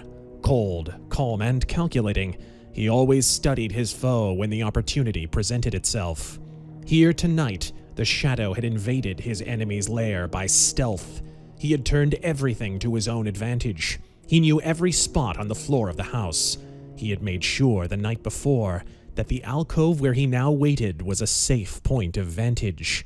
The fate of the Black Master rested in his hands, and he had decided that the master criminal should answer for his fierce campaign of unrestrained slaughter. Never before had the Shadow encountered a foe so worthy of his prowess. Until this all-important moment, the Black Master had checked the Shadow at every turn. The supermind of evil had surrounded himself with a veil of mystery that had thwarted the Shadow for many weeks. But now the end was at hand. The muzzle of the automatic moved between the curtains. Blackened, the opening of the gun was totally invisible. There was a noise in the room. Someone was moving closer to the curtains.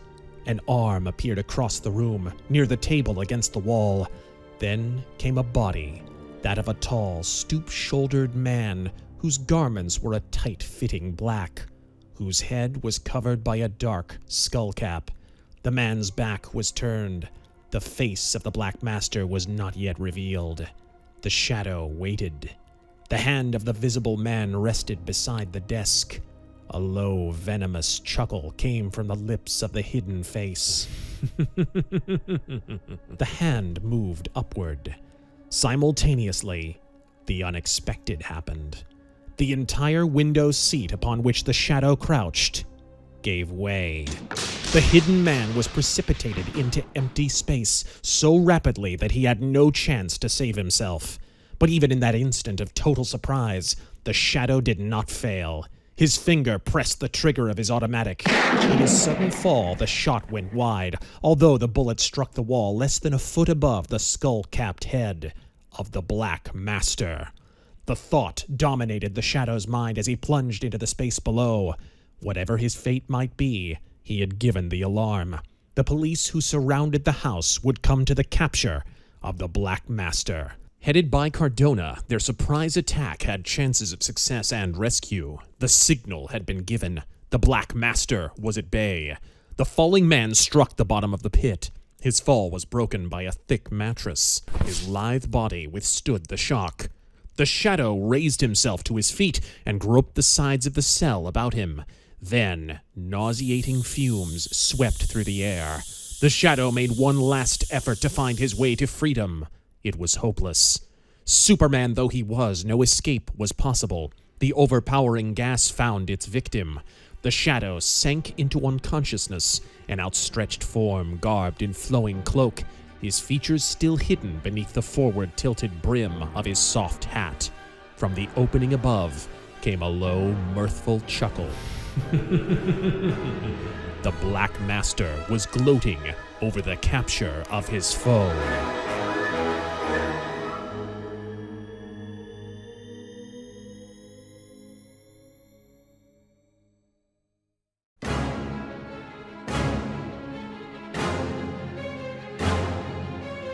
Chapter 20. The Master Makes Terms. The bottom of the pit moved upward. It was the flat lift of a small elevator. Upon it lay the body of the man in the black cloak. He was motionless at first, but as the elevator reached the top of the pit, he stirred slightly. He was too weak for concentrated action. The front of the window alcove opened. The room was semi-dark, and a form bent over the body of the Shadow. Then the mattress upon which the semi-conscious man was lying became a wheeled vehicle. It moved forward, a noiseless rubber-wheeled truck. It was pushed through the smaller room into the apartment with the hanging curtains. There, in the center of the room, the black-cloaked form was rolled upon the floor. The helpless man did not move for a while. Then he stirred and rose to a sitting position. His black cloak spread and covered his legs. He had the appearance of a half-formed man growing through the black carpet of the room. The dim light changed. It became a wavering blue, a fantastic light in which the man in the black cloak seemed strangely unreal. Beneath that light, his figure cast no shadow. There was a motion in the curtain at the end of the room. The shadow rose to his feet. He faced the spot in front of him. Then came the illusion of a bulging curtain, a black form that had no shape of its own. A white, blurred face appeared. Even the keen eyes of the shadow could not observe its features. At last came the monotonous voice of the Black Master. At last we meet. The shadow did not respond. You are here, said the Black Master. Here to do my bidding. There was an answer now. A low, mocking laugh came from beneath the broad black hat. It was a laugh of scorn and defiance, a challenge to the man who called himself the Master. Never, even in his moments of greatest triumph, had the shadow laughed so tauntingly. The sound reverberated through the room. The billowy curtains seemed to ripple as the echoes resounded. You laugh now, said the Black Master.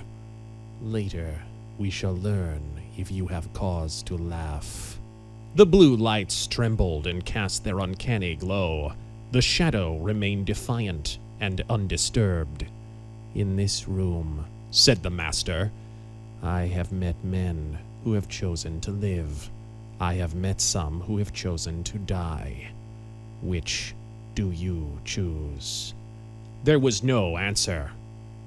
One man, he continued, chose neither death nor life. Is that your choice? Your silence will be regarded as assent. Still no answer. Very well. You have made your choice. The shape advanced from the curtains, its arms extended. Before it hung the crystal globe that sparkled with vivid light. The blue illumination flickered. The form of the shadow trembled from the shock. The man in the black cloak was riveted to the spot where he stood. The charges of fascinating electricity shot back and forth through the mystic globe. It was the same test that had dazzled Harry Vincent and had destroyed his will. Now it came in much greater degree, a whirling, sparkling mass of terrifying brightness. Closer and closer moved the globe until it pressed against the rim of the broad-brimmed hat. The shadow wavered. He seemed about to fall. His form relaxed. The brightness ceased. The blue lights no longer flickered. The globe, sparkling gently, moved back to the curtain and disappeared. Again, the shadow laughed, with his same defiance. He had met the test of the Black Master, and he had ridiculed it. You have withstood my power, said the voice from the curtain. But that is not all. Wait. The curtains began to close, forming a smaller space in the center of the room. The blue lights flickered, and the shadow's form wavered. His mind could resist all that the enemy had to offer, but his physical being could not withstand the current that swept through his frame. He stood numbed and powerless. The curtains were close about him. The blurred white face had vanished. Only a black shape remained, outlined against the front of the curtain. An arm came from the curtain. It reached forward and plucked the black hat from the shadow's head. A low sound of amazement came from the curtain when the face of the shadow was revealed. The secret of the shadow, came the monotonous voice. At last it is understood. The man of many faces, with no face of his own. The hand replaced the hat upon the shadow's head. The flickering of the lights was ended.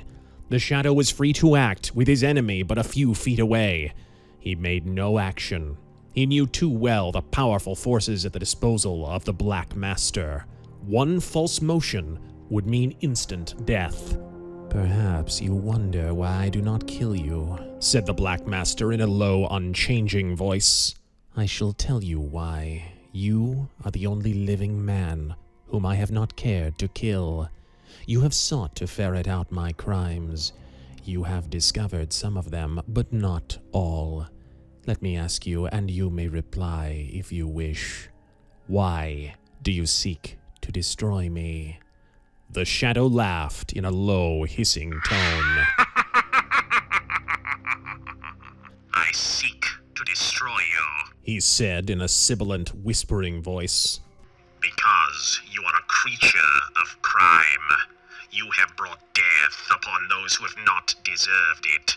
You too have resorted to crime, replied the Black Master. Not unless the end has justified the means. With me. There was a chuckle from the curtain. It is the means that justifies the end. You are the only man in all the world who is like myself.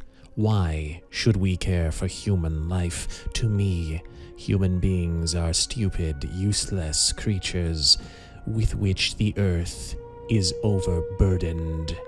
I know no pity. You too are pitiless. Only when I meet those who deserve no pity. None deserve pity, came the voice from the curtain. Those who seek pity are mere creatures. You would not ask for pity, nor would I. There is only one emotion that I have ever known. That is vengeance. The speaker paused to let his final words impress themselves upon the listener. The Shadow made no expression of interest. I shall explain, continued the voice. You, I take it from your actions, believe in justice, yet you find it in your own way. Where the law does not suffice, you forget the law. I believe in justice. One deed that I committed was inspired by justice. That was the death of Hubert Banks. Once, long ago, I loved. He destroyed that love. The woman whom I had loved died because of his neglect. From then on, my life has been one of hate. I sought vengeance. I waited years to gain it, then I destroyed him, inch by inch, until he died, a maniac, by his own hand. He knew the pangs of remorse when he died. That was justice. In order to destroy the man who deserved destruction, I required human tools. I chose those who were governed by greed and fear. When I had used them, I destroyed them. That, too, was justice. Perhaps, agreed the Shadow. And by your own measure, your destruction would be justice also. The hidden man chuckled. Let us agree on that, he said. But I have spoken enough on that subject. I shall now discuss you, the Shadow. In 1/10 of a second, you can lie dead before me if I desire it. But I prefer that you should live for one reason only. That is because you are the only being that in my estimation is worthy of living. So life is yours, if you will take it. Upon what terms? Came the Shadow's challenging voice. Upon your word, I offer you companionship, all the power that I possess, with equality. If you do not choose it, I demand but one thing. Your promise that you will never molest me, nor interfere knowingly with my plans. Do you agree? No, replied the Shadow. Death is the alternative. The Shadow laughed contemptuously. Again, the weird sound of his mockery swept through those morbid surroundings. I shall give you opportunity to choose, said the Black Master sternly. I shall place you where escape is impossible. There, I shall come for your reply. In the meantime, taste of death. There was a terrific flare of light. A cloud of pungent smoke filled the room. With a first burst of brightness, the shadow crumpled and fell upon the floor, overpowered by a tremendous shock. For a moment he lay in view, a huddled, helpless form. Then came darkness. The chuckle of the Black Master sounded hoarsely amid Stygian gloom.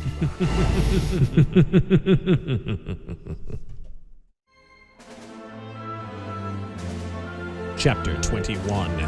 The Shadow Returns.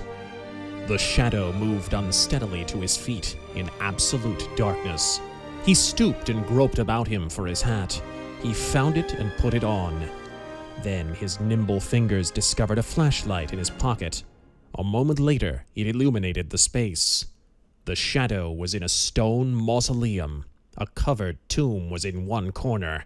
Upon it rested two circular cylinders containing crackers and water. The Shadow laughed. The supply was sufficient to last several days. Evidently, the Black Master did not intend to return immediately. The Shadow made a brief inspection of his prison. No more impenetrable dungeon could have been contrived.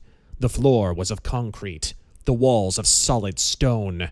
Only by running his fingers around them did the Shadow discover the door of the prison. It was obvious that the mausoleum was in some obscure cemetery. No human cry would be sufficient to reach the outside world. Searching through his clothing, the Shadow discovered that he had been deprived of all his possessions, with two exceptions: the flashlight and a flat black disc, the token of the Black Master. The disc had been left there, evidently, as a reminder that he still had the choice of siding with that being whose crimes were limitless. The Shadow lifted the top of the tomb and peered within. It was empty. Then his deft hands moved to the bottom of his cloak. The Shadow laughed. And in that solemn vault, the sound reverberated again and again, until it died away to a ghostly echo. The Black Master had searched well, but even he had not fully estimated the ingenuity of the Shadow. The mausoleum, bolted and locked from the outside, might seem a permanent prison for any man unequipped with tools or objects with which to attack the thick walls that were built to stand the ravages of time. But the Shadow's captor had failed when he had searched his victim. He had deprived him of articles that would be useless, but he had left a most powerful tool and unknown weapon. The Shadow dug at the lining of his coat. Threads burst beneath his fingernails. The lining dropped, and into his cupped hand poured a mass of fine black powder. The Shadow removed a cracker from the tin and carefully let the powder form a tiny mound upon it. Then he ripped the lining on the other side of his cloak, disclosing another hidden cache. A grayish powder came from this place of concealment. It was added to the mound of black. With the corner of another cracker, the Shadow mixed the two ingredients. He carried the cracker carefully across the vault and spread the powder at the bottom of the doorway. He lifted the cover of the tomb and placed it against the wall. He took the water container to the door and dipped his fingers in the liquid. He let a few sparse drops of water fall upon the mass of powder. Then he sprang back to the tomb, leaped into it, and seized the cover. He dropped flat in the opening and let the cover fall above him. A few seconds elapsed. Then came the muffled sound of a powerful explosion. There was no motion from the coffin in the corner until a minute had passed by. Then the cover raised, and the Shadow stepped from his place of safety. The door of the vault had been blasted from its hinges. It had opened half a foot. The shadow threw his weight against it. At first, it did not yield. Finally, it gave, and the man in the black cloak was precipitated headlong into the outside air. He rose and coughed to rid his throat of the fumes that had filled the vault. He reached beneath the inner band of his hat and laughed softly as he removed some banknotes that were hidden there. The Black Master had surely found them in his search, but he had probably decided that they were useless to a prisoner within a vault. That was quite true, but they were to prove useful now. It was night. The mausoleum was in the center of a silent cemetery. The black-clad man moved among the tombstones until he reached a high picket fence. Like a weird specter coming from the abode of the dead, he swung himself over the barrier and walked along a dirt road. It led to a highway. Farther on glimmered the lights of a little store. The shadow was faltering now. His strength had been sapped by the ordeals which he had undergone. He managed to reach the store. A man behind the counter was startled by the sight of the tall, black-clad being who entered. The shadow spoke to him in a voice that resembled that of Clifford Gage. "Call me a cab," he said. Half an hour later, a cab was speeding to New York. In the back seat, a man lay almost invisible beneath the spreading folds of his black cloak. He jostled back and forth whenever the cab turned a curve. He was oblivious of his journey until the taxi driver rapped against the window. "Here we are, sir," he said. "Wait here," ordered the passenger. The cab was standing in front of a house on 96th Street. The man in the black cloak climbed the steps and entered. The shadow went to a room on the second floor. There, in the darkness, he opened a drawer in a table and produced various objects which he distinguished purely by touch. He stowed them in the pockets of his coat. Then he placed something upon his face and worked nimbly, still in darkness. He threw aside his cloak and hat. He took an automatic from the drawer and pocketed it. When he again appeared upon the street, his face was that of Clifford Gage. The taximan stared at his passenger. Entering the cab, Gage gave him the address of Dr. Heinrich Zerndorff's apartment. In his apartment, the criminologist stared in amazement at his visitor. "Where have you been?" he exclaimed. "Have you not found this man that you have sought?" "The Black Master?" questioned Gage quietly. "Yes, I have found him. Last night." He stopped and suddenly picked up a newspaper that lay on the table. It bore the imprint of July 8th. In huge headlines, it told of the electrocution of the 3 men who had placed the bombs. It announced that Sforza and Pecherkin would die the next day. 1 week, murmured Gage. Even to the shadow, this was amazing.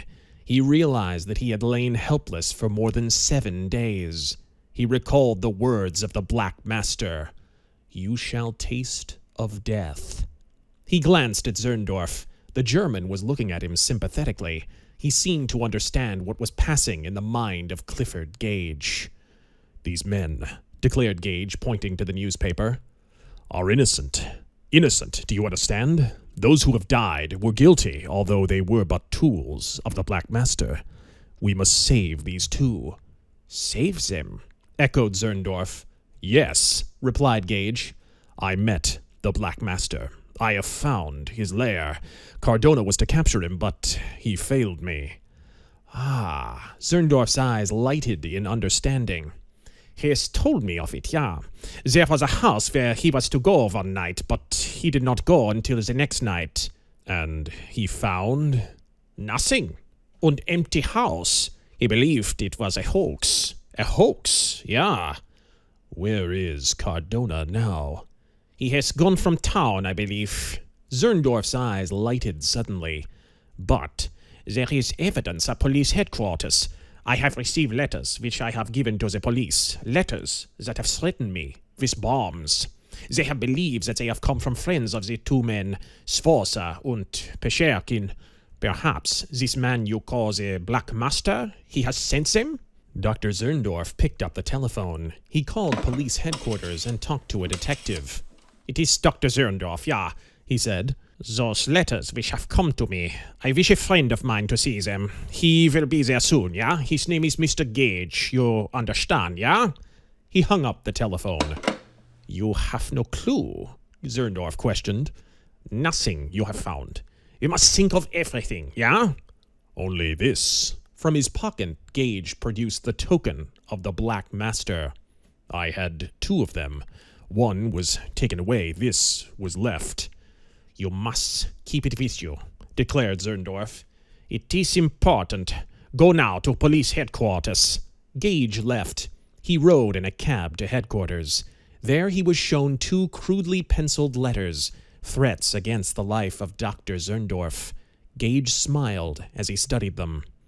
No use, he said, giving them back to the detective. Dr. Zerndorff phoned while you were on the way, replied the officer. He says that his limousine will be outside to bring you back. His man, Otto, has a message that he's to give you. Clifford Gage walked to the street door. He was smiling now, and as he stepped into the darkness, he laughed softly. The laugh was scarcely more than an echo, yet it was a mysterious laugh. The laugh of the shadow. The limousine was awaiting its passenger. Otto stood beside it on the curb. Clifford Gage reached in his pocket. He withdrew the black disc which he found there. He smiled grimly as he studied the small token of the Black Master. Threats, he murmured. Threats against the life of Dr. Zerndorff. Threats. From whom? He dropped the black disc into a crevice beside the steps, and his face gleamed with satisfaction as he watched it fall from view. Then, with a strange, knowing smile on his face, Clifford Gage descended to the limousine. Otto saluted him in military fashion. Gage entered the car. As the limousine rolled forward, he moved from the back seat and raised the cushion. He turned the ray of a flashlight into the space. There, in a coverless box, was the reflected surface of a polished brass bomb, the duplicate of the instrument of death that the police had found in the financial building. The agents of the Black Master, came a low, whispered voice. It was the voice of the shadow, issuing from the lips of Clifford Gage. Their deaths have been timed. They have perished by his design. Deaths by explosions. Those stopped, and to one man came an unexpected fate. Killer Bryan was killed while fighting the police. Like the others, he died at the hand of the Black Master.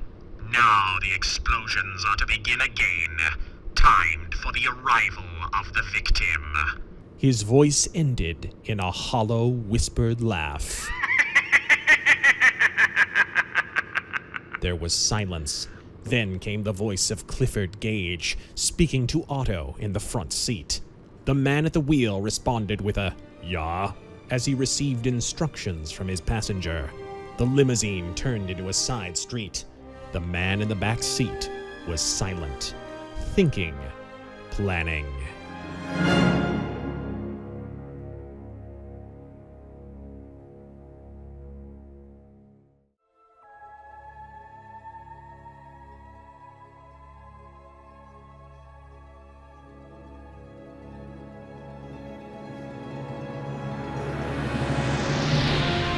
Chapter 22. The Shadow's Turn. Resting in his easy chair, Dr. Heinrich Zerndorff sat waiting. He was lost in deep thought, his hands in the pockets of his dressing gown, his head bowed in contemplation. It was less than an hour since Otto had left for police headquarters to bring back Clifford Gage. The trip was not a long one. Dr. Zerndorff was expecting news. The door opened behind the seated man, so silently that Dr. Zerndorff did not hear it. There was a faint rustling. This did not reach his ears. The first inkling that someone had entered the room came to Dr. Zerndorff when he glanced upward because of a sudden impulse. He found himself staring into the muzzle of an automatic. It was held by a mysterious stranger, a man who wore a black cloak and whose face was obscured by the turned-down brim of a broad felt hat. The shadow, Dr. Zerndorff raised his hands instinctively as he exclaimed the name. The Shadow. Came a whispered echo from the man in the black cloak. The Shadow. Come to claim a reckoning. A thin smile played over Dr. Zerndorff's features. He stared at the man before him as though he could penetrate the disguise that covered that unknown countenance. A reckoning? Questioned Zerndorff.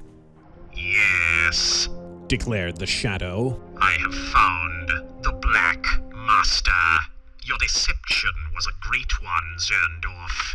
Tonight, I stood within 10 feet of death and failure, but all along I understood.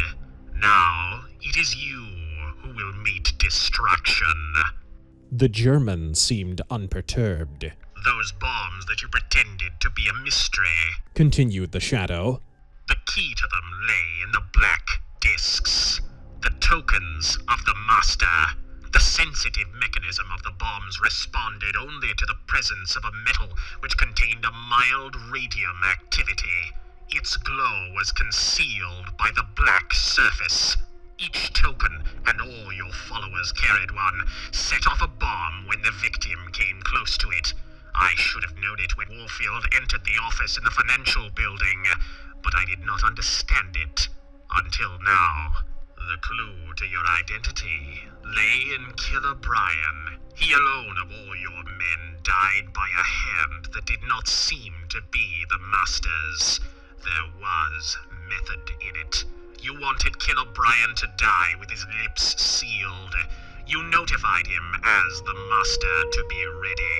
You planned that he should kill Cardona, the only detective in New York who might have fathomed your schemes. You were there to slay Bryan in defense of Cardona, a justifiable homicide. But for my presence, Cardona would have died before you fired. Had Bryan not confessed, Henry Arnault would have been hunted as a murderer, another dangerous foe to be destroyed. Dr. Zerndorff let his hand rest upon the arm of his chair. The Shadow permitted the action. He knew that Zerndorff had not been prepared for this visitation, that the man who played the part of the Black Master believed his enemy to be dead. I suspected you when I visited you as Clifford Gage. The Shadow continued. Once you forgot yourself. You slipped momentarily from your dialect. Why do you think I pretended to work with you? Because I knew that if I treated you as a confidant, you would believe me ignorant. I told you that I would go into any trap that the Black Master might lay. So you furnished me with clues and prepared the trap. You thought I was duped.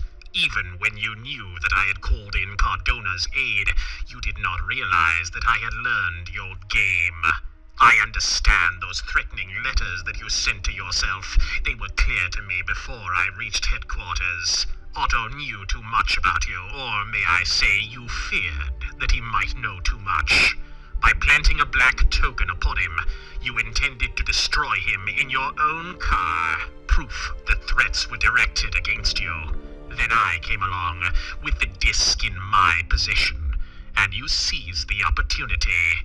I had not anticipated Cardona's failure to be at hand. I know now that you talked with him and learned enough to prepare for my coming and direct him elsewhere. You had your opportunity to destroy me. You did not use it. I escaped from your impenetrable prison. I am here now with one purpose: to save those innocent men. Because of the death that threatens them, I offer you life. But it must be life free from crime. One false step on your part, and our truce will be ended. Dr. Zerndorff bowed submissively. The Shadow drew a paper from his pocket. He extended it to Dr. Zerndorff. It contained a brief confession of the criminologist's crime and the admission of his identity. Sign, said the Shadow. Dr. Zerndorff obeyed. This declared the Shadow. Will bring the governor's stay of execution. He is here in New York tonight. He will be reached. As for you, Dr. Zerndorff, I can abide by my promise. I am prepared for any emergency, as I was prepared when I was in the vault where you placed me. Your escape is guaranteed. Tonight, a fast plane will take you. Dr. Zerndorff raised a hand in interruption. The shadow paused, intuitively knowing that the man had something important to say. I have obeyed your commands. It was the monotonous voice of the Black Master coming from Zerndorff's lips.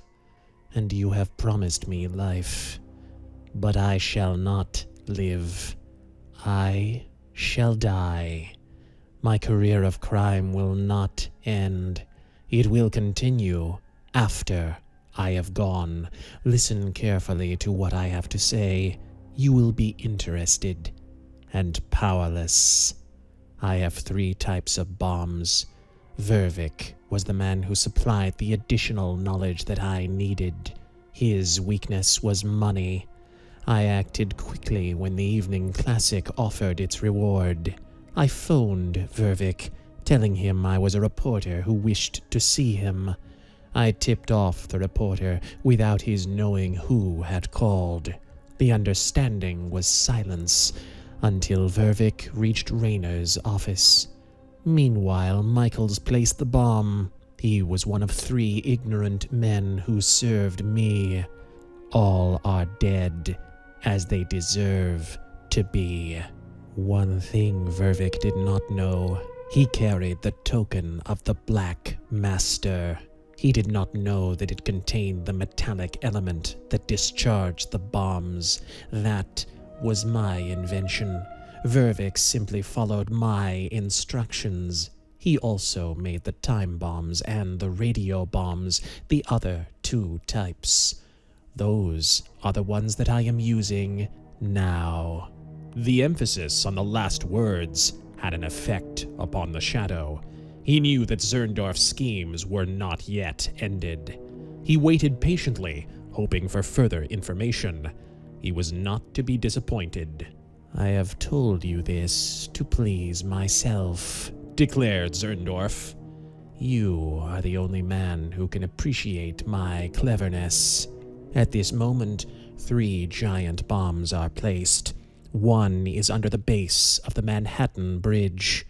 The second is buried in the depths of the vehicular tunnel that leads to New Jersey.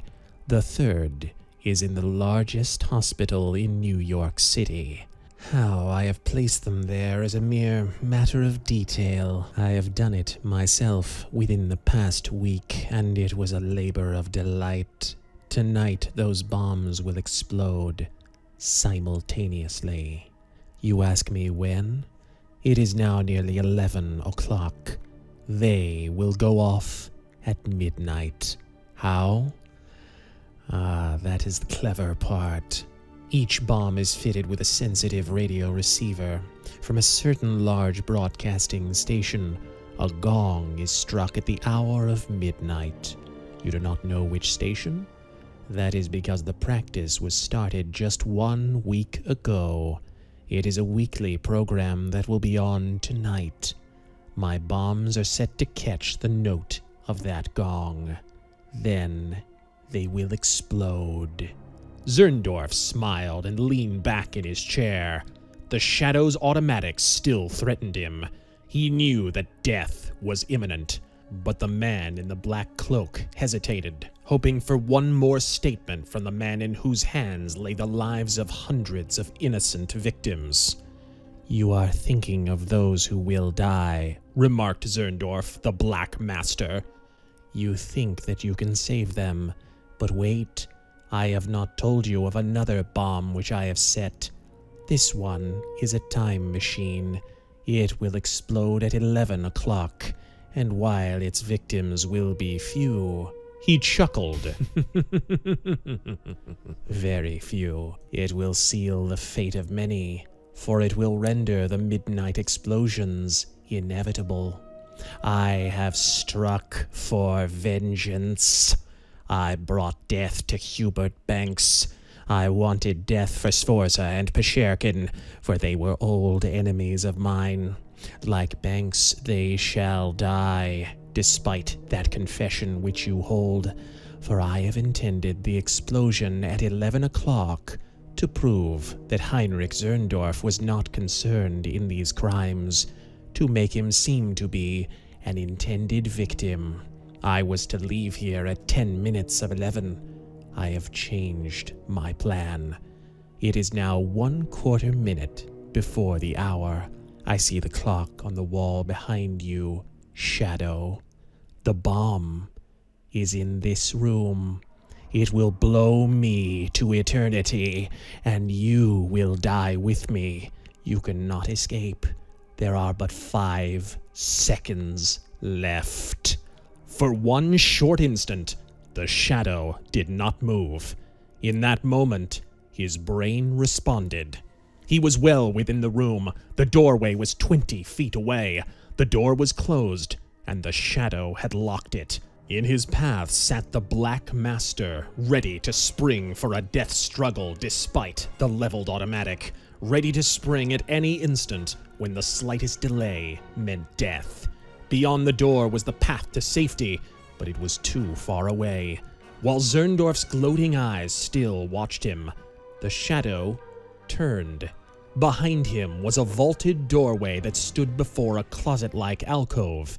Into that space, the Shadow sprang, and as he huddled his body toward the floor, he turned his back on the room of doom. A terrific explosion followed.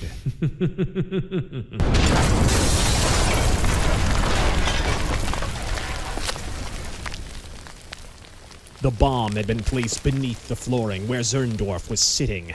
The walls of the building were shattered by a tremendous blast. Down into empty space fell the entire room, a shattered mass of debris, and with it fell the dead form of the Black Master. Police gongs clanged. Patrols and fire trucks were rushing to the mass of wreckage. All that remained of Zerndorff's apartment was a huge pile of shattered masonry and woodwork. Firemen were tugging at beams and burrowing through piles of loose stones in an attempt to rescue any who might be buried alive. For 20 minutes their frenzied labors were in vain. Then they came upon the top portion of a wooden archway. As they dislodged a few loose bricks, a voice spoke weakly from beneath the wooden frame. With skilled efforts, the firemen cleared a space. The form of a man came into view. He was lying on his side, his hands pressed against the framework with which he had fallen. The arch had turned aside the avalanche of debris that had poured from above. The man's body was covered with a black cloak. A huge hat was forced down over his eyes.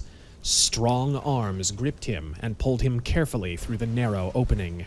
2 firemen caught him beneath the arms and half carried him to a waiting ambulance. The vehicle was clanging down the street as soon as he was placed aboard.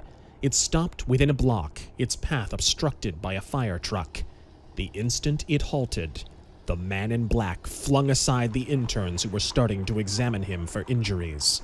Free from their grasp, he leaped to the street and staggered off through the crowd. The ambulance began to move before the startled interns could pursue their charge.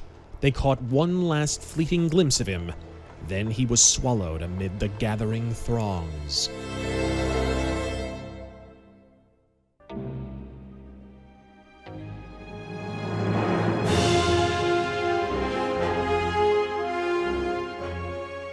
Chapter 23. A Second to Spare. A man came into the lobby of an uptown hotel. He faltered as he walked, and he made a strange figure. He was clad in a long black cloak. His head was bent forward, and his face could not be seen beneath his hat. His dark garments were streaked with dashes of light-colored dust. There were but few persons in the lobby. They looked curiously at the man as he went into a telephone booth. A few minutes later, the man was speaking over the telephone. His voice was weak, and his words were almost inaudible. "Burbank," he said. He waited for a reply. "Emergency radio," he continued. "Immediately."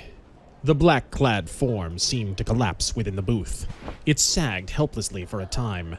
then straightened. Once again, the shadow was calling a number.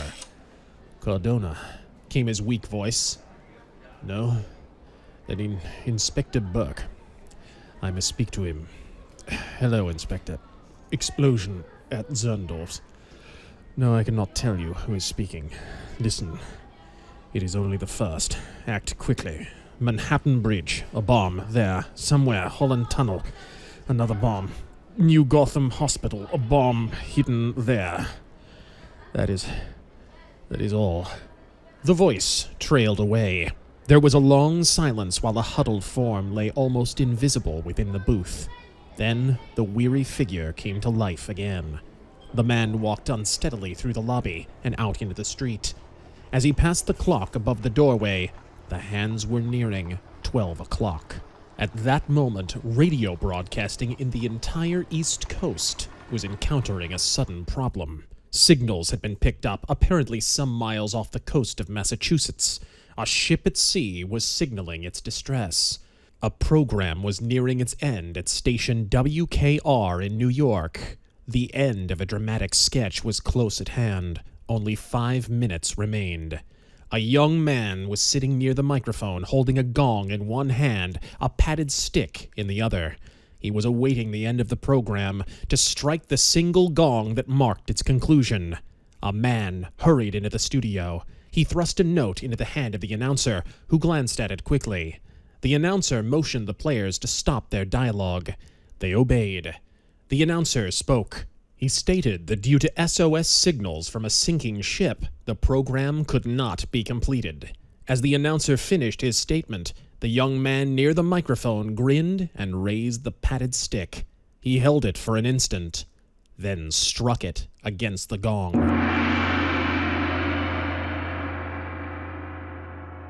Just as the padding neared the metal, a hand pulled the switch in the control room. Station WKR was off the air. The next afternoon, Clyde Burke was busy in his clipping office. This young man was an ex-reporter. Secretly, he was an aide of the Shadow. To date, his part had been a passive one. He knew nothing of the Black Master. He was puzzled by the clipping that he laid before him. The explosion at Dr. Zerndorff's with the resulting death of the famous criminologist was important news, but it was not the main sensation. During the night, the police, acting on a mysterious tip, had discovered 3 huge bombs after an extensive search. One had been found beneath a pier of the Manhattan Bridge, another in the Holland Tunnel, the third in a locker room of the New Gotham Hospital. In addition, there was a front-page story in the evening journals telling of the discovery of a small broadcasting station near the end of Long Island. The man who owned it could not be found. It was from his station, investigators believed, that spurious messages had been sent shortly before midnight, purporting to be the desperate distress signals of a sinking ship. Liners had stopped in response.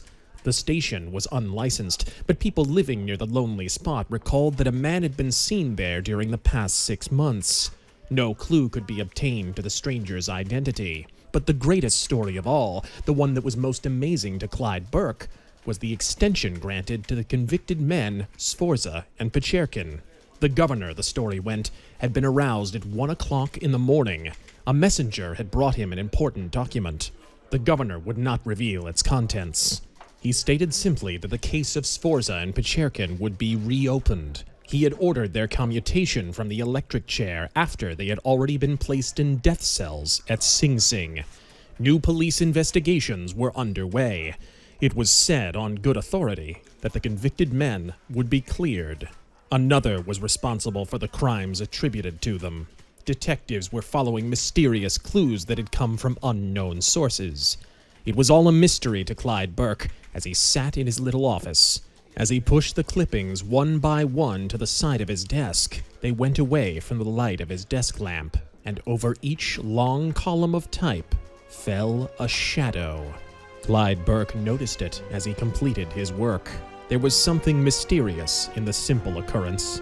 It seemed as though the hand of the shadow had stretched forth to claim the glory that belonged to him.